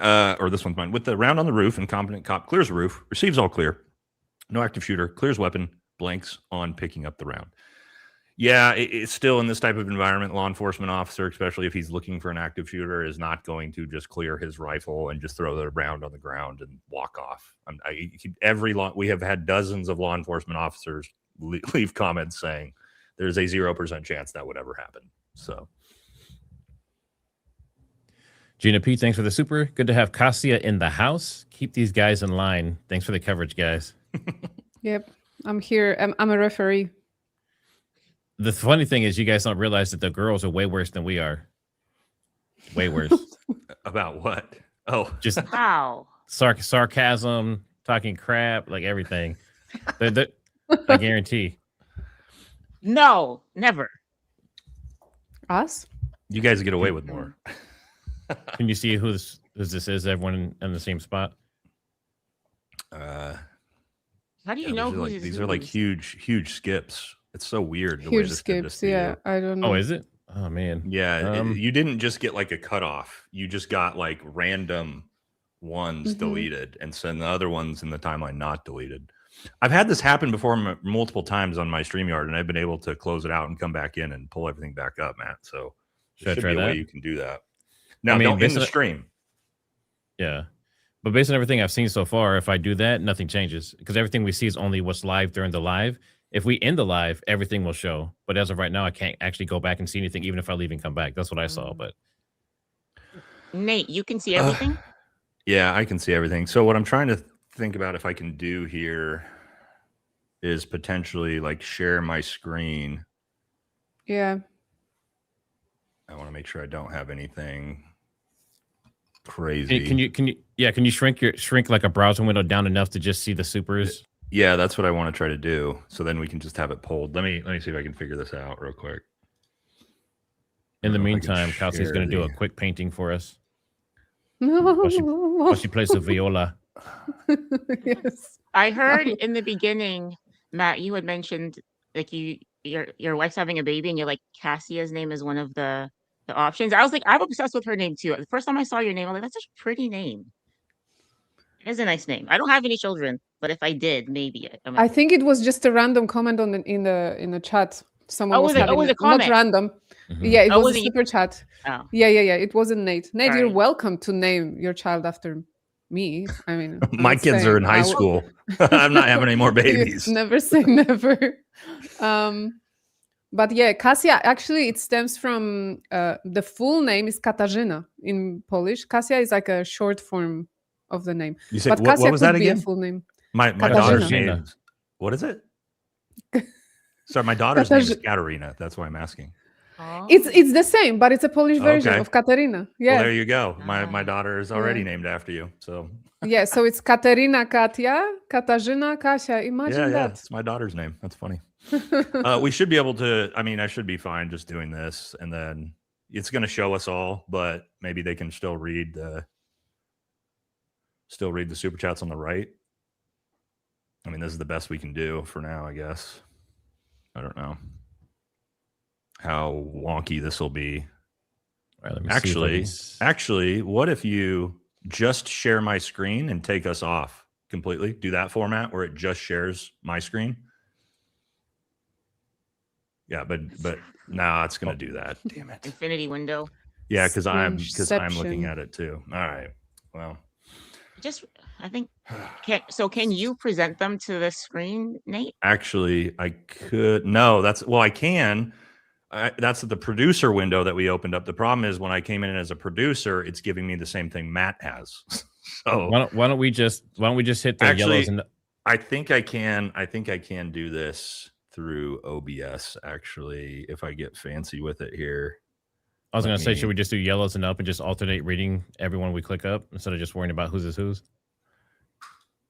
Yeah, give me one sec. Go ahead and start and then But give me they one will sec not to see show if I can up. do this. That's You the have to whole read point. them. They will not show You have to up. read them off the screen. You have to read them out of StreamYard. You won't be able to see them on the side. All Facts Finder, thanks for the super. Hey guys, look at the pics of Lance's phone in text pics. The crack in his phone is directly where date time is displayed. Convenient. Sent to your I ex. saw it. It's crazy. It's like as Okay. if they cracked the screen exactly where the time is showing on the phone screen. I think I might have cracked the code here on what we can do. This took a little bit of finagling. Mr. Wizard. But I think what I can do is run my OBS as my camera here. Let me try this.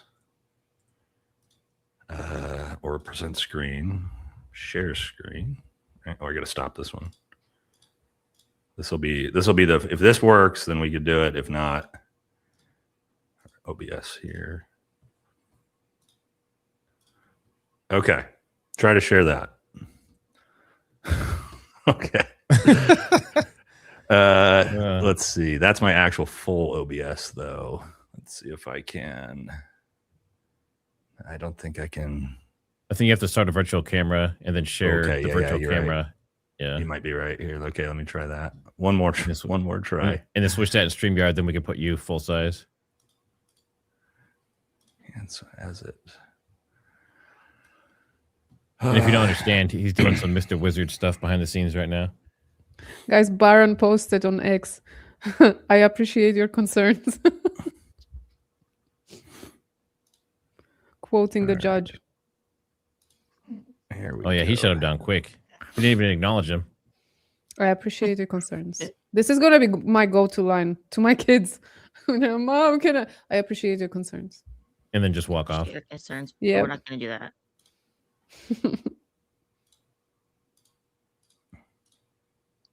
Hold on here. Haley M. Remember, in preliminary, all evidence is viewed in light most favorable to the state. Only in trial does it need to be beyond all reasonable doubt. Have they set a trial date? Sorry, let me switch this around here. Okay.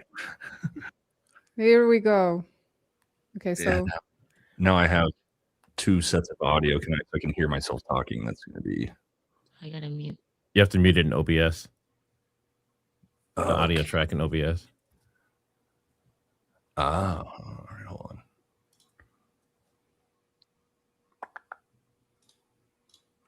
Check. Where's that coming from? Fuck.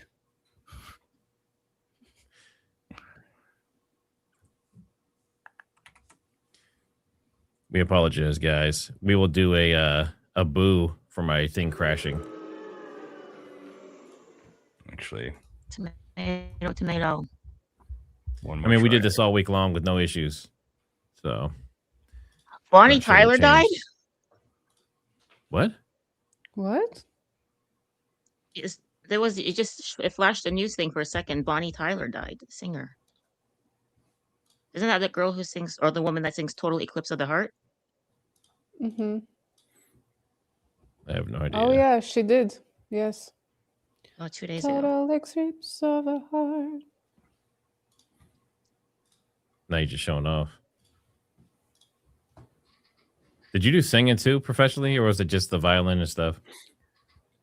No, I sang as well. Not professionally. No. But Okay. I can tell. No, I'm just kidding. Should we I think we should just alternate reading them. Yeah, I thought maybe I'd be able to pull this off, but I don't think I'm going to be able to do it. All right, cool. So we'll just alternate. I'll start with the first one, and we'll just go around.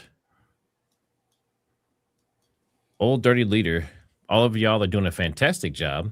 I'll never watch this news again. They they all lie like crazy. Do you guys think that Lance was medicated? Everything about him was so strange and off.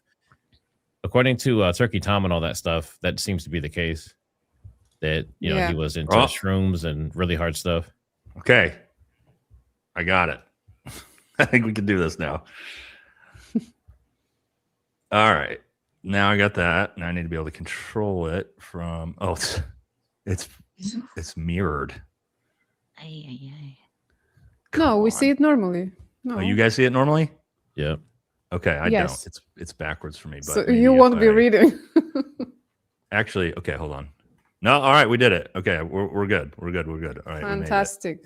All right, this is the best we could do. We were here at Deb, so thank you, Debbie.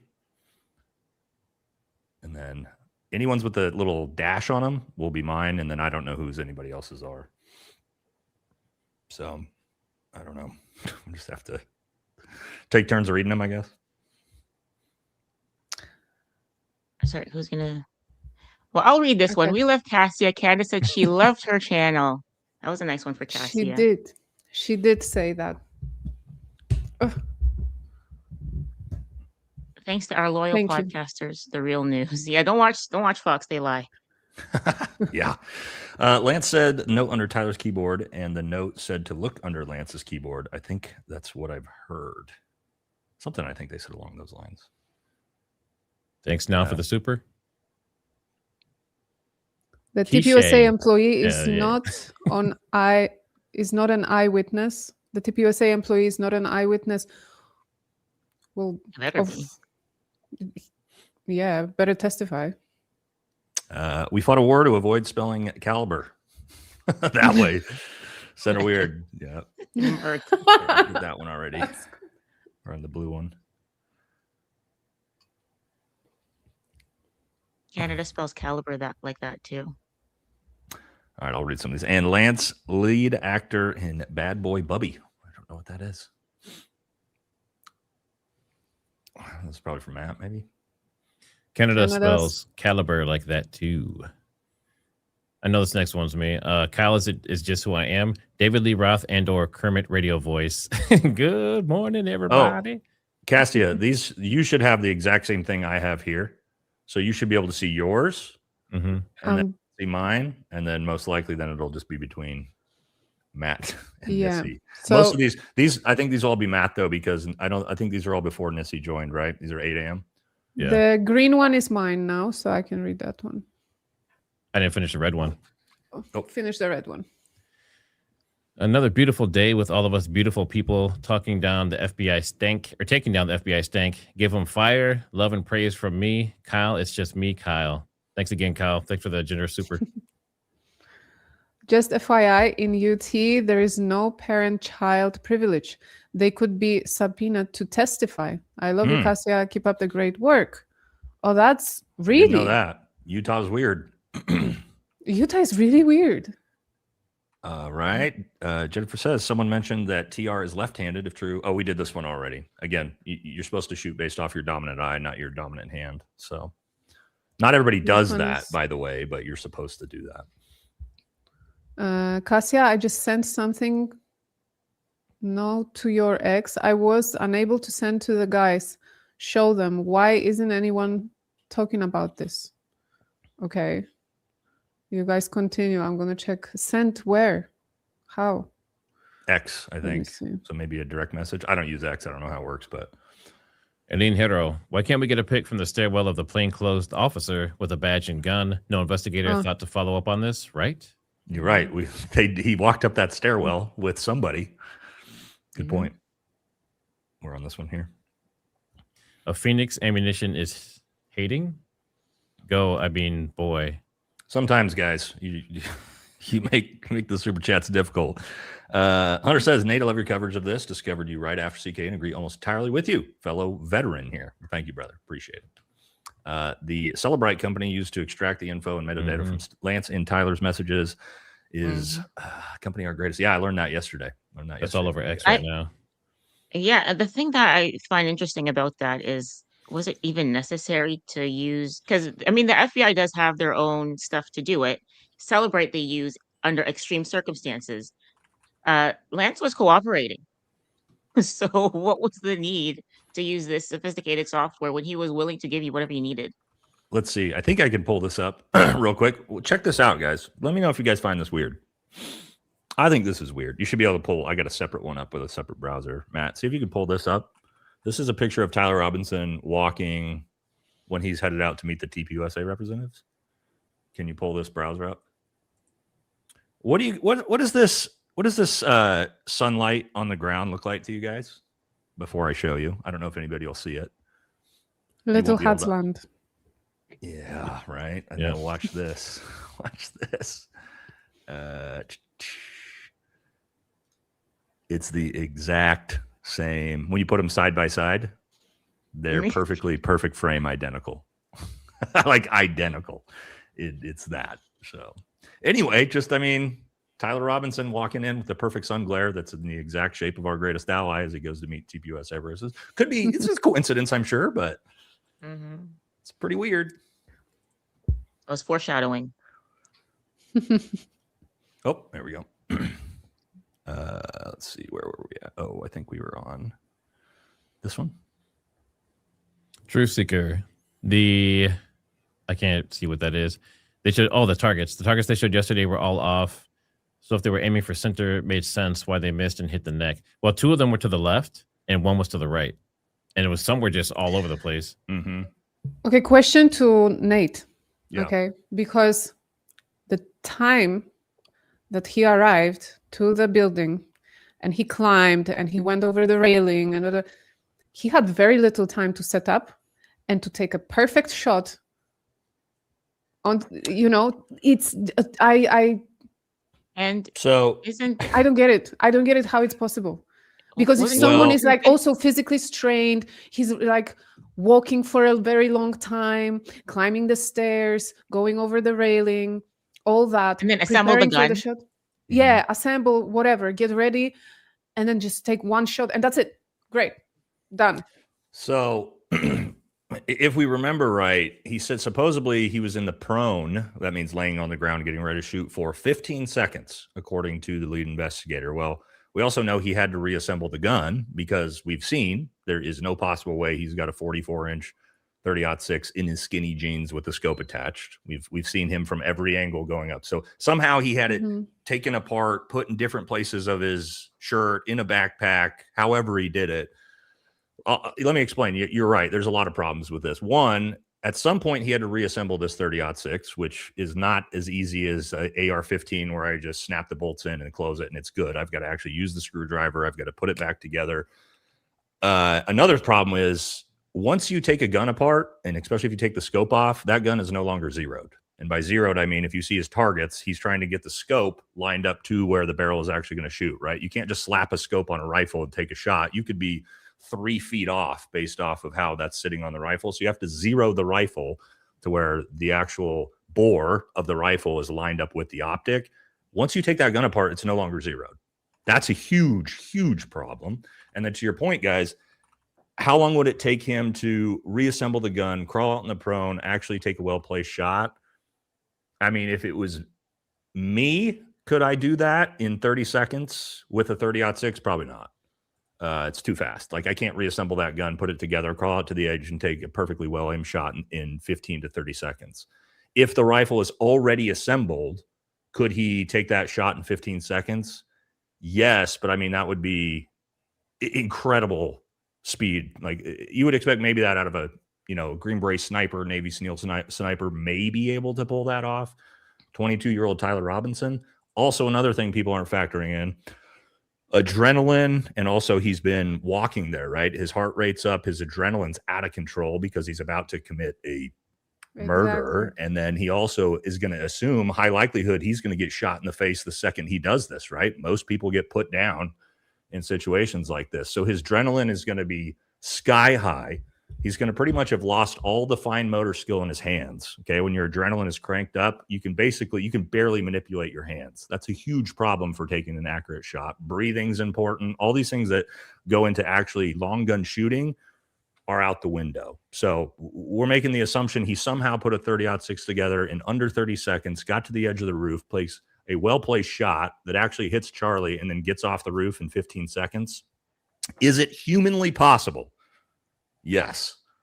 Is it likely that Tyler Robinson, the 22-year-old kid with no experience, did this? It's almost a 0% chance. And that's before we factor in the fact that there's no way that this 30-06 didn't blow half Charlie's head off. So to you guys' point, no, it's not. None of it makes any sense at all. It's one of the most incredible feats anybody's ever seen if he pulled all that off in 20 seconds. Anyway, long-winded, but. No, it was a good explanation. Just a reminder to get your fiber, stay regular. Happy FUBAR Friday. Thank you. And Andrew, I hear defense is looking into the security team. They should. There should be witnesses at least. Mm-hmm. Watching this while sandblasting makes it faster. Thank you. We did this one already. Here. Unbelievable to me that Tyler would tell Lance that he was engraving casings for hunting fascist deer. I know that was a little silly too. Also, dremeling the rounds can potentially damage them to the point where that thing could explode in your barrel. So why would you be purposefully, I mean, obviously he's not using it for hunting, but the idea that you're going to dremel rounds to take out and shoot hunting, potentially destroying your gun, that seems bizarre. Gina, we did this one already.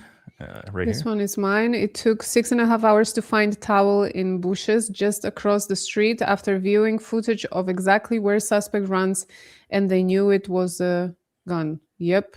And that was ideal. Ideal, in fact, ideal. Thank you for the super.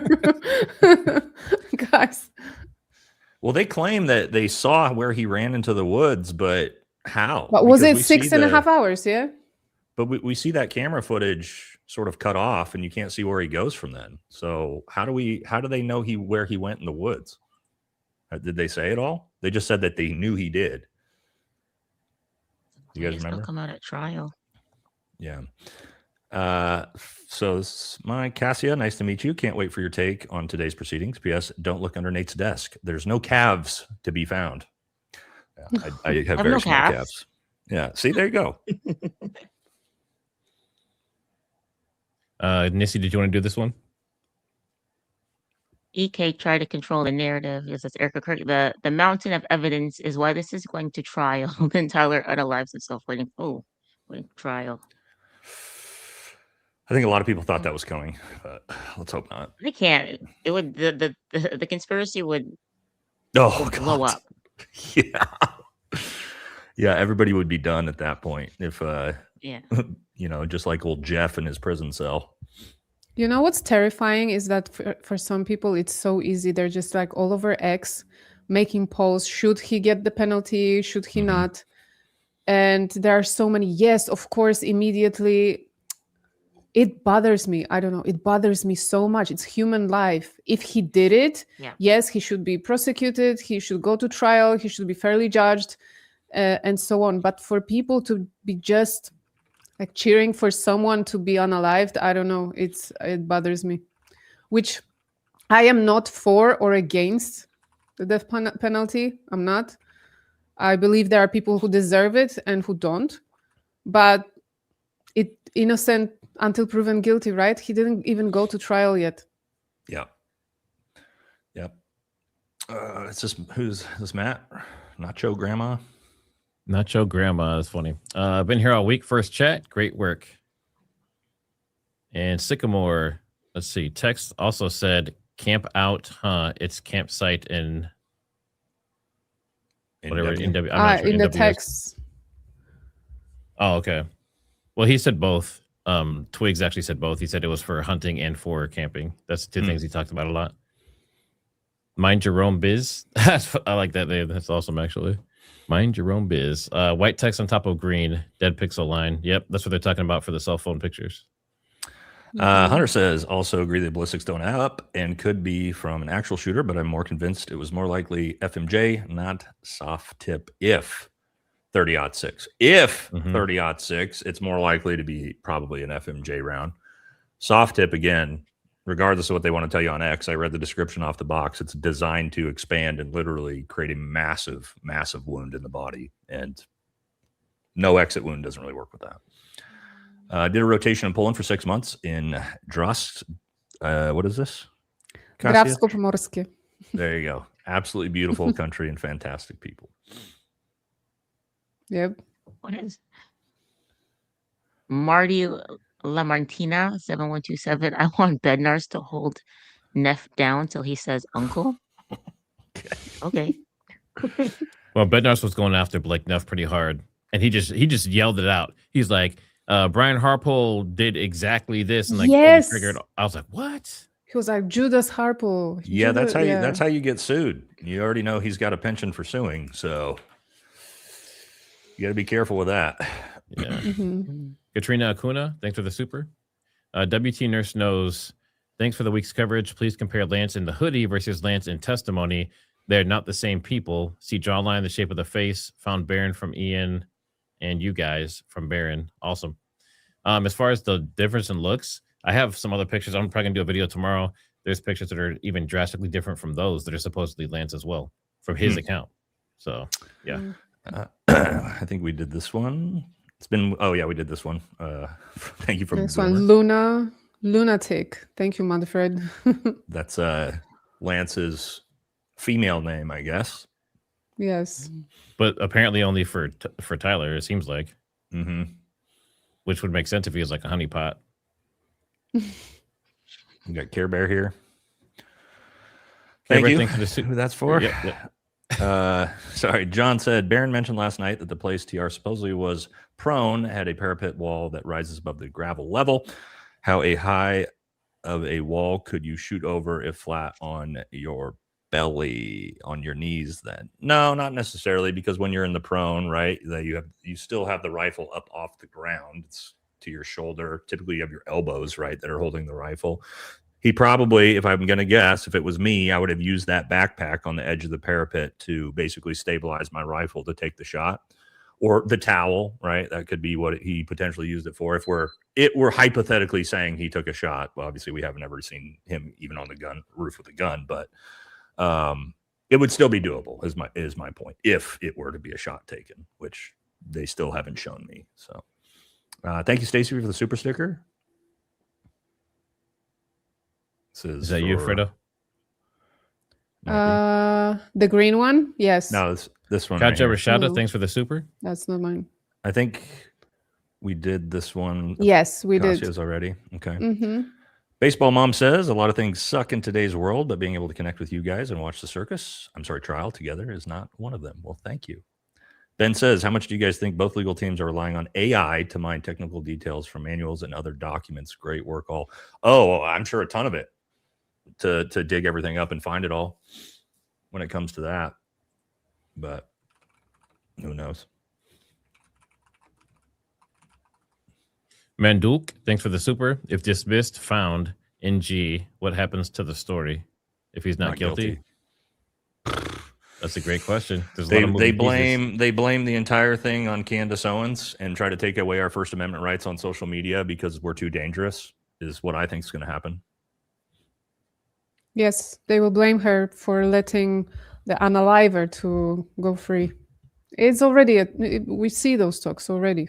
Mm-hmm. Didn't they say, what was this? Thank you, Stacy. Didn't they say on day 2, the ex-sheriff friend that had Tyler turned himself in, that he was something to do with TPUSA? It was a quick talk. I don't remember anything about TPUSA. I know he was a former sheriff connected to the family, but I don't know if you guys remember him being connected to TPUSA at all. No, not at all.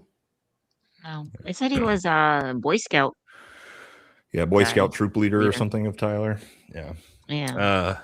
We're cooked. EK requesting all evidence be shown publicly and being denied is 100% out for her trial. They will say she tried to end the conspiracies. Erika Kirk went on Fox News and said she's seen all the evidence in this open and shut case. So I don't know why she needs to see this evidence if she's already seen it all. Or maybe she was lying. I don't know what you guys think about that, but Oh, she wants attention. You see her outfit? She looked like Wednesday Addams. The one yesterday. with Louis Vuitton shoes on. I know people have noticed that. Green-eyed nurse ninja. Per Barron, LT testimony after he takes the picture of the letter, says he puts it back down on the desk and never sees it again. No admission that he burned it. So if in fact he did not burn it, what is immunity for? I guess Tyler could have burned it technically, right? Yeah. I remember Lance said he put it back down, took a picture of it and left it there, right? And then the FBI found it burned in a trash can. Yeah, that's a good point, Matt. I thought we were under the impression Lance destroyed it, but he didn't admit to that.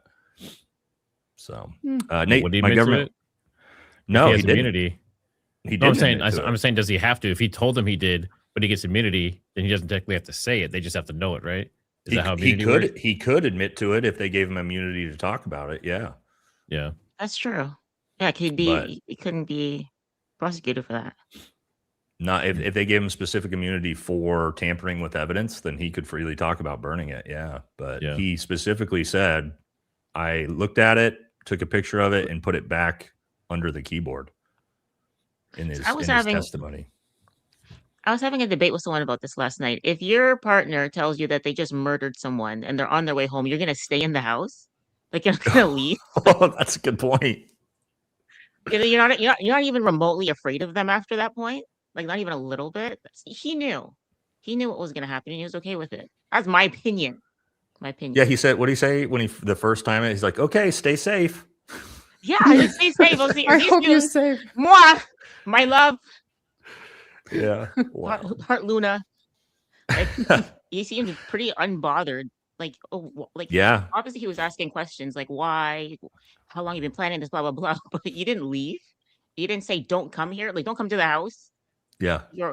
I don't know. Nate, my government would find me on the spot in a campground, my workplace, or a pop-up if I sat in a camp chair on top of tables under a tent. So would a camp ranger. What's up with that setup? Oh, what Charlie was? Because he was like on the chair on top of a little platform thing. I don't know. Maybe that's just with the way they do it. I don't know. I don't know if there's anything to that.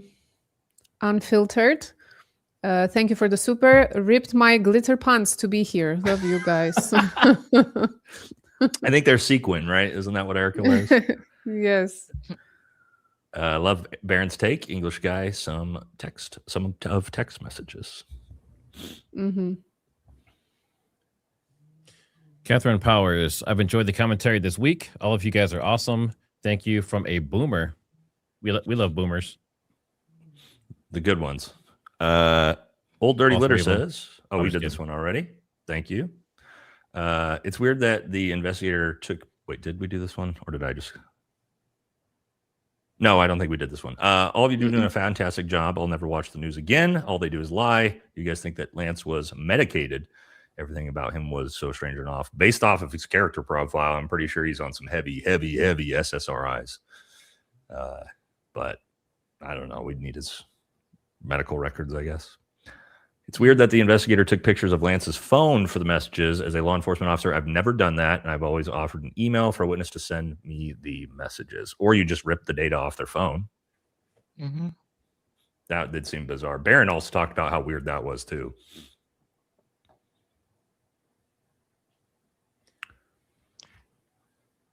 Wambling Willie. FMJ or SP supposedly used 30-6 damage. Didn't add up. Well, neither makes sense.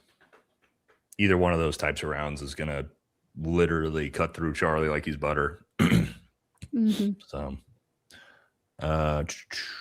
Stacy, thank you for the super sticker.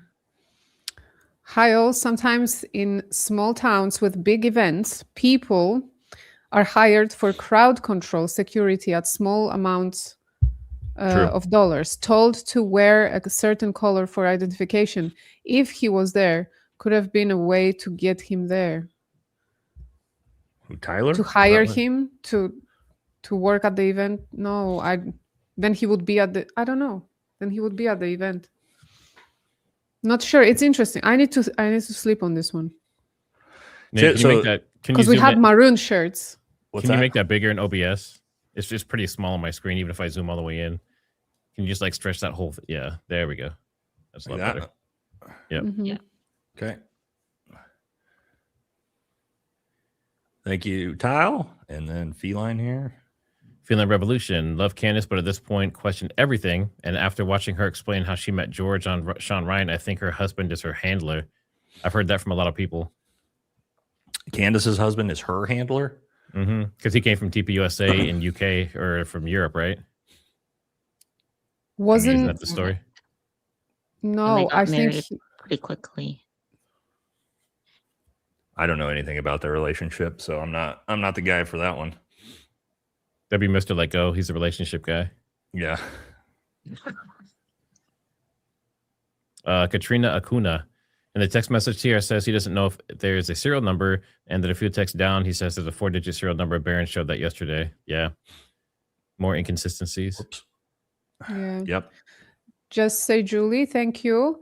I asked Baron last night about the goal of the defense, ATI, with the ATF witness. I don't know. Is it a short for something? I don't know. Attorney. Defense attorney. Attorney. Okay, defense attorney. Sorry. With the ATF witness, he said attorney should have stopped after confirming inconclusive. Yeah, that's exactly what I said. Why they. Yeah, I don't know why they. I don't know why they think today with the DNA. I really don't. Yeah, that it was unnecessary. That attorney, it might be right message, wrong messenger, but because he just does not seem to be able to get to his point. You know what I mean? What you're really trying to do is get to a gotcha moment, and he just kind of never Yeah. gets there. So I agree. just made a bet on Kalshi for how many times Nate poops on stream today. Love you, Nate. Wow. What? Yeah. Why do they keep coming for you? No ankles. I don't know, Untouchable Matt. chin. This No just started calves. this week. I don't know, Matt. When I was gone, like grabbing coffee or something, said something, and it's just been like we've been getting this nonstop ever since. So I don't know. Here we go. Cash 'em Cowboy. Is that Matt? Erika, That's not mine. Erika wants it shown because right now Candace has the ear of the entire potential jury pool. They're about Lee Harvey 2.0. Oh, TR, no. Patchy Thighs. No, you are completely wrong. Love Candace, giant show comparatively to mainstream media, Fox News. No, the broader audience, 90+% of them are getting the TPUSA slop narrative. You've got to understand that, right? We are niche in the independent creator space. As much as like our Candace channel is huge, it is tiny compared to the broader media apparatus that is shoving this narrative down everybody's throats. So Yeah. remember that it is not our side that is getting across to the jury. It is their side. So That jury is probably going to be full of like boomers, like because those older people are going to be the ones watching Fox News, and they're not 100%. going to be on Twitter. They're not going to be on YouTube watching people like us. That's going to be the Correct. jury pool that they're going to select. Yep. Funny how they were furry lovers, but they had separate rooms. Nate is the shit. Well, thank you. Thank you. Numerous slow-mo videos of the shot show shirt move first. Mm-hmm. Can't show those anymore, but yep, that's a big problem. That's been a big problem since day one. Mm-hmm. You know, we haven't ever been able to, as like from the gunshot perspective. I mean, me and Gary Melton, what was that, day 3? He had the entire theory that it's impossible that it was a 30-06 and Charlie had to have had body armor on because there is no possible way that would have happened. Right. And then the way the shirt moved, I was the one that debunked that. So, yeah, that's been a big problem since day one. We've never been able to explain from a gunshot wound to the neck all of this bizarreness of the shirt. So very, very odd. No, The but it master- happens. There is always a chance. You know, it happens that the battery goes dead. It happens that the shirt moves. It happens that there is no exit wound. It just happens. You know, you just need to accept it. Come on. These All things of it. happen, Difficult. guys. You can't predict the way a shirt's going to move. All of it, except all the slob. Is this for Matt or Cassia? Looks like it's That's Tamika not just mine. told me to ask Cassia. So happy to see Cassia. Ask Cassia to correctly pronounce her beautiful Polish name. Go for it, Cassia. Kasia. No, your full Guys, name. Okay, so first of all, to say Kasia, and I'm saying Kasia because everyone is calling me Kasia, in Polish is Kasia, which like you need to smile and say it. Okay. Yes, but Kasia is fine. I like Kasia a lot. And like I said, Katarzyna is like the full name. Thank you. Oh, okay. Kasia.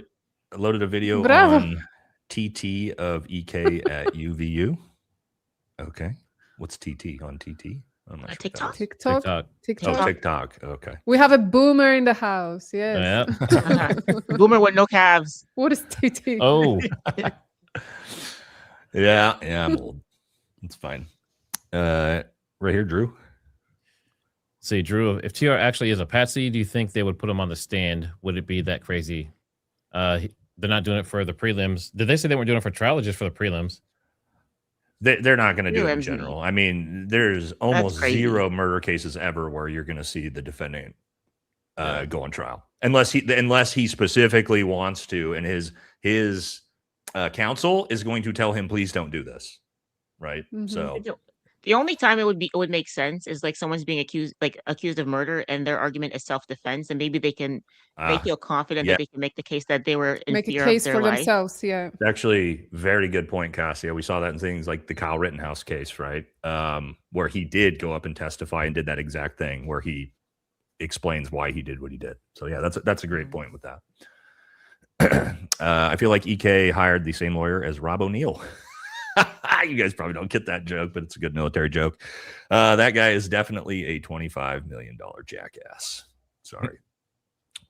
That's an internal one. One of my really good friends, Brent Tucker, is being sued by Rob O'Neill, who is the guy who says he killed Osama bin Laden. And there's a big feud and lawsuit going on about that. So Shabbat Slop, I love this name.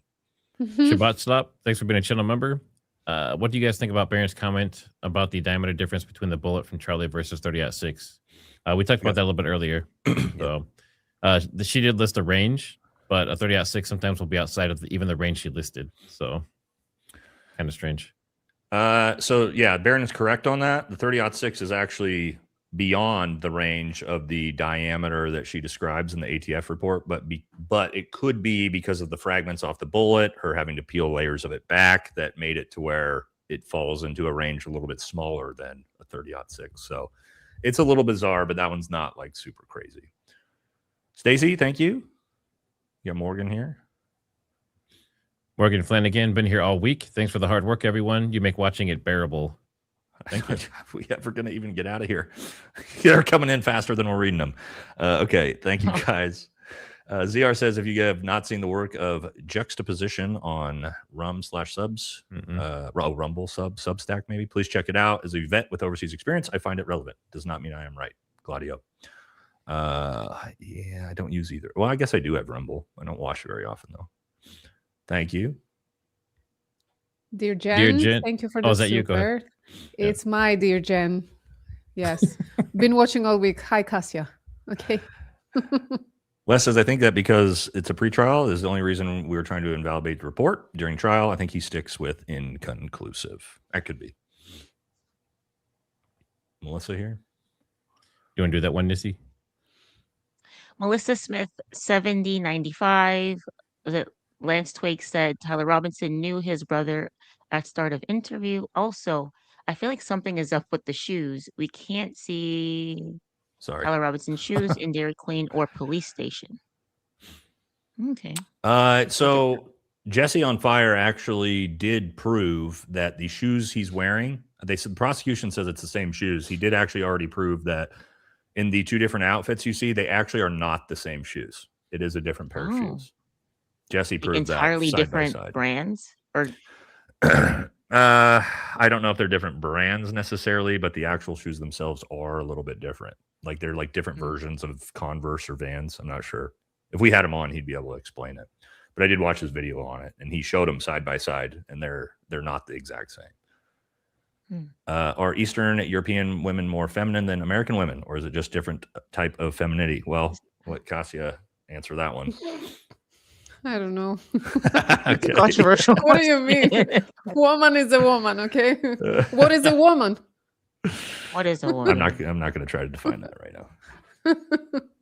Wake up and wonder why. Does the engraving affect how the bullet flies? It can, yes, because it's aerodynamics. It can, but keep in mind that he's engraving the shell casing, not the bullet itself. It's going to depend on how much damage that Dremel does. Does it actually break into the casing, the real casing of the round? So He didn't appear to. Yeah. Maybe. What would be okay? I'm not like a ballistics expert, but from what I understand, like the one shot that was fired, the casing was still in the rifle. Correct. What's the point in engraving the bullets if they're not like the casings? If the only person who's going to see them is you, It's symbolism. what's the point of that? Well, if you're That's going to a leave good them one. if you're going to leave them in the woods on accident for someone to find, then it becomes pretty important. But to your point, he purposefully does not eject the round to leave it on the roof, which means you would expect, like to your point, that he would have tried to escape and never leave any evidence behind. So I never thought about that, but great point. Wait, yes, he left all these bullets, right? Like He left him with a rifle. Oh, After he dumped Settled. it in the woods. Tyler, Yeah. settled. Let me leave all this evidence here on purpose. Please install Erika, Benjamin, you know who, and Alan Dershowitz on your panel.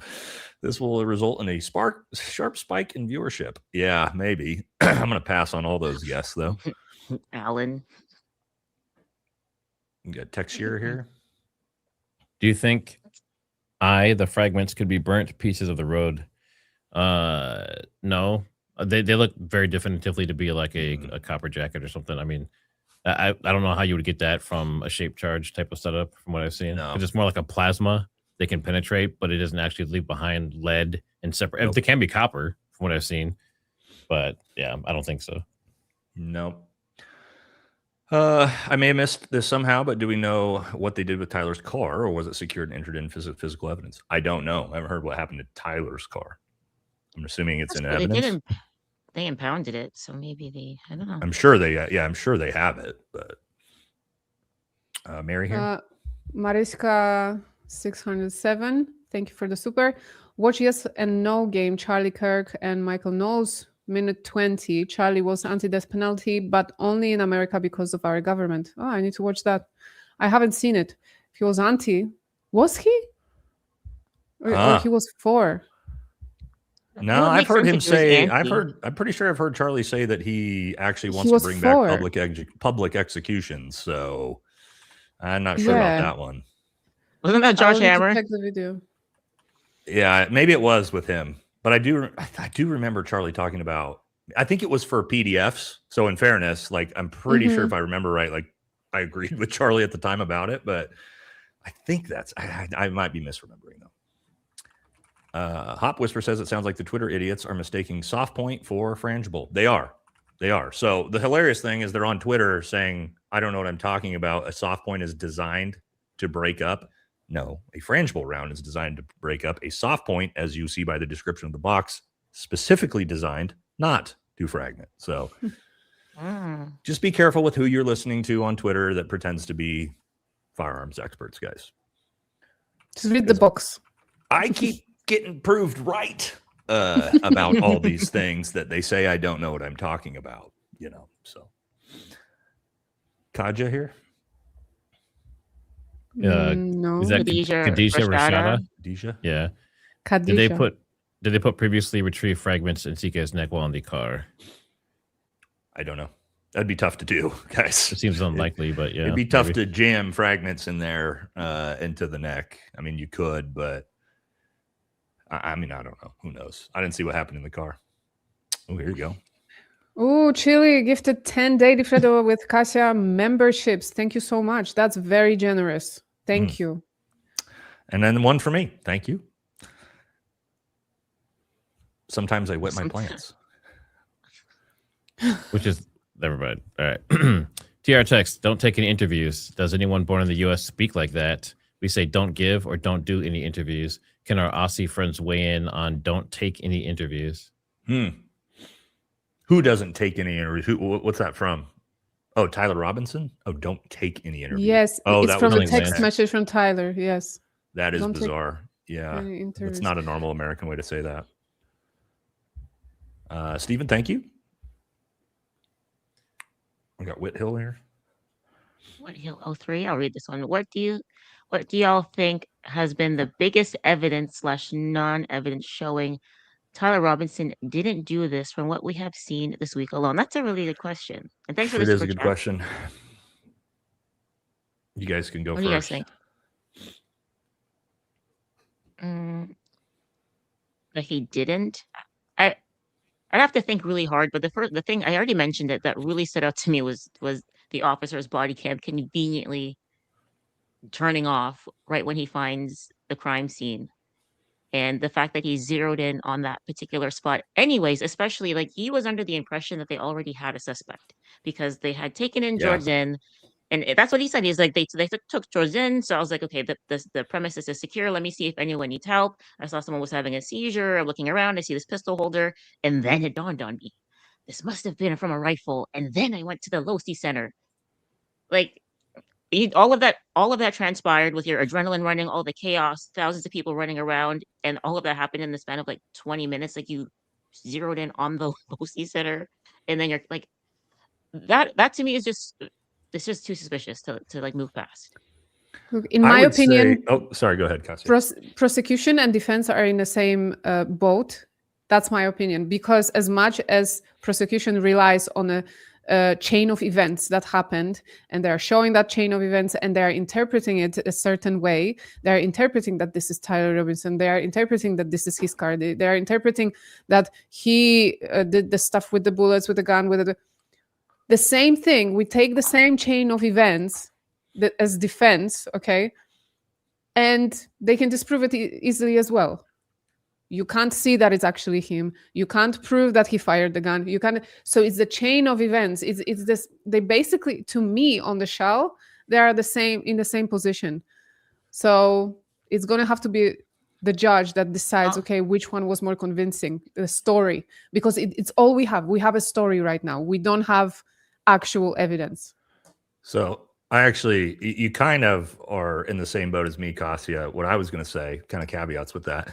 There is no evidence that suggests Tyler Robinson didn't do this. There also is no evidence that really suggests that he did do this. And the burden is on the state to prove that Tyler Robinson did this, which is why all you need is reasonable doubt that he did not do this to find him not guilty, right? So again, there's nothing conclusive that says for sure Tyler did not do this, but there's also, in my opinion, nothing that suggests he did do this. And again, the prosecution, the state, is they have to prove that he did it. That's the entire point, right? And I'm not seeing any real evidence that they're going to be able to do outside of Lance Twiggs' testimony, I guess, you know. That's the best they got at the moment, which is pretty flimsy. Okay. Matt, you got anything on that before we go? Yeah, will be me forever. Thank you for the for becoming a member. Oh, here we go.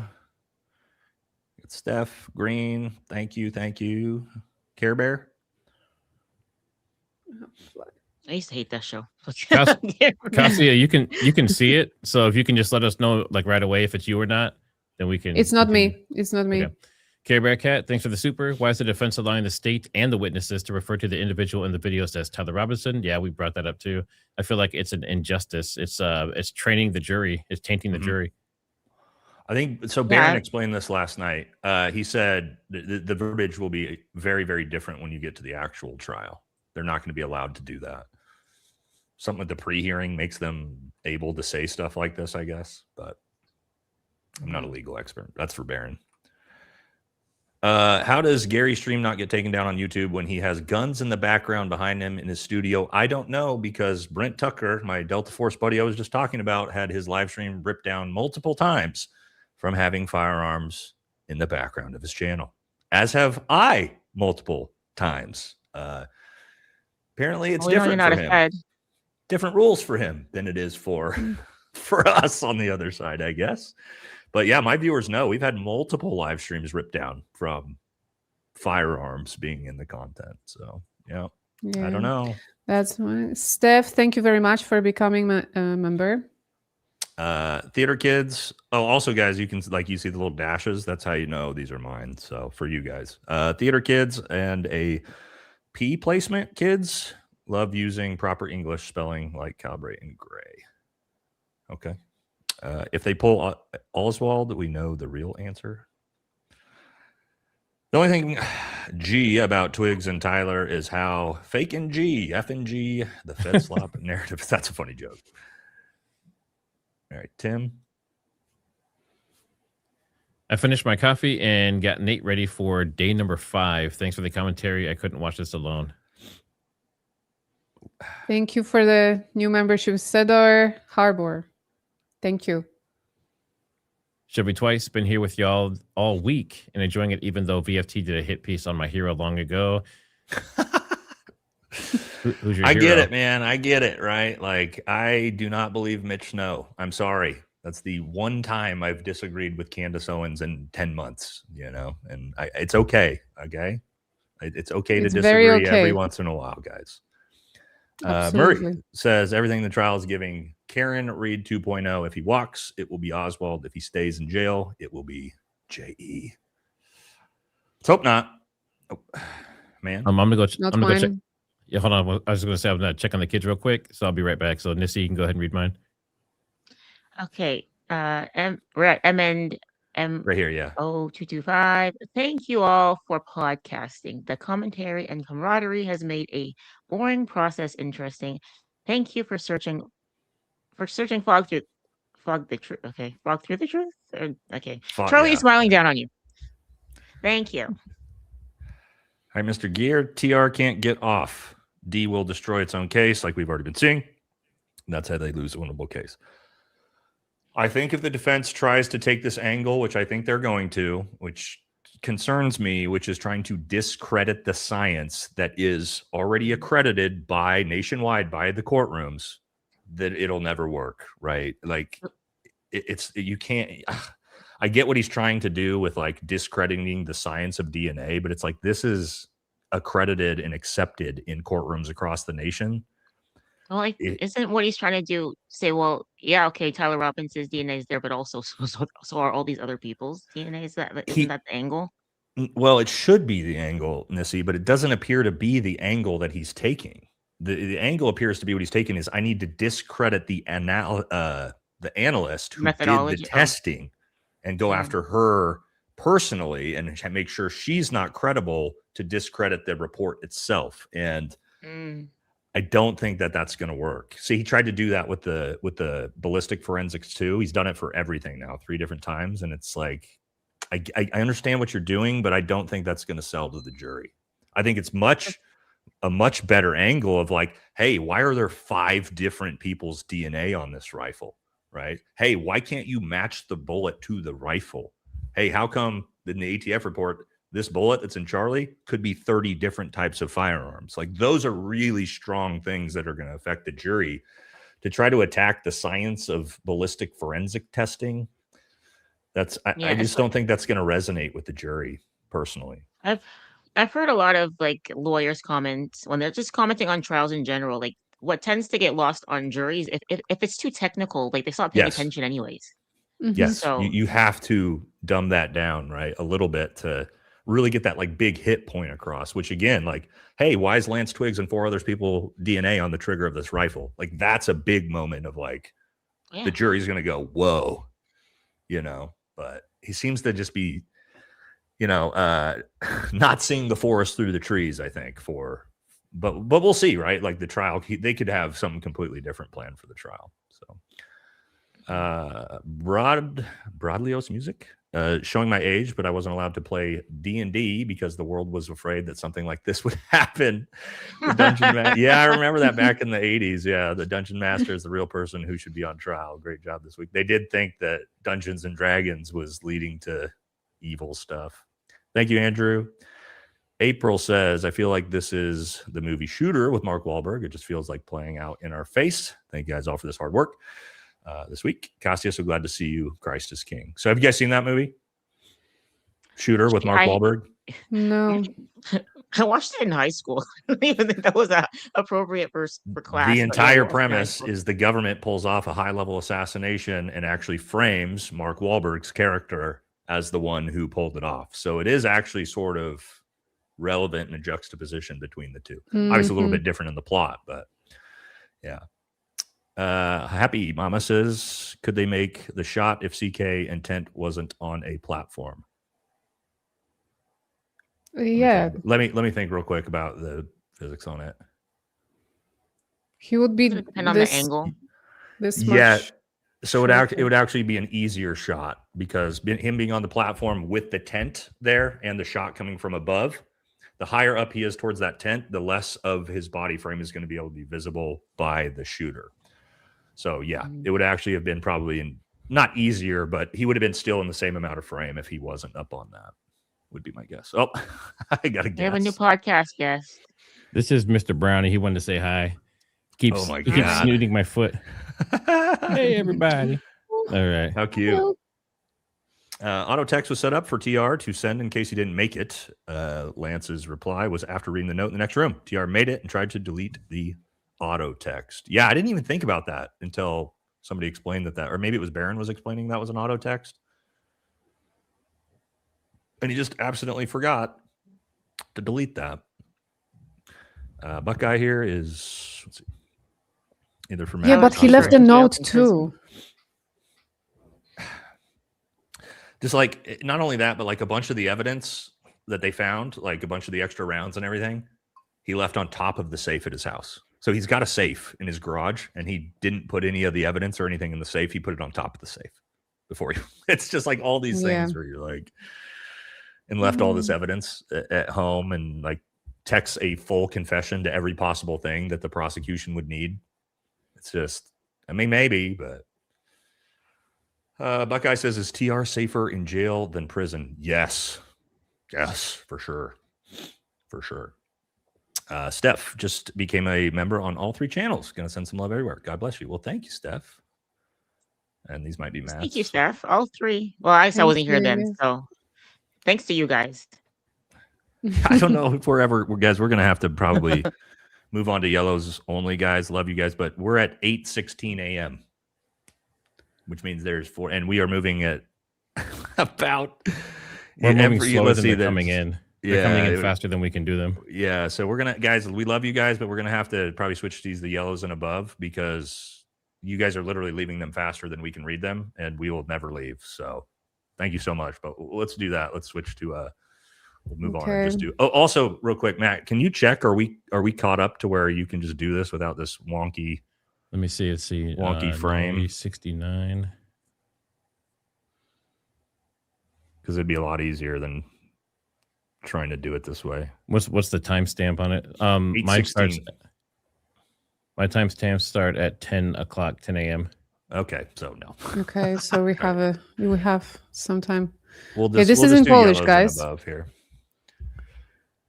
From Nowy 69, he said, should I just read it in Polish? Świetną robotę robisz, Kasiu. Pozdrowienia dla Walhali od polskiej Formosa syjoniści. Niszczą USA i Europę, żeby przejąć pełną kontrolę. Ukraina jest częścią tej gry. Zabójstwo Kirka miało zabić wolne słowo. Okay, Valhalla, you have greetings. And thank you. The rest. Do you want me to translate? They just basically sure. The unaliving of Kirk was supposed to destroy free speech. That's the. Trust me, it still could. This is my theory: is if Tyler gets found guilty, they are going to come hard at social media free speech. I'm sorry, hard. it's already happening with the report on Candice that they are claiming that the threats on Erika were increasing every time she had an episode. And how people are not seeing that this is like the introduction to, okay, let's just control what people say on the internet. You cannot offend anybody. They were making fun of the left about that because that was the initial thing they were doing. So the right was like, oh my God, they're trying to silence us. They're trying to censor us. And now it's happening on the right and they can't see it. They can't see it.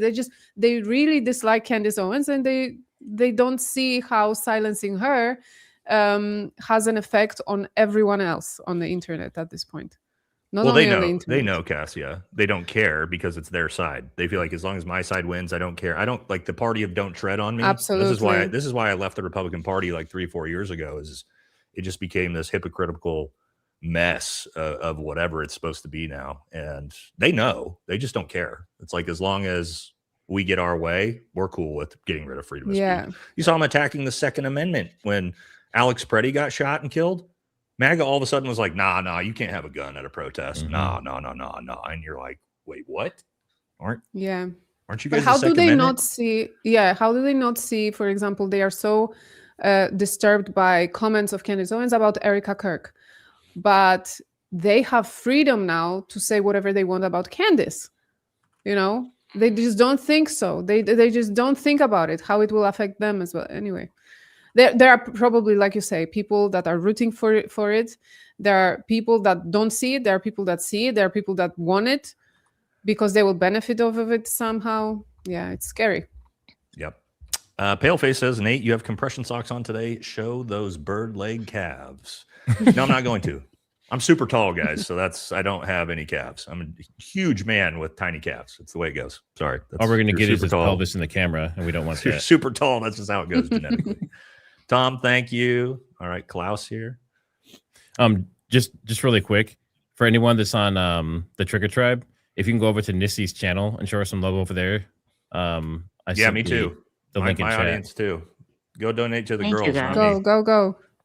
Go over to Nissy and leave all your super chats for them, not for us. Me and Matt have been doing all this week. Support them too.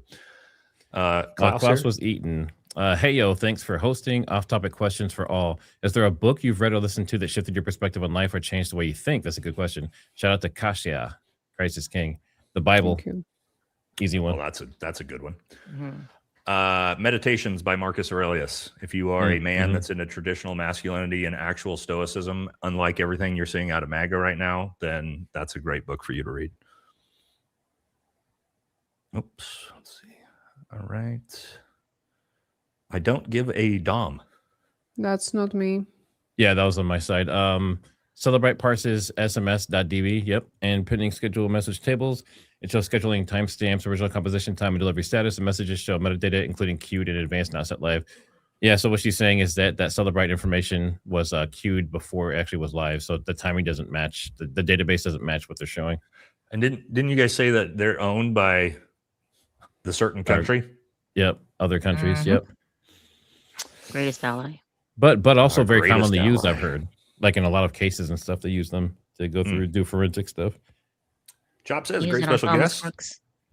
Love Cassia. Keep up the great work, gents. Last day. Let's see what contradicting info gets exposed today. None. It turns out. Tara, That's not me. Matt, that's you. Let's see. Tara, thanks for the super. 9 out of 10 rock me. Oh, 9, 10. Okay, never mind. 9, 10 rock me, and I haven't been the same since. Charlie has brought so many people together who wouldn't have met otherwise. That's very true. A whole community movement. I know he is rooting for all of you. Keep going. Justice for Charlie. It's true. That's how I know everybody here and all the other content creators in the space. That's how I met everybody, was this. That's me. Hi, Cassia. Hope you are doing well. I am doing very well. I thank you so much. I hope you're doing well, Amir Habibi. Thank you for the super. All right. Matt. Oh, that was you. You Yes. gifted them. I did. All right. Lorax says the bullet shown deformed completely flat tells me it is likely a pistol cartridge. A modern 30-06 would have maintained a longer cylindrical base and a boat tail after passing through the tissue. Actually, my buddy Brian, his competition shooter, said the exact same thing about this. And there is 30 caliber pistol rounds, just so you guys know. And the ATF showed what those are in their report yesterday. So it is possible. Interesting. Maybe a PCC. Yeah, it could be that too, Matt. I don't know if PCC comes in 30 caliber rounds.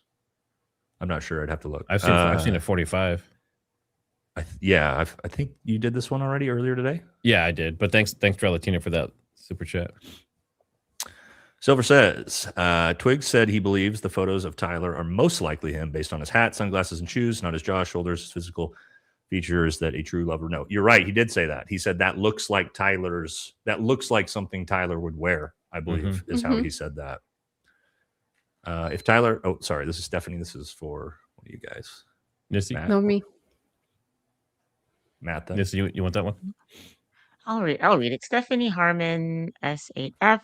If Tyler is proven innocent, I hope we all rally together to undo the damage the media, TPUSA, and government has done to ruin his life. Well, they're not going to, by the way. They're not going to do that. And here's a comment that tells you why. I'm afraid Nate's right. The machine is never going to let Candace Owens be right. The amount of lawyers and influencers on X who've convicted him already on prelim speaks volumes.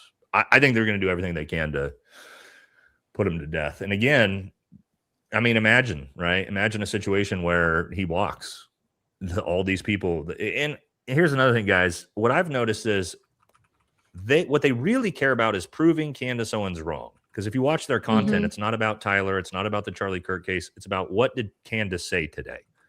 So that side cares about proving Candace Owens wrong. Our side cares about, can we find the truth of what happened? I think that's really what you're saying. And that's the main thing they care about. 100%. Cedar here. Candace previously pointed out that law enforcement didn't confiscate Lance Twiggs' phone to verify the messages. Does anyone know why that wasn't addressed or investigated? I looked it up. I did some pretty deep diving into that last night. They don't have to. They can take pictures or they can seize the phone. It's up to them. Twitter/X is literally unusable. 99% of my timeline is our greatest ally influencers lying about the trial, proclaiming TR as guilty. It's ridiculous. That's why I don't use it. I'm one of the boomers who said no thank you to X. Right here. Matt. Mint Grove. Oh, is that yours? Go. No, Matt. I said It's not Matt. yours. Okay. Sorry.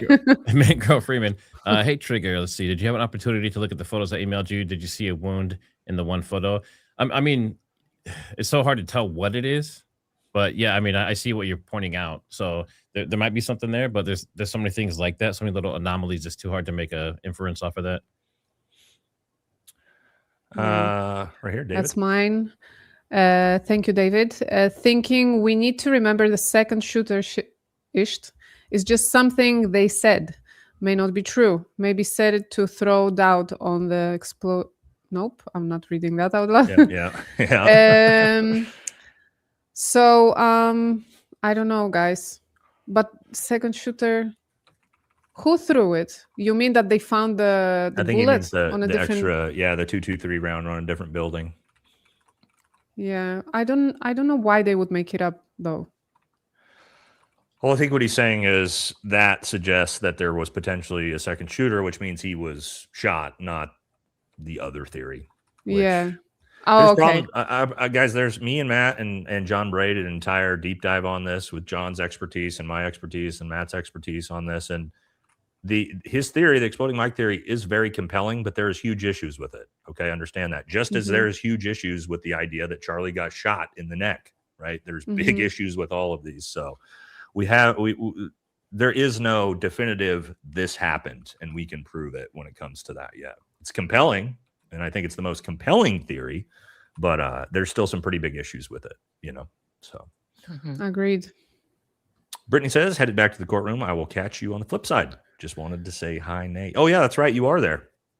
Thank you, Brittany. Appreciate it. Here we go. Captain says, I'm just curious where the missing fragments went. We are all very curious where those extra fragments inside Charlie's body went. If you guys didn't hear that, they're missing like three or four of the bullet fragments. Yeah. Then the ATF agent didn't know either. Adam, thank you for the very generous super chat. Appreciate you. Been following all y'all for months and appreciate the live coverage and collaboration. Does the judge decide today, or did I understand that he will decide in September? September 1st, was it? Yeah. September 1st as of right now. Thank you, Adam. Free men die free. Yep. Free men die free. Joe Kent was explicitly there. Was explicit there was foreign ties, and Cash Patel intervened to shut Joe down. The prosecution deliberately ignored such evidence, suggests he has compromised. Fabricated evidence is likely.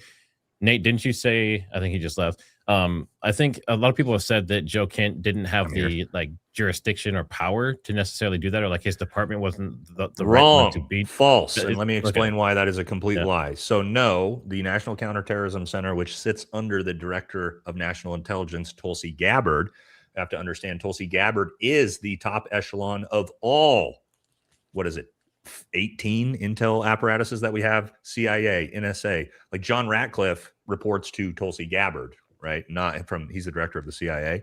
So that means all intelligence funnels to the DNI, which means if Tulsi Gabbard says that Joe Kent, who works right beneath Tulsi in the same office, says, I want this investigated, Tulsi is the boss. And so Cash Patel shutting down Tulsi Gabbard, who is above him, because the FBI also funnels that up to the DNI.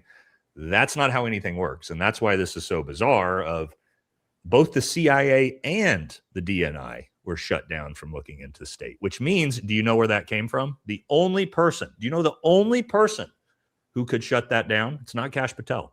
There's one person, and it is Donald Trump. He is the only person that could have actually shut that down. And we also know that he shut that down in his own case in Butler. So just something to think about when you hear those things. Jay Reed here. No, not me, Matt. Okay, it's my understanding if you are a live streaming court the whole time, that's what you get. That's why you get booted. Not sure if you have to interrupt periodically or how to do it without getting booted. Love y'all. Thanks for all you do. The commentary is really what makes a difference. Yep. If you literally just stream it and say nothing and do nothing the whole time, then yes, that's an issue. Yep. Now we give commentary, so it falls under fair use. Yep. Renee, that's for Matt. Renee Batima. Hi, Matt. Thanks for doing this. You're welcome. And thanks everyone for being here with me. This is a funny one right here. No, Gary, I don't think Gary wants to do any content with me anymore. So, Mallory, Matt. Matt. This writing on cases first came about Texas immigration shooting. Remember, was it that long ago? Wow. So I guess it's been several cases. Yeah, there has been a lot of high-profile ones. Engraving bullets. Karen says, have any of you reviewed the "we are not going to Mars" theory? 322, 3 patsies, 2 you-know-whats, 2 distractions.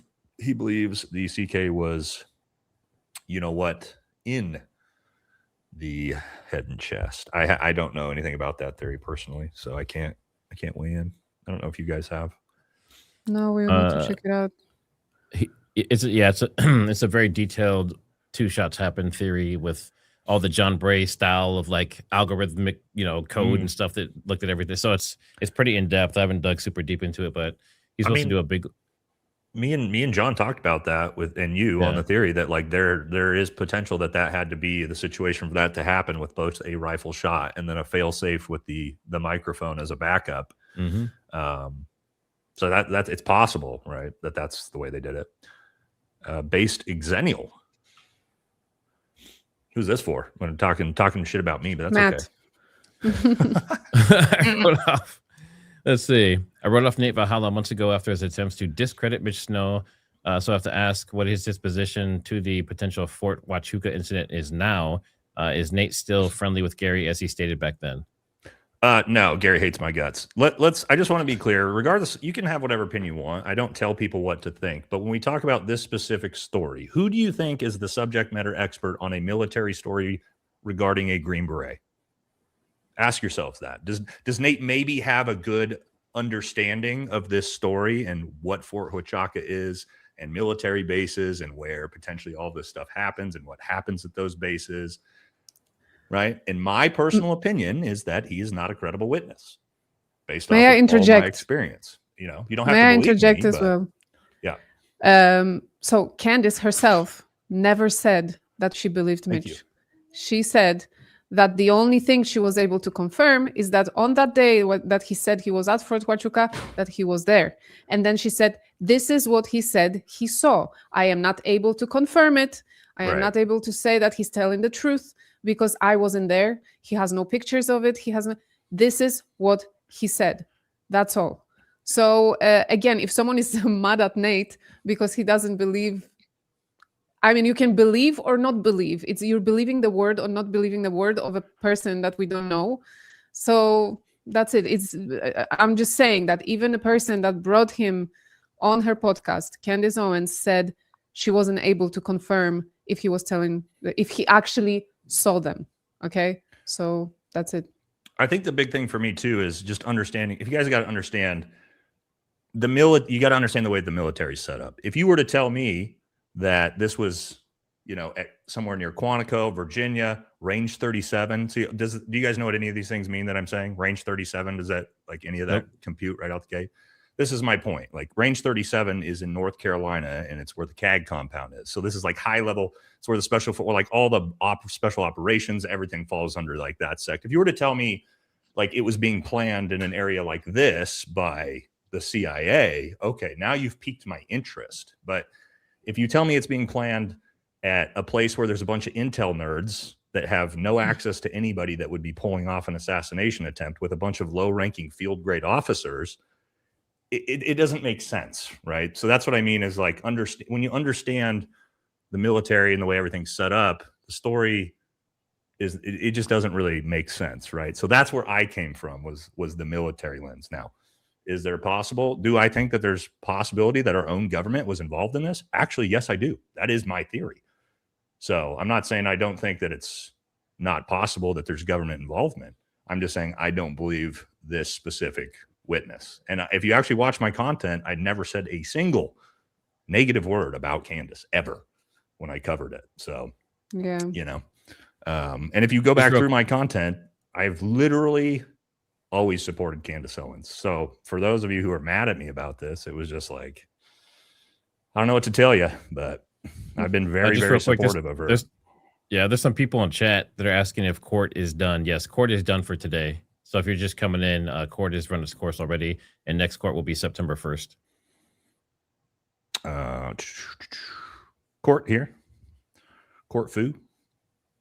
I'm old and I don't know how to do clips, but you guys should clip out important actual trial moments of truth with your explanation so everyone going max has easy ways of sharing the real information. That's a great idea.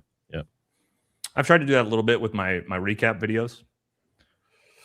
Oh, Ian Yeah. coming on. No, Ian didn't come on. I was just talking to Ian Very earlier, though. guessing. Miss Jandol, they'll start saying Ben the shrimp is Charlie's friend. Just watch. Hi, Kasia, you're awesome. Thank you. I look okay. I will give my take. Maybe it's not very popular one. Who cares who was whose friend? I mean, who cares? This infighting about like, oh no, I was his best friend. No, I was his best friend. I mean, who cares? I think they really tried this week to shift the focus, and it ended up there. I don't think it's that important of a subject. Who liked who? To be honest. Right here, Eve. New watcher here. I'm sure the judge is a very intelligent person, but he must have the patience of Job. Yep. I would like to see a judge like Judge Jean. Now that would be entertaining. Or Judge Judy. Is she still a judge? I think so. Yeah. She's getting old though. Leanne? Nope. The judge should really take control instead of panning opinion over and over again. This is why it's going to go out till September. Christ is King. I think he's trying to stay out of it as much as he can so that everything falls onto the defense and prosecution. It kind of like washes his hands of the bad decisions and stuff. So, but in trial, he's not going to be able to do that as much. In Focus says, Nate, go wash your mouth out with soap right now after saying Officer Tel Aviv Tatum is right about anything. It's diabolical work. Yeah, again, technically he was right. You cannot fit a 30-06 round inside of a Rode microphone. It's just that nobody ever suggested that that was a theory. So, you know. Casual says, I review watches on YouTube. I won't review ones intended for military without having on active duty service members or veteran to comment on the usability. People need to trust your bullet experience, Nate. Well, they don't have to trust me at all. I just give my opinions, and if you think my resume is good enough for you to maybe take it into consideration, that's all I hope. And then you can make whatever decision you want, you know. But nope. Missy? Mimi Lois, hi everyone. I cannot thank you enough for all of you bringing the case live to us. Your points of view and truth seeking is so refreshing and needed. I love each of you and watch all of your channels. Keep going, Max. Christ is King. Thanks for the super chat, Mimi. Wow. Thank you. here, Beeb. That's me. Believe you. I don't know. Thank you so much. Nobody is considering that if they can frame Robinson, they can also falsify the autopsy report to show CK died from a gunshot. Theoretically, they can do anything, right, behind the closed doors. Now, the point is what's going to happen in court. If they're going to be believable enough, if they're going to present good enough evidence, if the whole story, you know, somehow connects like puzzles and makes sense.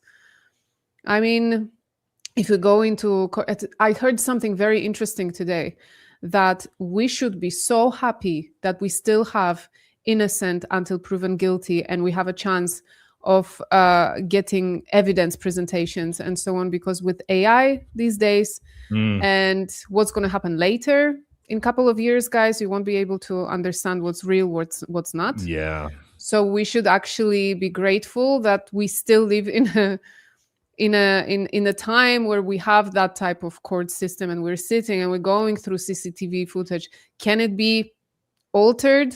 Can it be edited? Yes, but we're not yet, thankfully, at the time where it's totally fake. Look, behind the closed doors, they can do anything. And we're just observers, right? At the end of the day.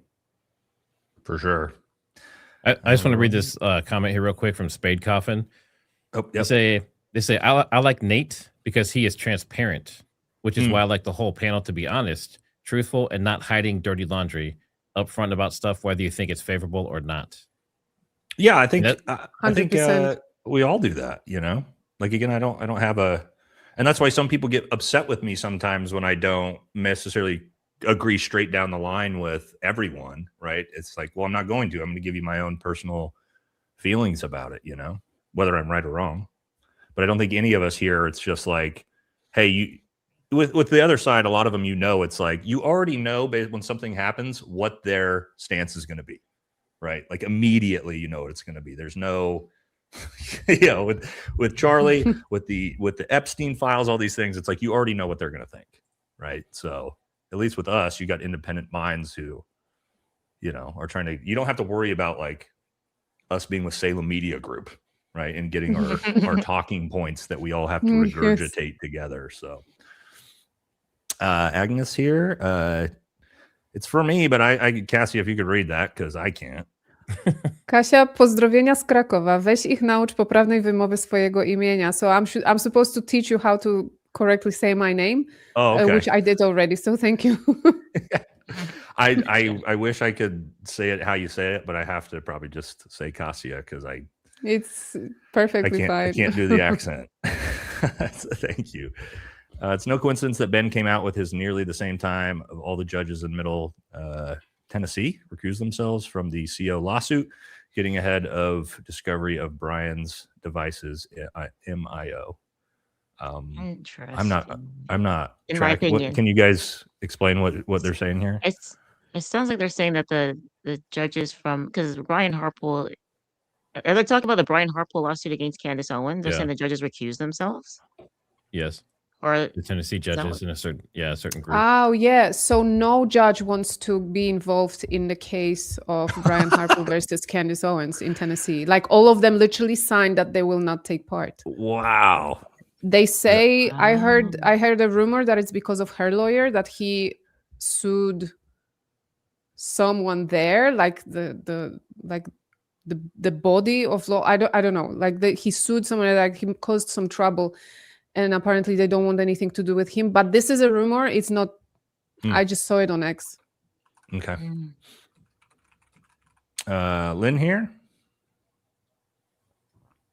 Matt. Lynn Dennis, 2485. It's so sad to hear the supposed conservatives who blah, blah, blah about following the Constitution, but say no on the podcast. I think. No one. Say on their Tyler broadcast now, I think. Yeah. So, on their broadcast now, Tyler Robinson is guilty. And by the way, boomers are not all bad. They're not bad. We love. We know. Well, I always say Fox News. I always make sure to say Fox News boomers if I'm going to talk negatively about boomers, right? Yeah, not all boomers are tough. Boomers are tough. They have no trigger warnings. You know, they survived. But supposed conservatives is a fantastic way to say that because none of them are. Honey Badger? Me. Honey Badger, thank you. Tyler defense team needs to take a note from the Karen Reed defense team. YouTubers are your number one advocates. Have interns constantly watching all the content daily, then reporting to Tyler's team. I do think they do because Kathy Nestor did have a moment in the trial where she kind of like started rattling off a bunch of the YouTube things. Like she started talking about like, are you aware that there is a lot more theories besides just a gunshot here and things like that? Where you're like, they are watching. Yeah, they are. And why would you not? If you're the defense, you want to try to take in everything you possibly can. 100% they watch Baron. Come on. Yeah. 100%. F-35. Okay, Nate has small calves. What? 6'3", 240 pounds. I'm a 5'9" jiu-jitsu trained 54-year-old. Was a doorman back in the day, but never looked at calves. Sorry, y'all. LOL. Really, BGE more creative. Sorry, Nate. I've cut down a little bit. I was around 6'3", 260. I'm down to about 235 now. So yeah. But thank you. Waffle says, I don't know about anyone else, but if TR didn't hit the target, if he planned to and he tried, he should be locked away while the real ender is found. Yeah, if Tyler actually was on the roof, took the shot and missed, and there was something else involved, still, of course, he should still be put away. But I don't see any evidence of that yet.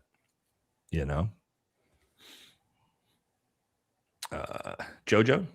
Not me. Nissa, you want to do that one? I'll read it. So Jojo, some other stuff.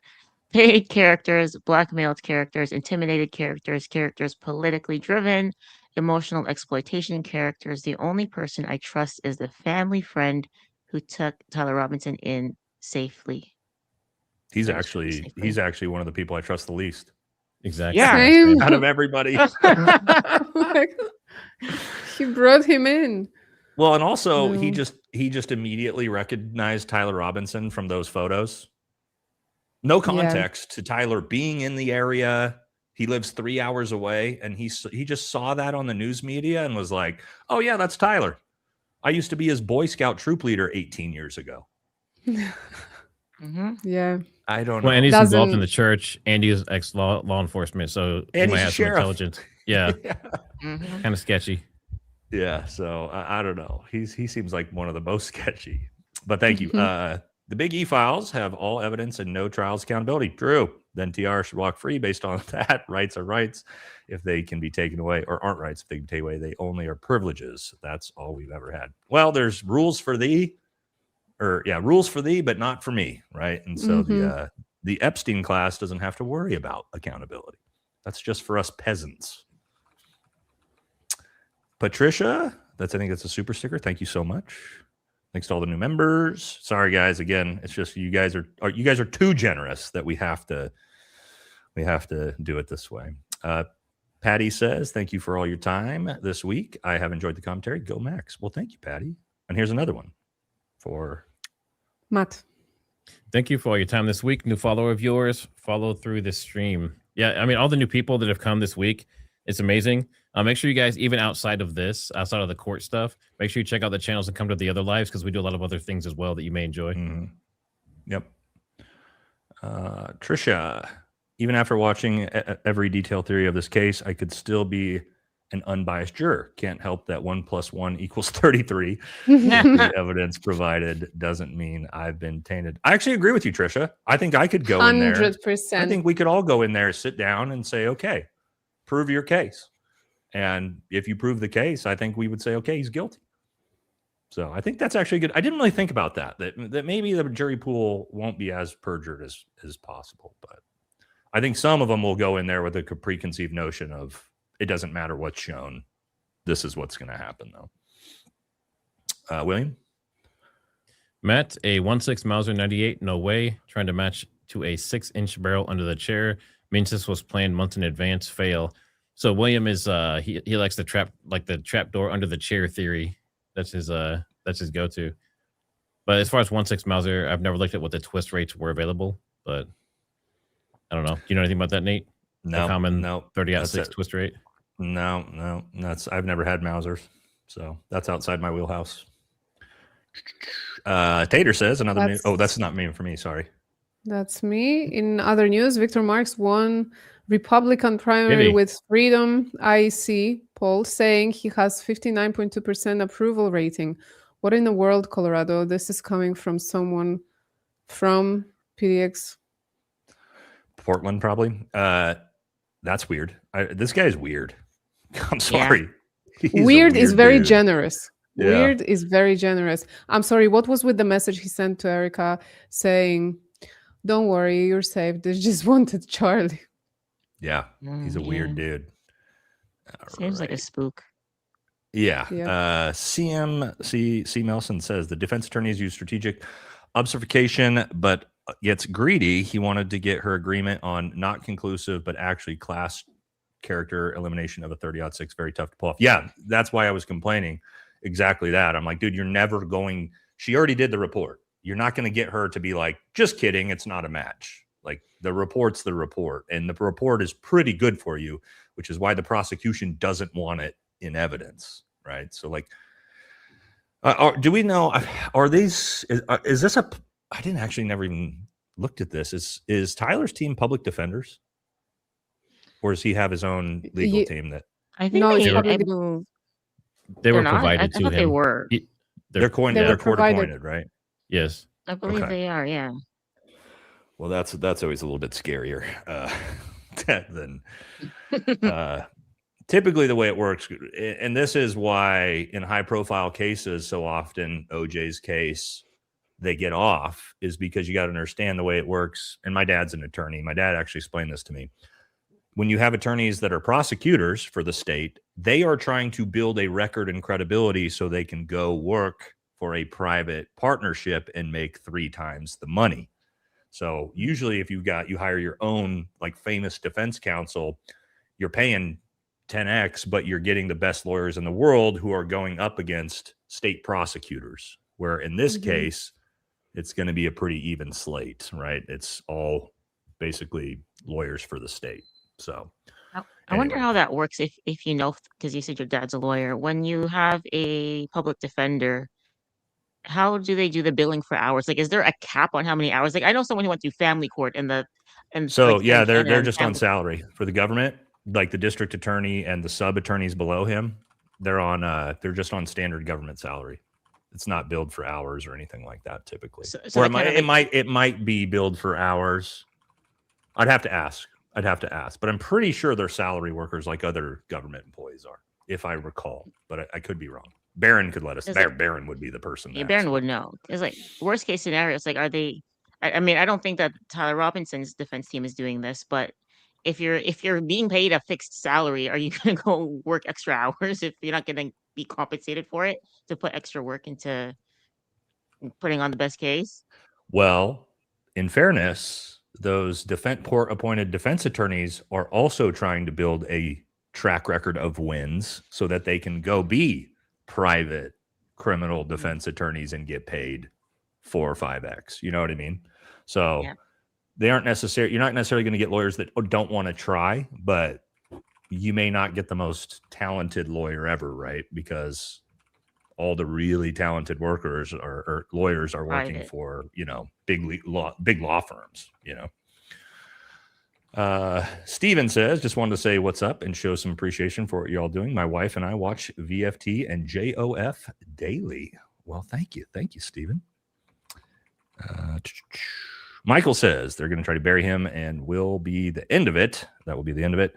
We all see the BS. The people will allow it to keep happening. The amount of evidence out there pointing at our greatest ally is insane and won't even be looked at. Yeah, they're not. I don't think they're going to get into other possibilities, really. It's about showing Tyler didn't do it. I don't know. I'm not sure what to expect from the defense. I don't know about you guys, but we'll see. Is there an alibi for Lance Twiggs? I don't know. Probably not. If there isn't, I just blame it on him. Well, he claims he was sleeping all day, guys. Oh, that's right. Yeah, that's right. All day. He was sleeping all day. Always. That was.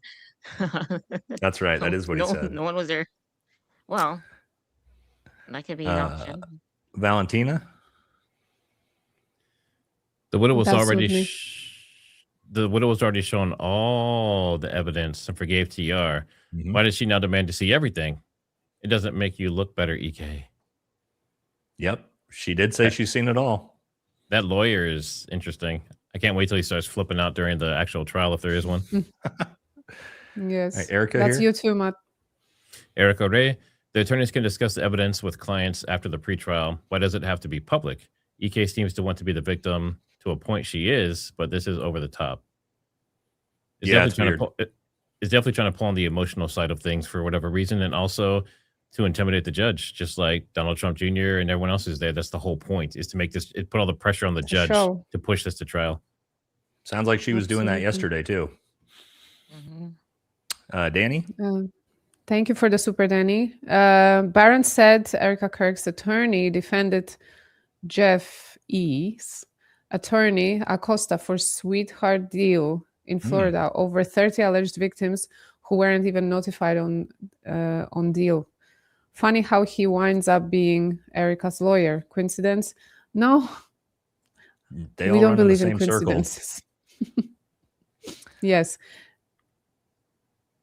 Tiffany Lee. Matt. Streaming is dynamic. Emily D. Baker.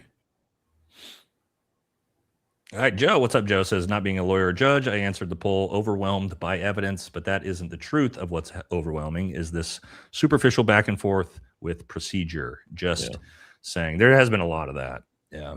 Oh, it was almost the As a entire day spectator. on Wednesday. Yeah.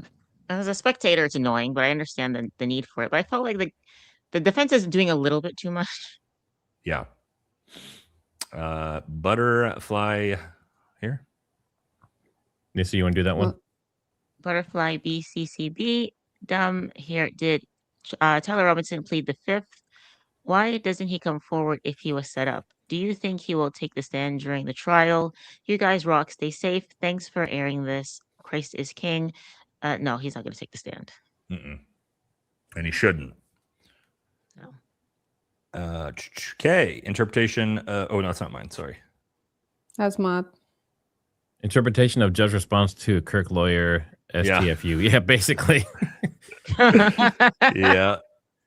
Thank you. A blue gold Irish win. Appreciate it. See Me Now says, do you think the defense is going to have a good defense in trial? I already feel like the trial is wild. Can't wait to see what's go on and see how it plays off. God bless. Keep up the good work. I have no idea what angle the defense is going to take. Like Barron said, is the defense is most likely going to keep as much to the chest as possible until the trial itself.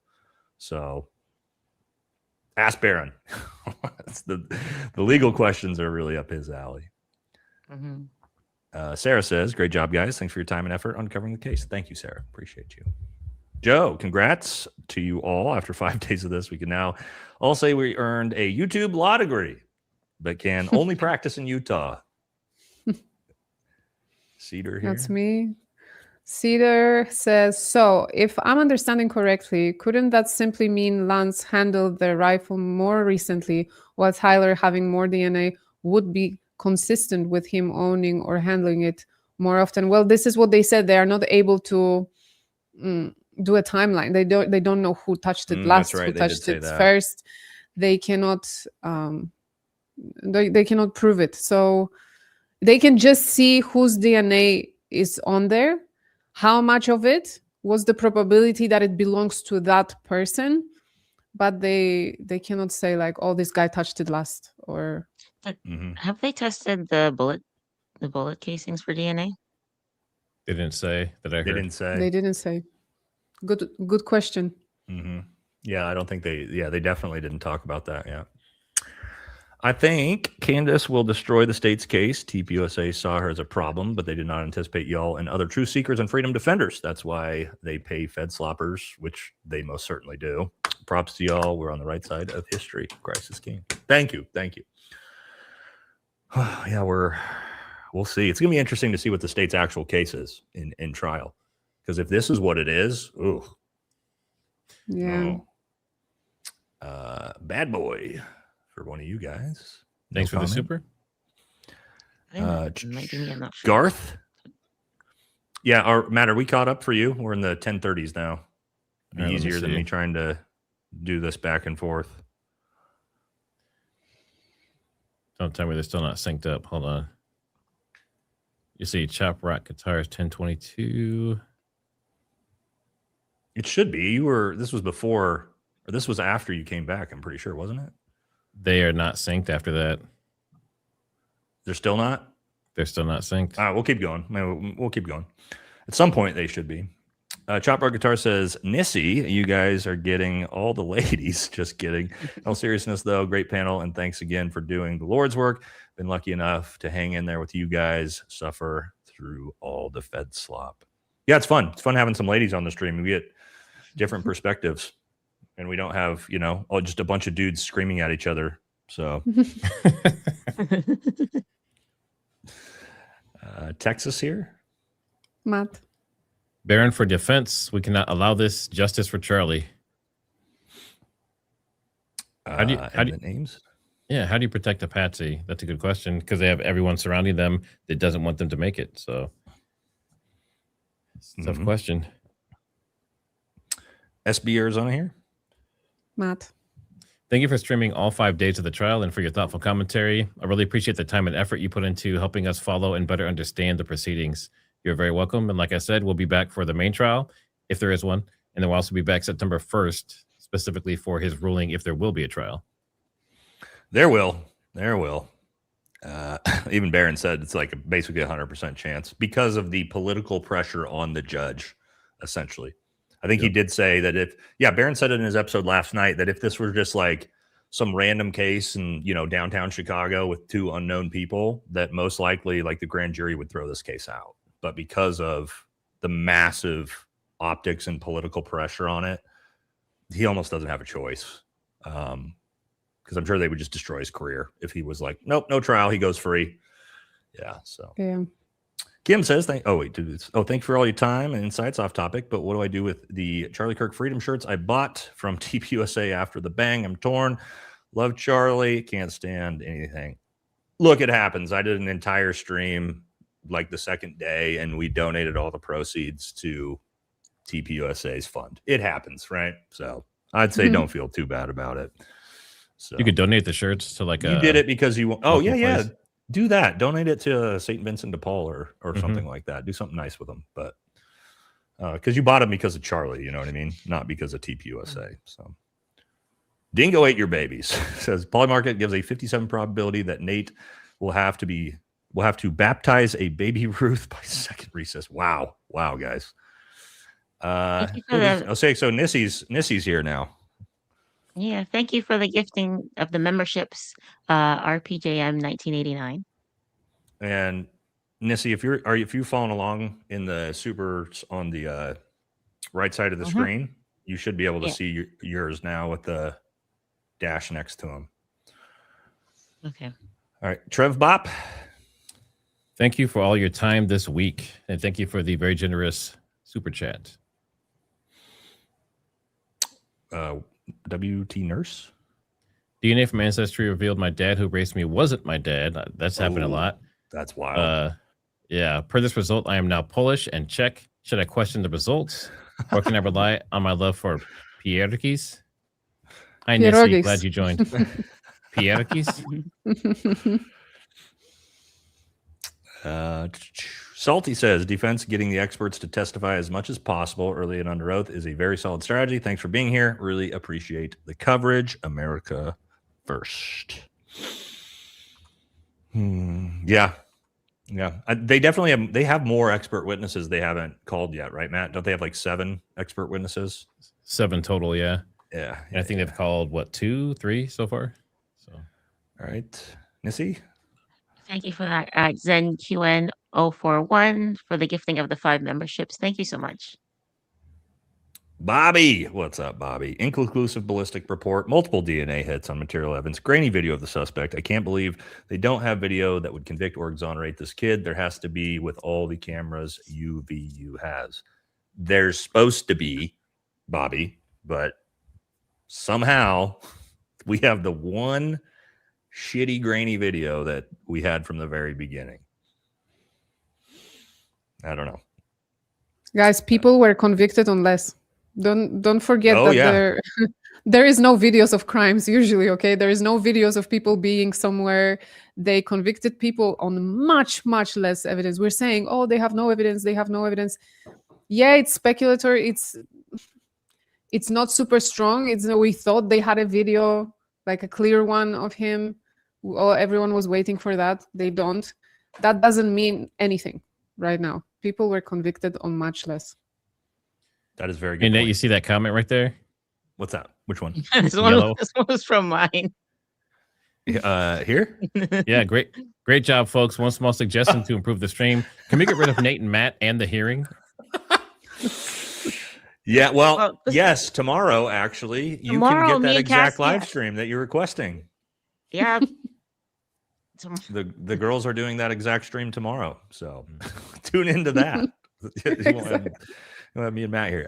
Penna, what's up, brother? Says thank you for the very generous super chat. Penna's been around on the channel forever. Nate, best to you and the VFT crew. Crazy but busy, but wanted to stop by and show some support. Nothing but love for your brother. I love you too, brother. I appreciate you being such a big supporter of the channel for so long. let's see here.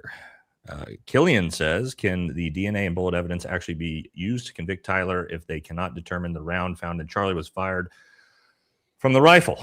Apologies if this has been covered. Well, they won't be able to use the round found in Charlie technically, but they will be able to use the DNA on the rifle as a means to try to do that.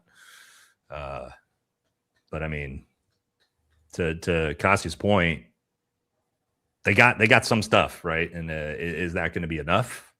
Depends on the jury. Depends on the panel of the jury, I think. Here we go from Debbie. That one was mine. Debbie 4269. Love your videos. Much support. Can't wait to hear your opinion with this trial today. Thank you, Debbie. Thank you for the super chat.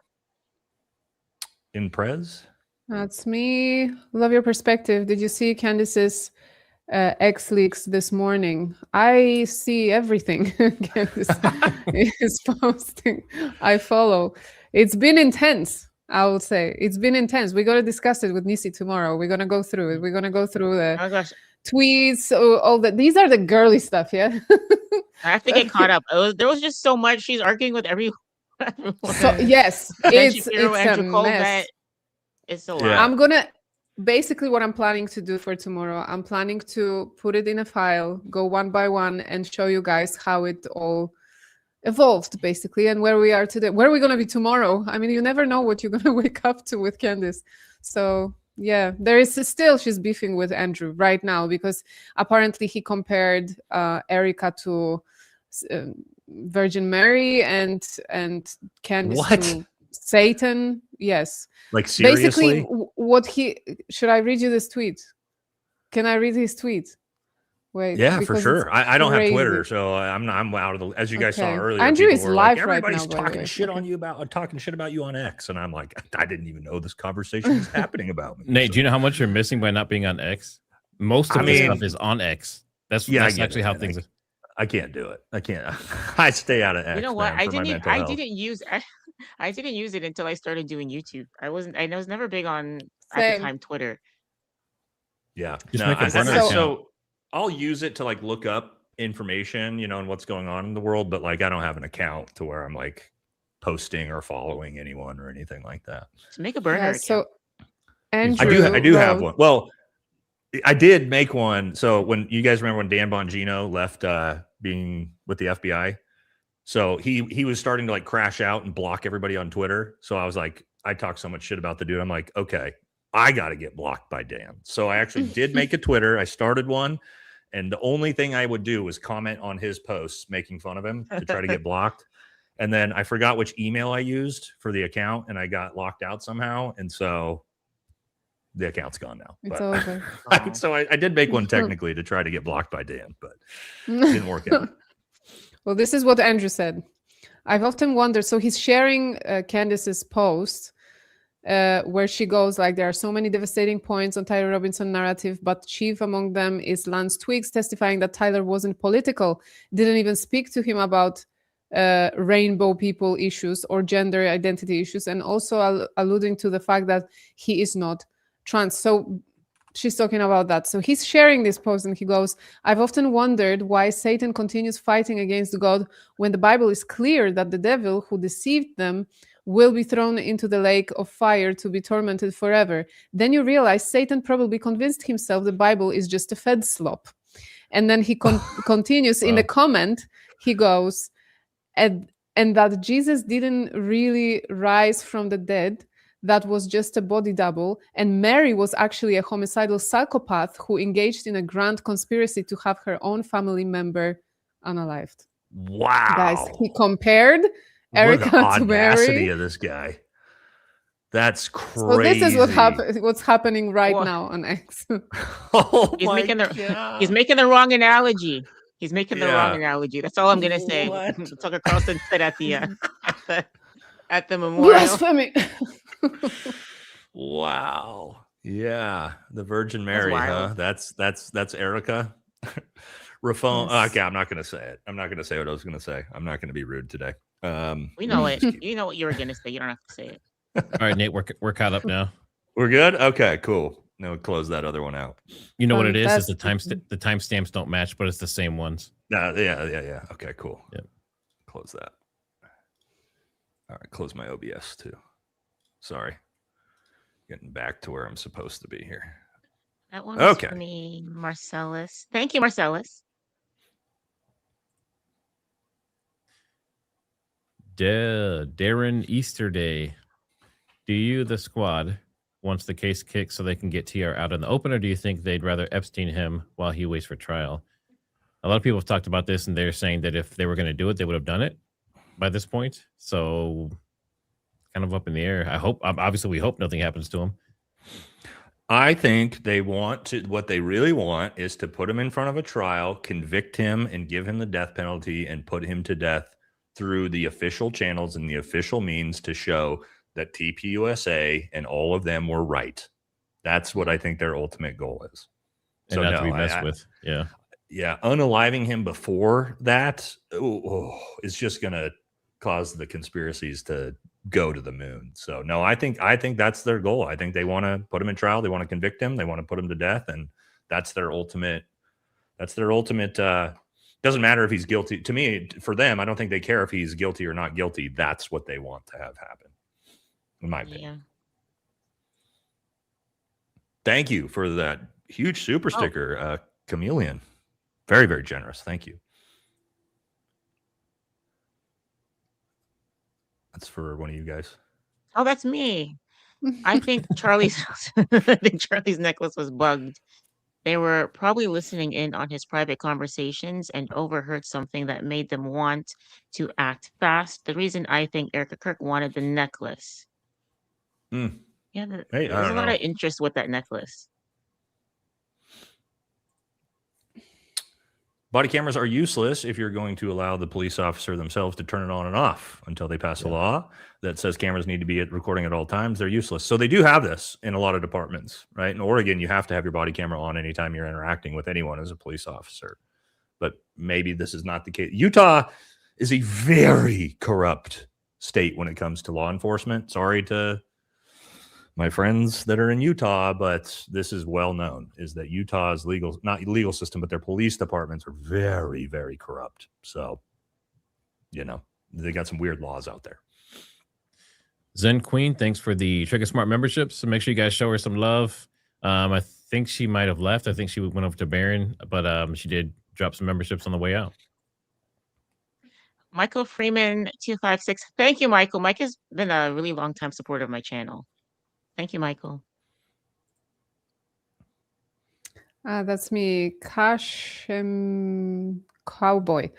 Erika is only interested in something implying Tyler's guilt being said and shown because Candice has the ear of the entire potential jury pool. So when they leave Harvey Tyler in custody, he expires forever accused. Well, we spoke about it, right? It's not necessarily this way. I think there might be tainted jury. You know how Erika was saying all this time that she doesn't want tainted jury pool, so she wants all these conspiracy theories to stop. But actually, we are much more open-minded, like we said.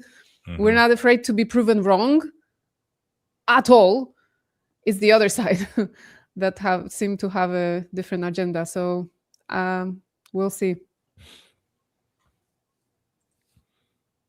The defense lawyer is basically working for free. He got the DOJ to change USA law in regards to DNA under Obama. He is forefront of the DNA standards. He mentioned been adopted. So you're saying the specific lawyer who is doing the DNA type stuff, he's working for free on behalf of Tyler Robinson? But I don't know anything about it, so I'd have to check. But that'd be interesting if that's true. When I was saying the DOJ he actually changed some DNA laws. So he's been doing this for a while, it sounds like. Okay. Maybe he is a big enough name in the space to go against the science then. Maybe that's what his thing is. Oh, that one's mine. Keep it up, y'all. Doing great work. Next up, let's really find out what Flake Snuff was doing on his little sleepover in Utah. Why do they call him Snuff? He doesn't know. I must have missed the Twitter stuff because I keep seeing everybody calling them that now. On X, he's Blake S. Neff is Oh, maybe a okay. middle name or something. So now it's Blake Sneff.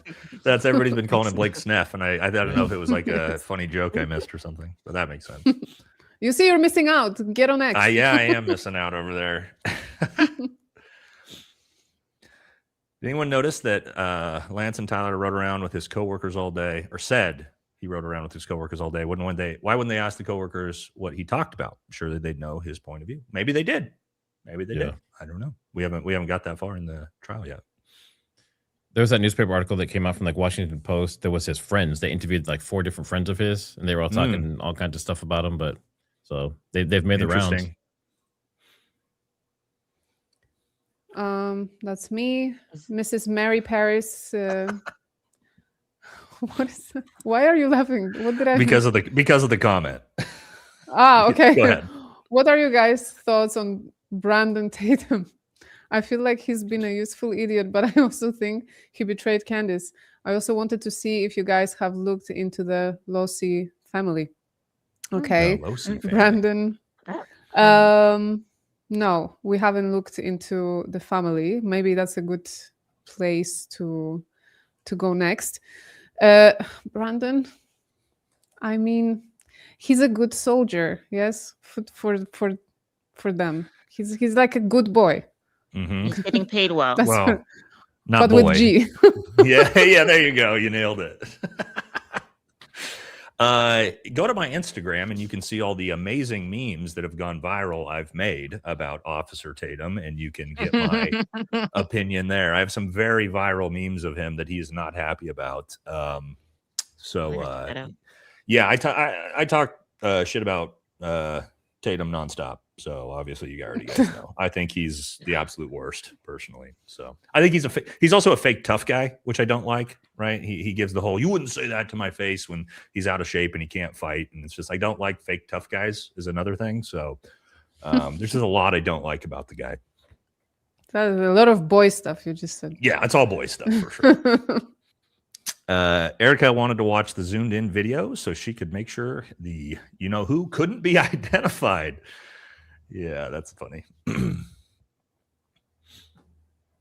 Oh, sorry. I got a little off there. That's me. Sorry. No, that's no, not this me. one's mine. Yeah, sorry. Yes.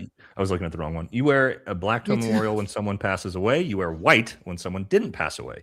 Mhm. Am I right, Jesse? Well, I'm Nate, but Jesse's the other white guy. tattooed, unhinged white Jesse guy and on the Stabby show. Stabs. Yeah. Y'all can pass this on my dude. Yeah, I do think it's funny. The first time she finally dressed like a widow was for the trial, for the performance. Mm-hmm. Yes. So that's me. Cedar Harbor 95. I followed Charlie Kirk, so some things stood out right away. I'm a Christian and we do grieve with hope.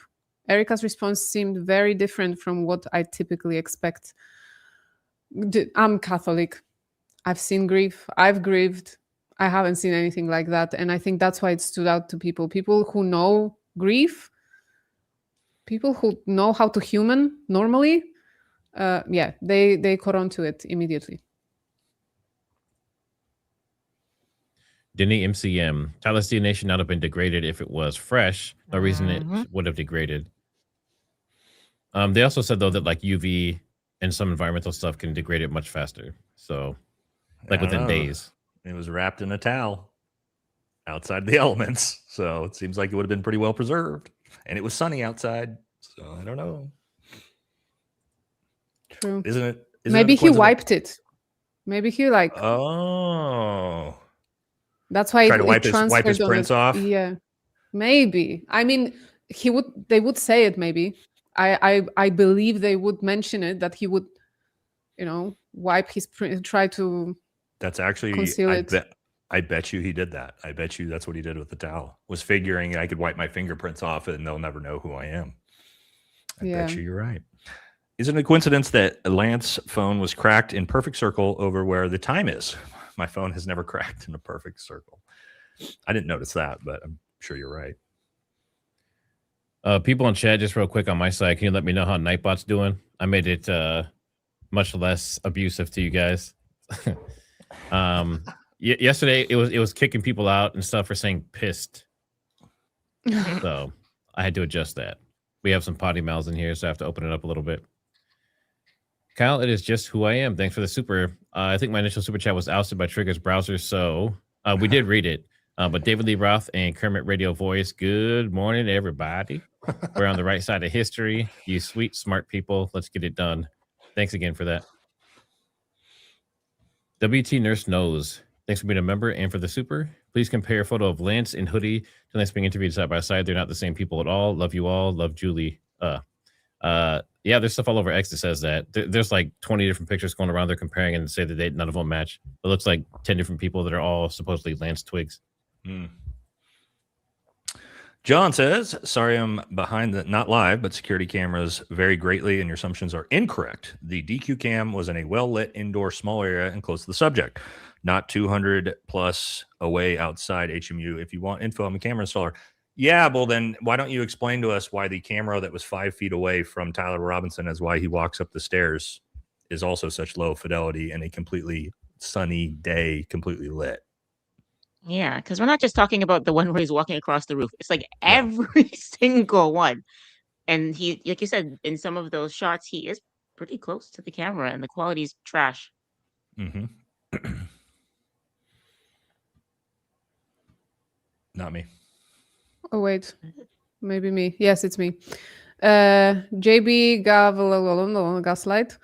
Thank you for the super. Did anyone notice that Lance said TR rode around with his co-workers all day?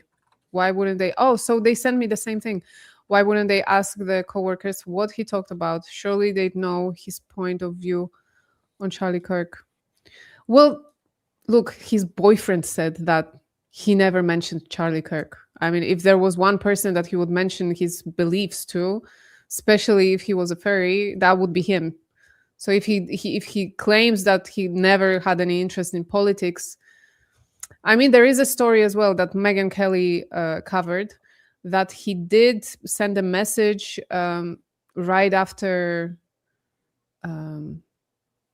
Trump was elected, that he didn't like the fact that he was elected, like that we were doomed or something. And they said that he became a little bit more political after that, but not to the point that they would worry about it or they would notice it much. Like everyone talks about politics sometimes. Everyone has an opinion, but it's different to be obsessed and to be a radical. And it's different to just know what's going on in your country and have an opinion about it. So.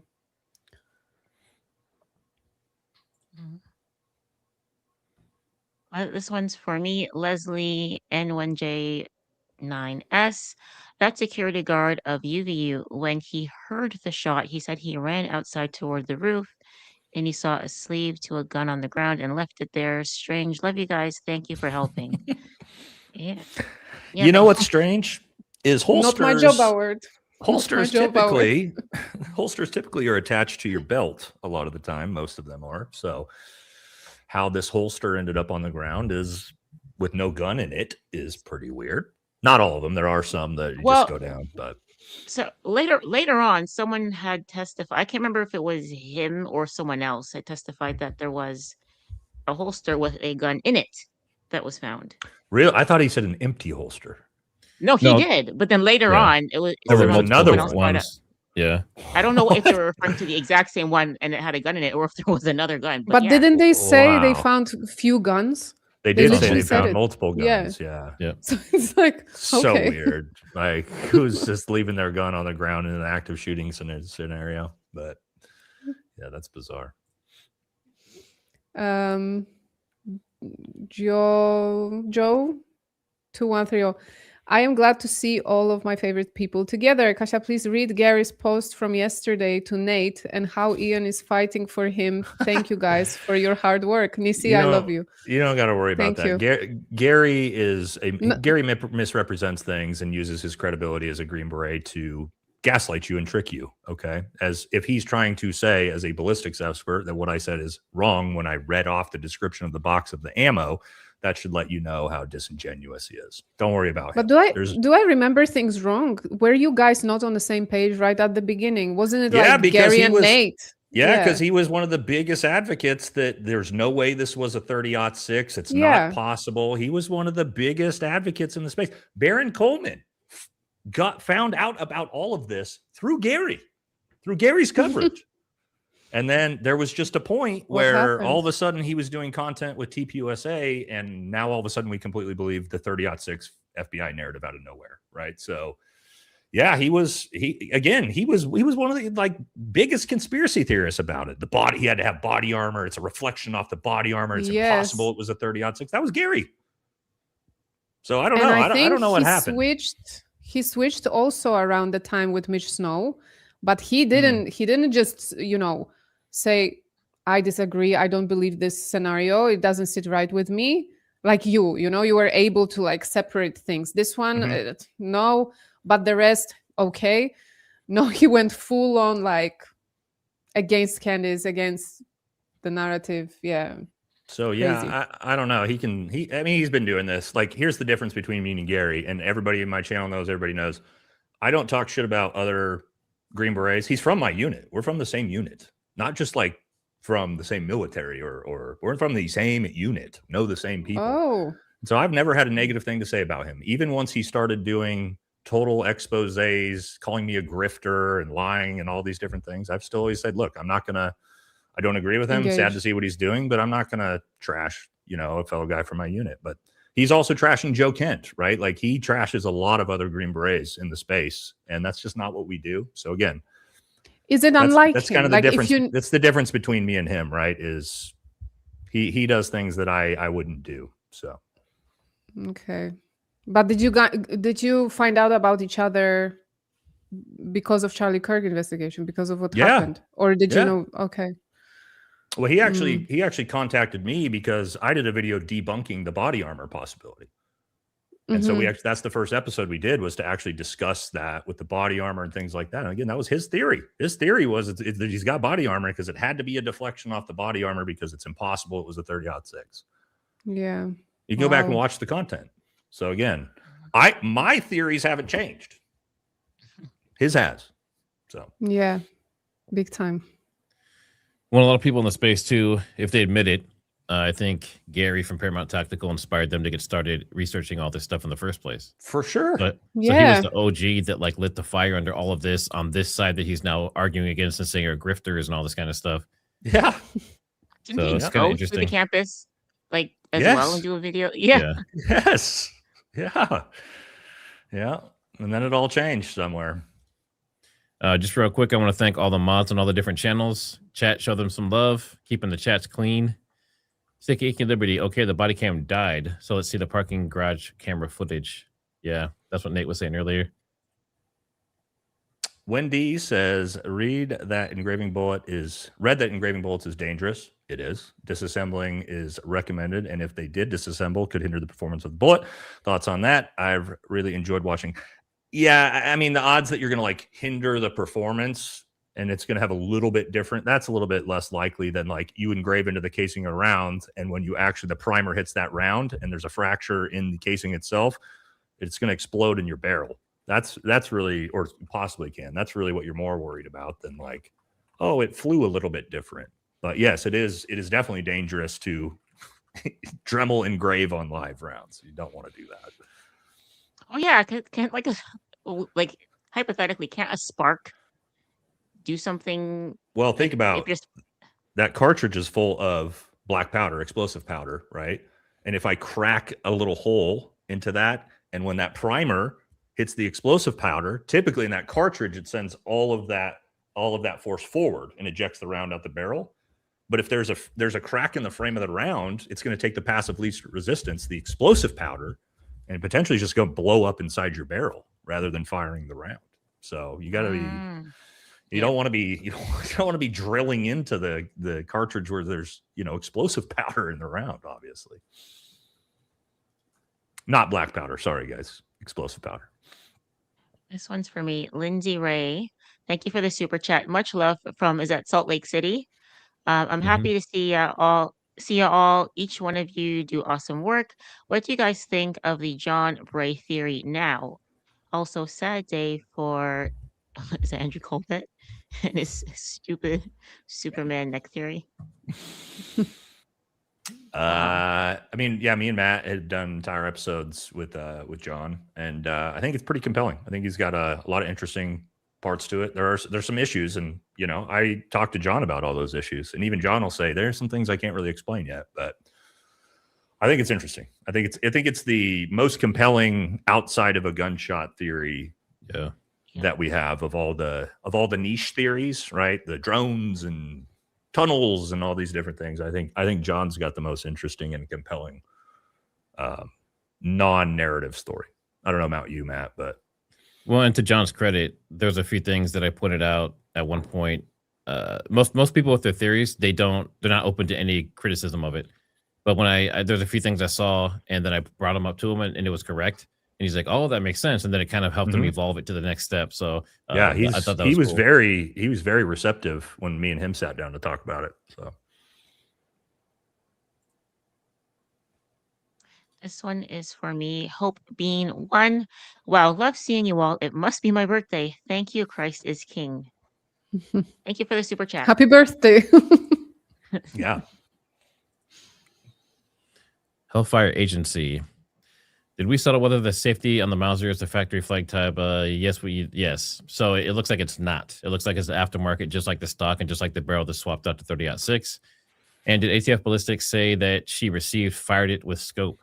Yeah, so basically it looks like it is the type. It does have a setup that it is possible to be fired in that configuration with everything the way it is, including the scope.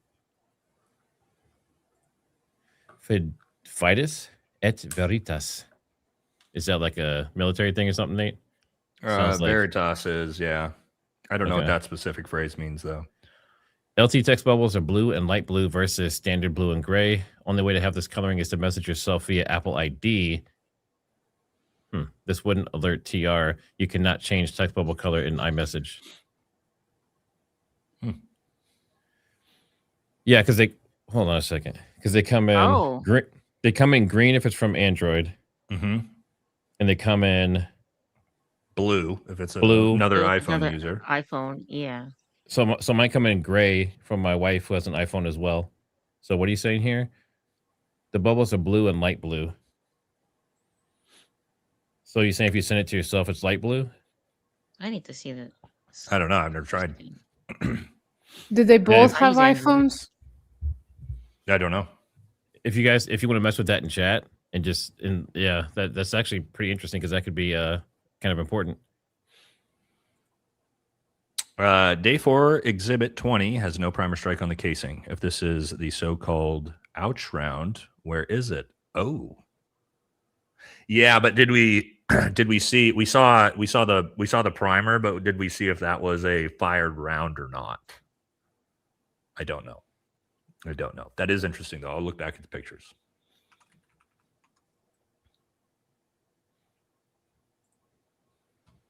The Donna TV, if George is Candace's handler, he sure is doing a terrible job. What a silly theory, in my opinion. I don't believe that. I don't know. They have fifth kid on the way, guys.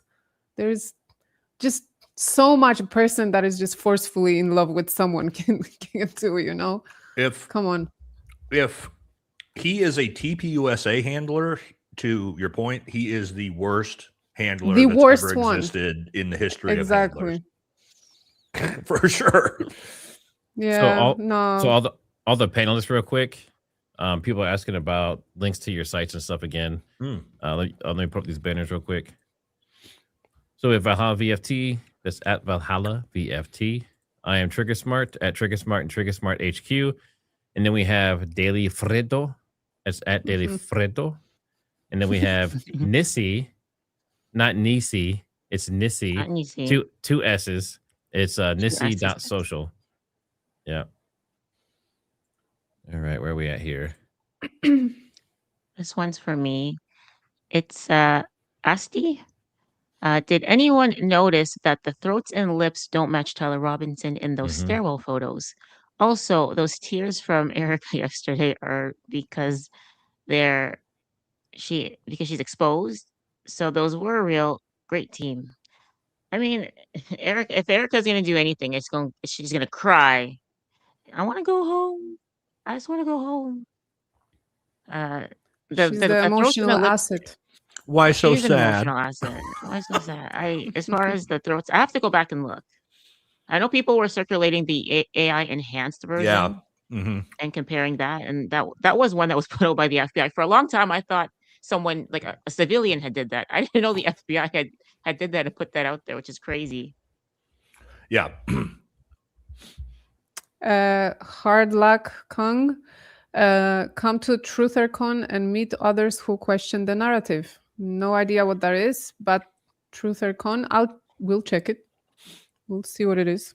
Thank you. Coach says, hey all, thanks for your coverage. I'm a strength coach. Hell yeah. Used to analyzing physiques on a daily basis. The shoulder width of TR and the black shirt is completely different than the maroon. Not him. I remember, Matt, when I talked about this in detail, that's what I saw too.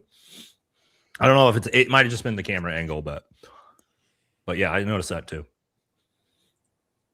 Why leave a note and then create an auto message to read the note?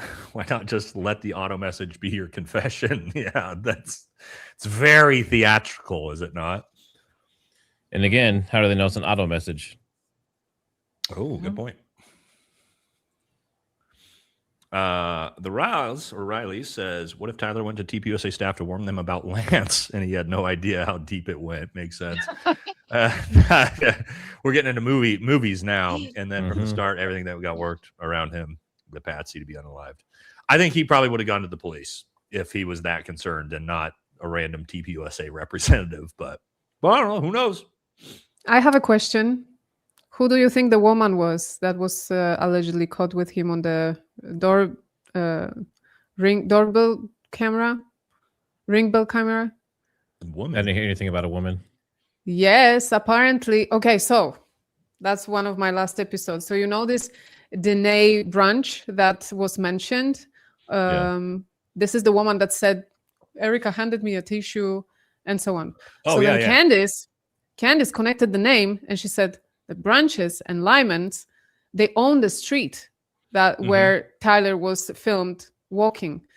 And then she said that that one of the owners of the house that filmed it, that his camera filmed it, they said that Tyler was filmed with a woman, that he met with a woman. That's just what she says. We're waiting for Monday now.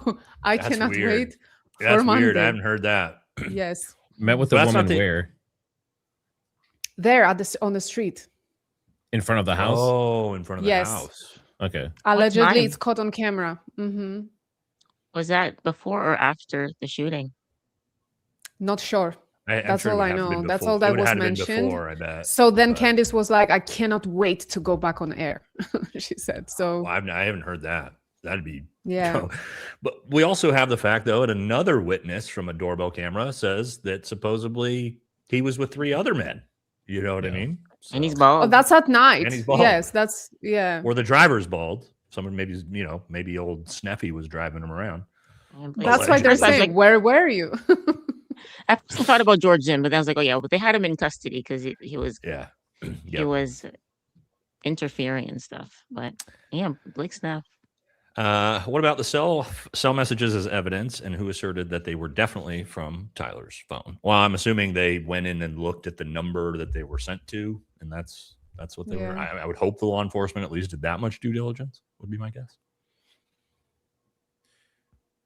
I just want to read. So this is another one, but it just came in, but it goes along with what we were just talking about. Dralatina, thanks for the super chat. Says, I do have a question about Candace's husband, George. Isn't he one of the founders of TPUSA, like USAK, like TPUK? Is he still involved with Turning Point UK? I think Turning Point UK, I don't know if it exists anymore, but I believe he was involved. Well, I'm not going to make it up. I'll just look it up. Yeah, but so was Candace. So, yeah. You know what I mean? Like acting like Candace's husband. That's how they met. Right. Yeah. So like acting like that would be weird for him to be involved with TPUSA when literally Candace was with TPUSA for years. Like that wouldn't be weird. That would be totally normal. Yeah, if he was currently today, that would be weird. So TPUK formed in 2019. It looks like it's still going. So yeah, then I mean 7 years ago, and I don't think that would be that weird then. This one's for me, Lori Wilder, D9K8Z. Love seeing you on here. Thank you for the super chat, Lori. So you're telling me that a non-military trained 22-year-old beat a trained security team and got away? Yes. Well, I'm not telling you that. That's what the official narrative is telling you. Yeah. And all of law enforcement on top of that security. Bella Blue says, yay, Kasia and Nisi are a breath of fresh air to the daily testosterone overload and discussions of Nate's bathroom habits. Wow. I love you, ladies. Is that a You're real thing? welcome. How come people keep talking about your bathroom habits? So I don't know. Ongoing Nisi, joke. I don't know, because Monday I went to go grab some coffee and I came back from the stream, and all of a sudden it's just been about how I have IBS ever since. So I'm not sure. Actually, no. I think It wasn't Matt like probably was saying a bunch of Well, shit about me while I was gone. No, And that's how no, this- it was the so chat. I don't know. Your guess Yeah, is it as was- good as mine. No, the chat was like, Yeah. "Oh man, he's definitely doing number 2." Is because he keeps leaving the stream, like doing these little short breaks. And they're like, "Yeah, it's number 2. He's going poop. He's taking a crap." So I was like, "All right." And I just pulled up one of the comments and it read it, and then from See, then there you it's go. just stuck. It was Matt. So now we know. He was probably leaving to eat. I see. Yeah. I see you keep turning off your scripting. Who's that one? Not So, me. not me. Whose is it? Did- Is it me? Nisi? Mhm. Is it me? I can't even. I got lost where we are. I think it's probably Nisi. No, that's not me. Nisi, sorry. Oh no, it is me. I'm wrong. It is me. Electronic bookworm. Are they pivoting away from Tyler alone to Tyler plus Lance, or Tyler, Lance, and a group of Salt Lake City queers?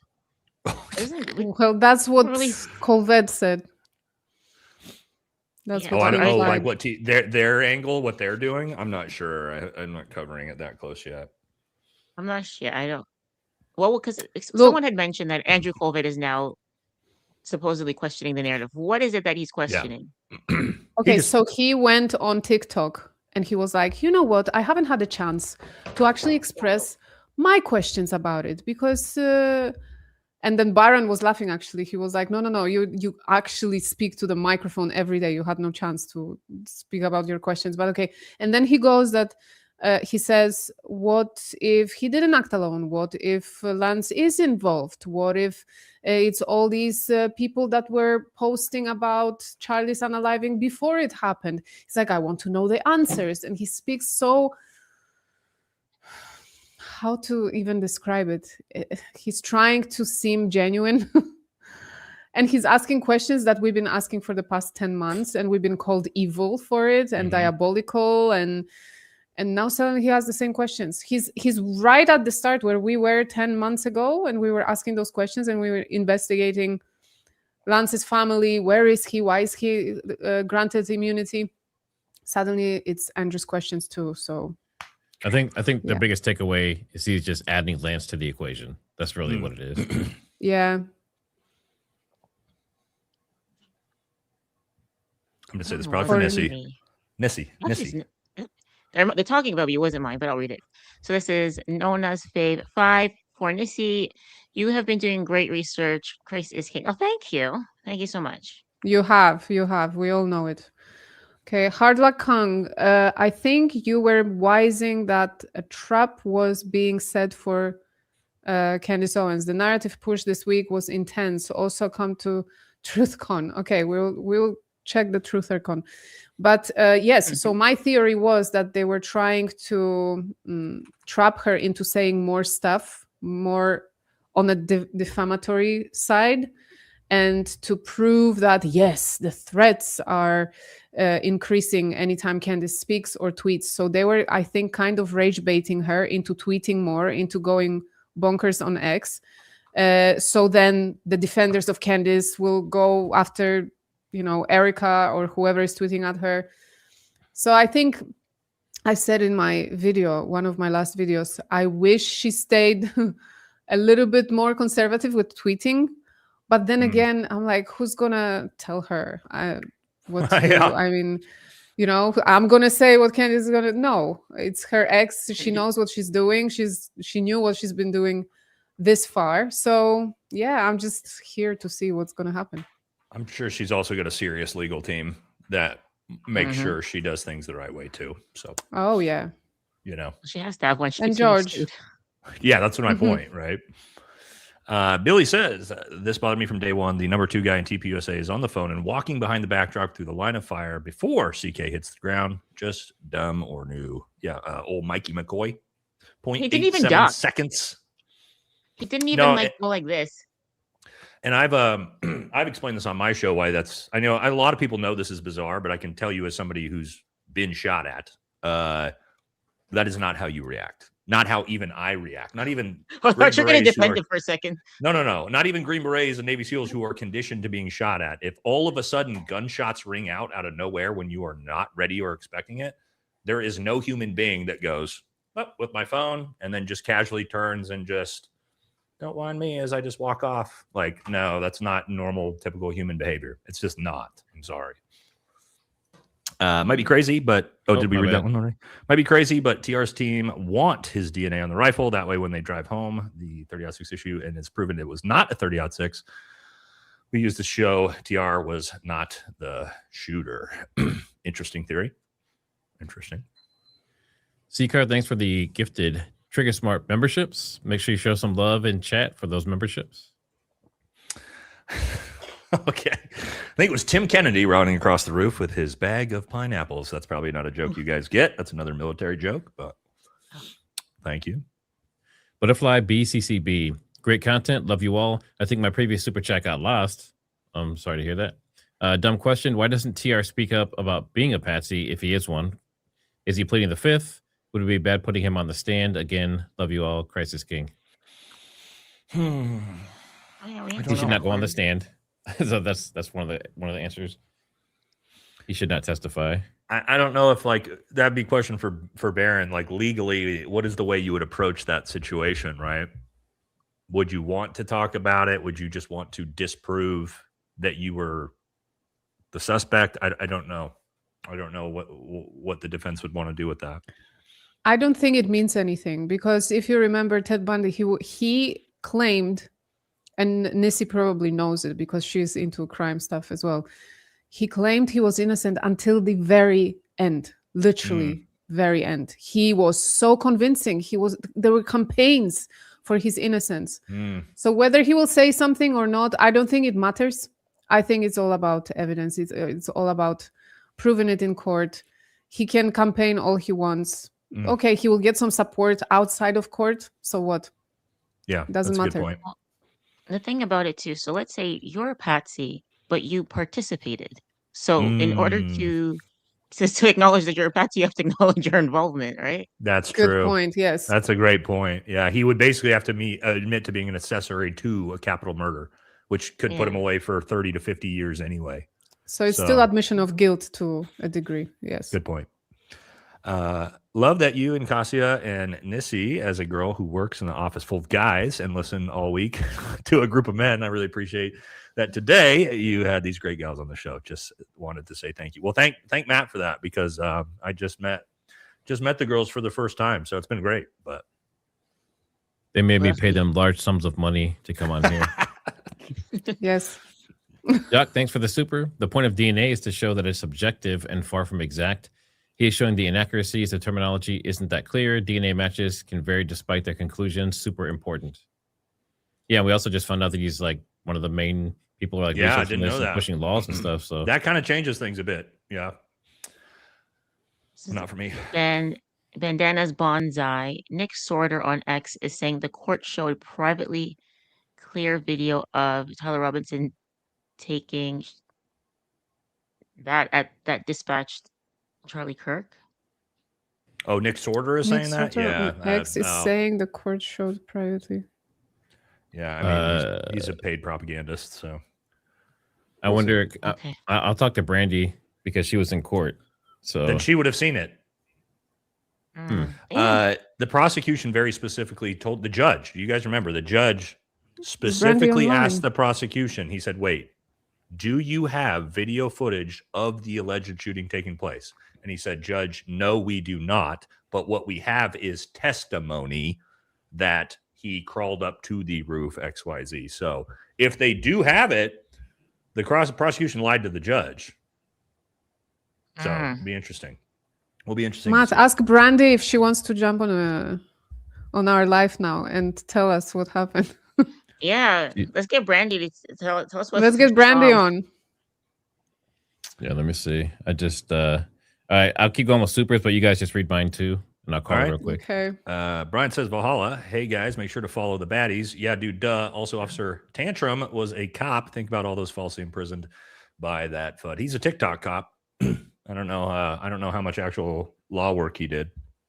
Law enforcement. Look, Candice actually spoke about Tatum recently, and she was very respectful. She said they've been friends forever, and like her family loves him. You know, she loves him, and she said that they haven't had a chance, or maybe they just didn't decided not to yet have a one-on-one about their views and see if they can meet somewhere, like just to discuss it.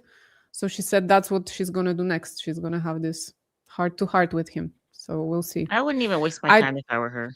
I wouldn't either. Look, the thing is, I respect how she's approaching it because he is a long-term family friend, sorry.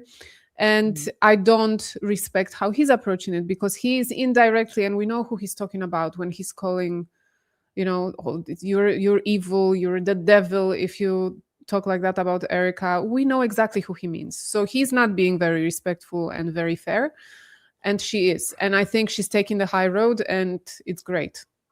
That's fair. Yeah.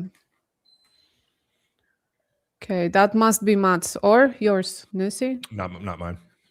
I'll read it.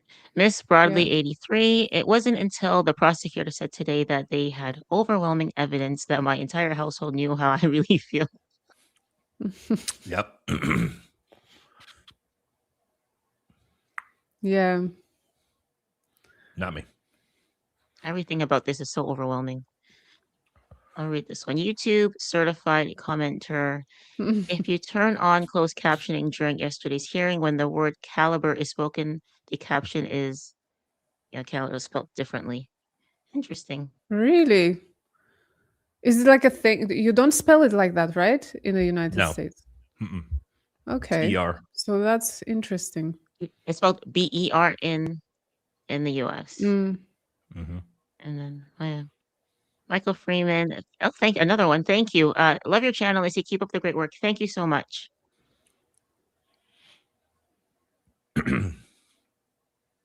Francis says, I don't think the shot is possible when you consider the angle down to the amphitheater, Charlie being on a raised platform, the canopy obstruction. I feel only the chest is viable, not head neck.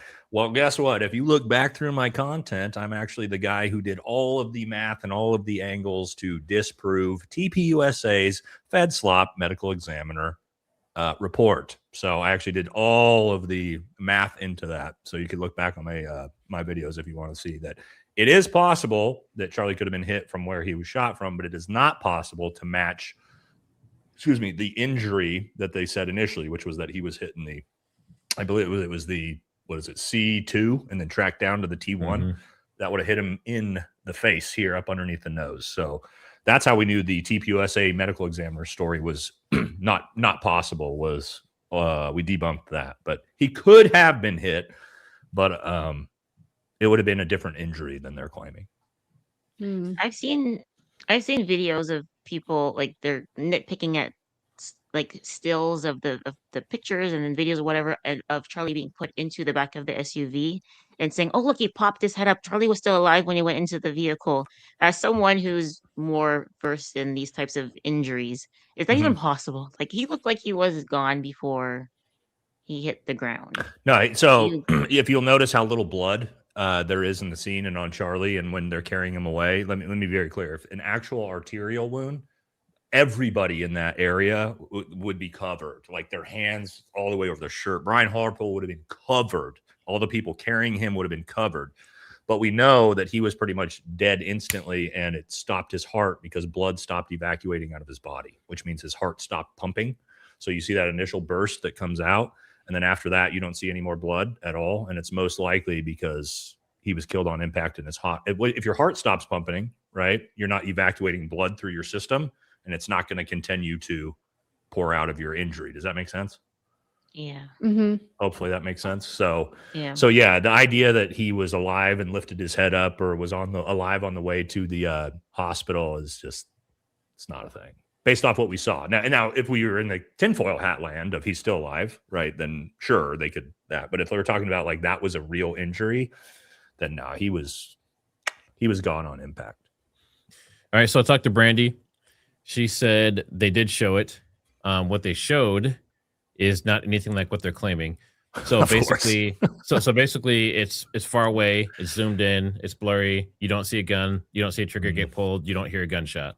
There It's you just go. a figure. You can't tell who it is. None of that stuff. Yeah, That's it's what they just a showed. black figure laying on the roof.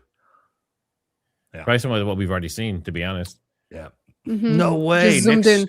Nick Sorter lied? No way. Crazy. Sorry. Michael Freeman These again. people. Hypothetical for Nissi. Would you leave TP Canada if they created? No, I'm not touching that with a 10-foot pole. not after the stuff I've said. You're in Canada? In Canada, yeah. Okay. That's funny. Stephanie says 2 points I thought were odd. Lance didn't know about TR's job or school. No pictures of bullets near where the gun was found with a towel. Texts are too specific to evidence found. So, I had that question too. Like, why would he leave the bullets on the scene? Potentially left them in the gun, would be my guess. Or does a Mauser feed into the weapon, or does it take a magazine? Do you know, Matt? I think there's off the top of my head, I don't know. The one he supposedly had is this 1938 one. No, Chat, but do you guys know? Yeah. Some rifles feed rounds into the weapon itself. Some take a magazine that goes in. So yeah, I don't know. I can't really answer the question without seeing it. Paranoid Rabbit, why isn't the destruction of the crime scene not a bigger deal to law enforcement? Very good question, and thank you for the super chat. I've asked that question a lot, and I asked the question on X as well. I said, anyone who believes the official narrative, please explain it to me. Why did they pave over? There is no sense in it. And I recently saw a short video of a woman. I forget her name. She was also covering the Egyptian plains back then. She's Anna Escobar. No, not Anna. It's like from 8 months ago when the Egyptian planes just started.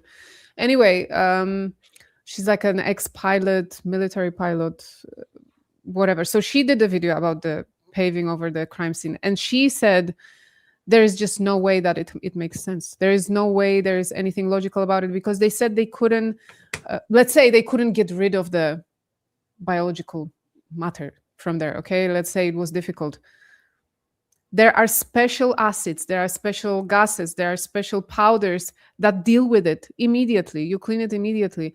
Why didn't they pave over around? They could get rid of the blood from around, but not from the grass. They could dig up quickly a piece of grass, replant something there, and that's it. There are so many ways to deal with that. He wasn't bleeding all over the place where they paved. It was just a tiny spot, right, where he fell, where he was at.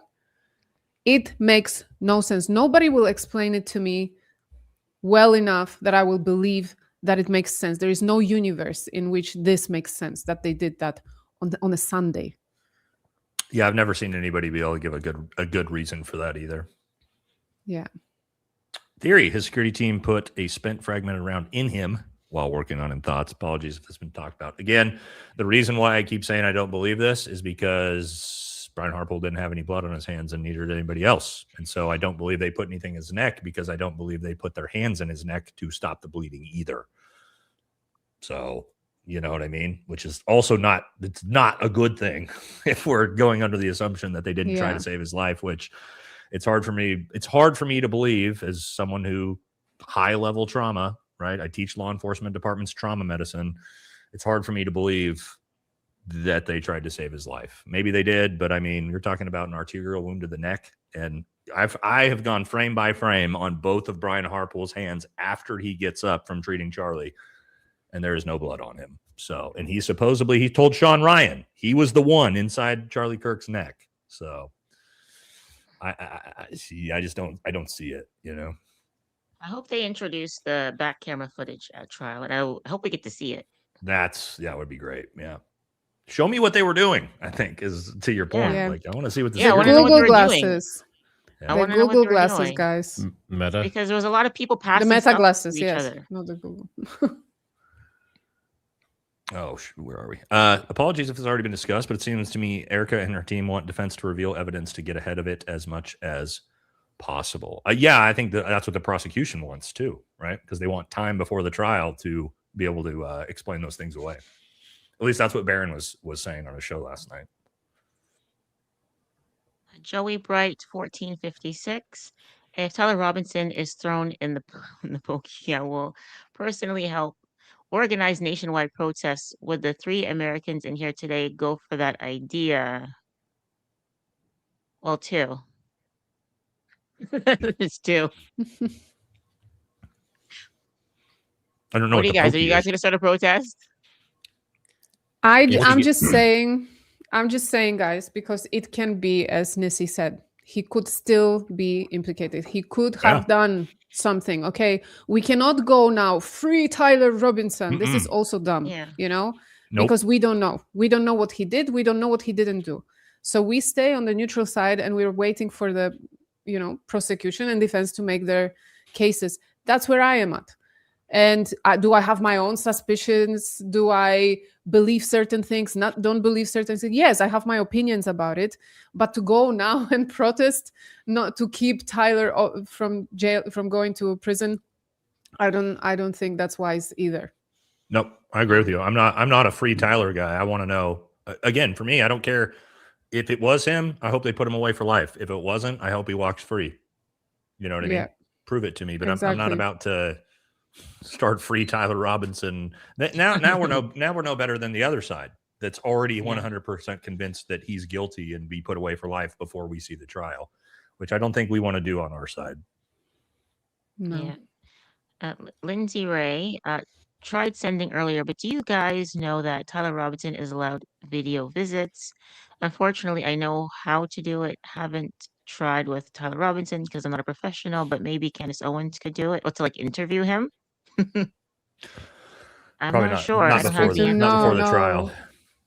I don't think he would have, his lawyers would allow any random person to speak to him right now. Probably it's just like family, maybe, or distant relatives. That's what I would, or like video calls with his lawyer. I don't know. Yeah. I can't imagine like press now interviewing him or like any like a YouTuber going, oh yeah, I just want to chat. You know? The defense team would never allow that to happen. Yeah. Never. No. If they lost the chance of Xing Tyler before, what's to stop him from being, you know what? If the prosecution is failing during the trial, because I could listen to Missy all day. There you go. Look again. I just don't think that I think they want to put him away through the trial system. And then that way they can all clap their hands and say, look, see, we were right. I really do believe that's their goal at the moment. Lacey Ann, when did the officer who turned TR in say his phone was confiscated? Didn't he say it was first thing taken? Why did that seem like that timeline didn't add up with LT interview? When he's on the footage, the CCTV footage at the Washington County, you can see his phone when he's like walking around in that room. He takes it and puts it in his pocket. So I don't know at what point they confiscated it, to be honest. Short order cook. Andrew Colvett keeps shifting his conversational approach. He moved from interrogative deflection attack to reflective deflection, where questions mirror general concerns. Reset. It's a recognized tactic. Oh yeah, definitely. But this is like a coordinated PR campaign for them. So now Blake went on X ready to answer all the questions that he didn't answer, actually. Then Andrew, he's like, well, you know, I'm actually questioning the official narrative. We have questions as well. Well, we're not, you know, just like Tyler. No, we have questions. We are people. And then Erika, all the stories that were coming out. I don't know, Nate, because you're not on X, but all the stories that were in bulk coming out on X for the past 2 days, how angelic Erika is and what wonderful things she did for her friends. Yeah. And so on. So it's guys, if it was organic, cool, but it doesn't look organic at all. Yeah. Yep. Mechanical Animal says, if this is what the state of Utah is going to show or argue in the actual trial, they're going to convict this dude on all circumstantial BS from what I've seen. They don't really have a case. Yeah, but they can do that. I mean, that was I forgot who made that point earlier, is they've got plenty. Even though we don't think it's much, like depending on the jury, they could be don't like, know. hey, They probably won't. They won't know what we know. Lance said he did it, so guilty, right? Like, well, prosecution in court today said it was a slam dunk case. Yeah, so they're very confident. AR Bushmaster, let's see. AR Bushmaster, NATO Ground, thanks for the super chat. Thanks for being a gracious host, Matt. It's very much appreciated. You're very welcome. And thanks to the panel for being here as well. It's been fun. It's been a long week. Yeah. Harla Khan, can we get an Andrew? Charlie was far more effective in having civil discord than Wilson. Oh, Wilson. Don't get me started Andrew on Wilson. Oh boy. Everybody always like, would you debate Andrew Wilson? I'm like, on what? Like, for what? Yeah. Ballistics? Why? He's got no experience on anything. On being a man? Like, this dude couldn't protect his own family physically. Like, what are we talking about? Debating him on what? Oh, this reminded me what happened on X, in X Spaces with Blake. Myron was there. Have you heard about it? What happened? Oh, I heard about Myron there, but I didn't hear too much about it. Myron went crazy at some point. He told people, he's like, oh, you need to ask better questions. You're asking stupid questions. How about you guys just tell Blake your theory, and then he will tell you what's wrong with it. And so then Diligent was like, why would we put ourselves in risk of defamation lawsuit? You know, why would we speak like that? So then he started shouting. Then Elizabeth Lane asked a question. He started then shouting she should go back to the kitchen. All these BITCHs should go back to the kitchen. Wow. Oh my God, it went insane until he was kicked out. So I told my group chat this because we had friends in there, and I told them, you need to just basically keep your mouth shut and not respond to the things he's saying. You got to keep in mind Myron's background. All right. Myron was a federal agent. Not only that, in the job he did, he is well-versed in interrogation tactics, much like I am. And so you have to understand that he is trying to manipulate and coerce you into saying things. This is a very sort of interrogation tactic, right? To get you to emotionally, right? That's why he tries to draw the women up and get them emotional to say things that's going to potentially incriminate them, defame other people, right? So he's not the only person doing it, but he knows what he's doing. And you got to be paying attention if you're going to sit down with someone like that. And you need to be very, very careful to the things that you're saying, right? Because the end state of psychological operations and interrogation and manipulation tactics is, for me, this is, I'm sad to say, this is what we do to foreign nations as Green Berets, because we are trying to get you to go do something for us, right? Is that the ultimate goal is for me to convince you to do or say something that meets my strategic intent, but make you think it was your idea to do it. All right. So you got to be very, very careful with these people when they get you in spaces like this publicly to try to do that, or even privately. Privately is another one you have to watch out for. So when you guys are doing these big group things with people that have a background or resume like me, be very, very careful with that. You know. Definitely. Well, I wasn't a speaker in the group, so I was just a listener. But that's why it reminded me of Andrew Wilson, because this is what I observed he was doing. He was trying to rage bait everyone who's debating him, and everyone ignored him. Literally ignored him. And then it was a swarm of bots commenting on other people's posts. Like, someone came onto my post and went like, oh, you're talking a big talk, but you will not debate Andrew Wilson. I'm like, what? Why? My question is, why did he become the standard of who everyone should debate? Yeah, I don't get no it. matter what's going on anywhere, no matter what anyone says, all of them are all saying you should debate Andrew Wilson. Yeah, and Right, he like, even who said gives he a- will speak on behalf TPUSA. He's like, I'm going to answer all your questions.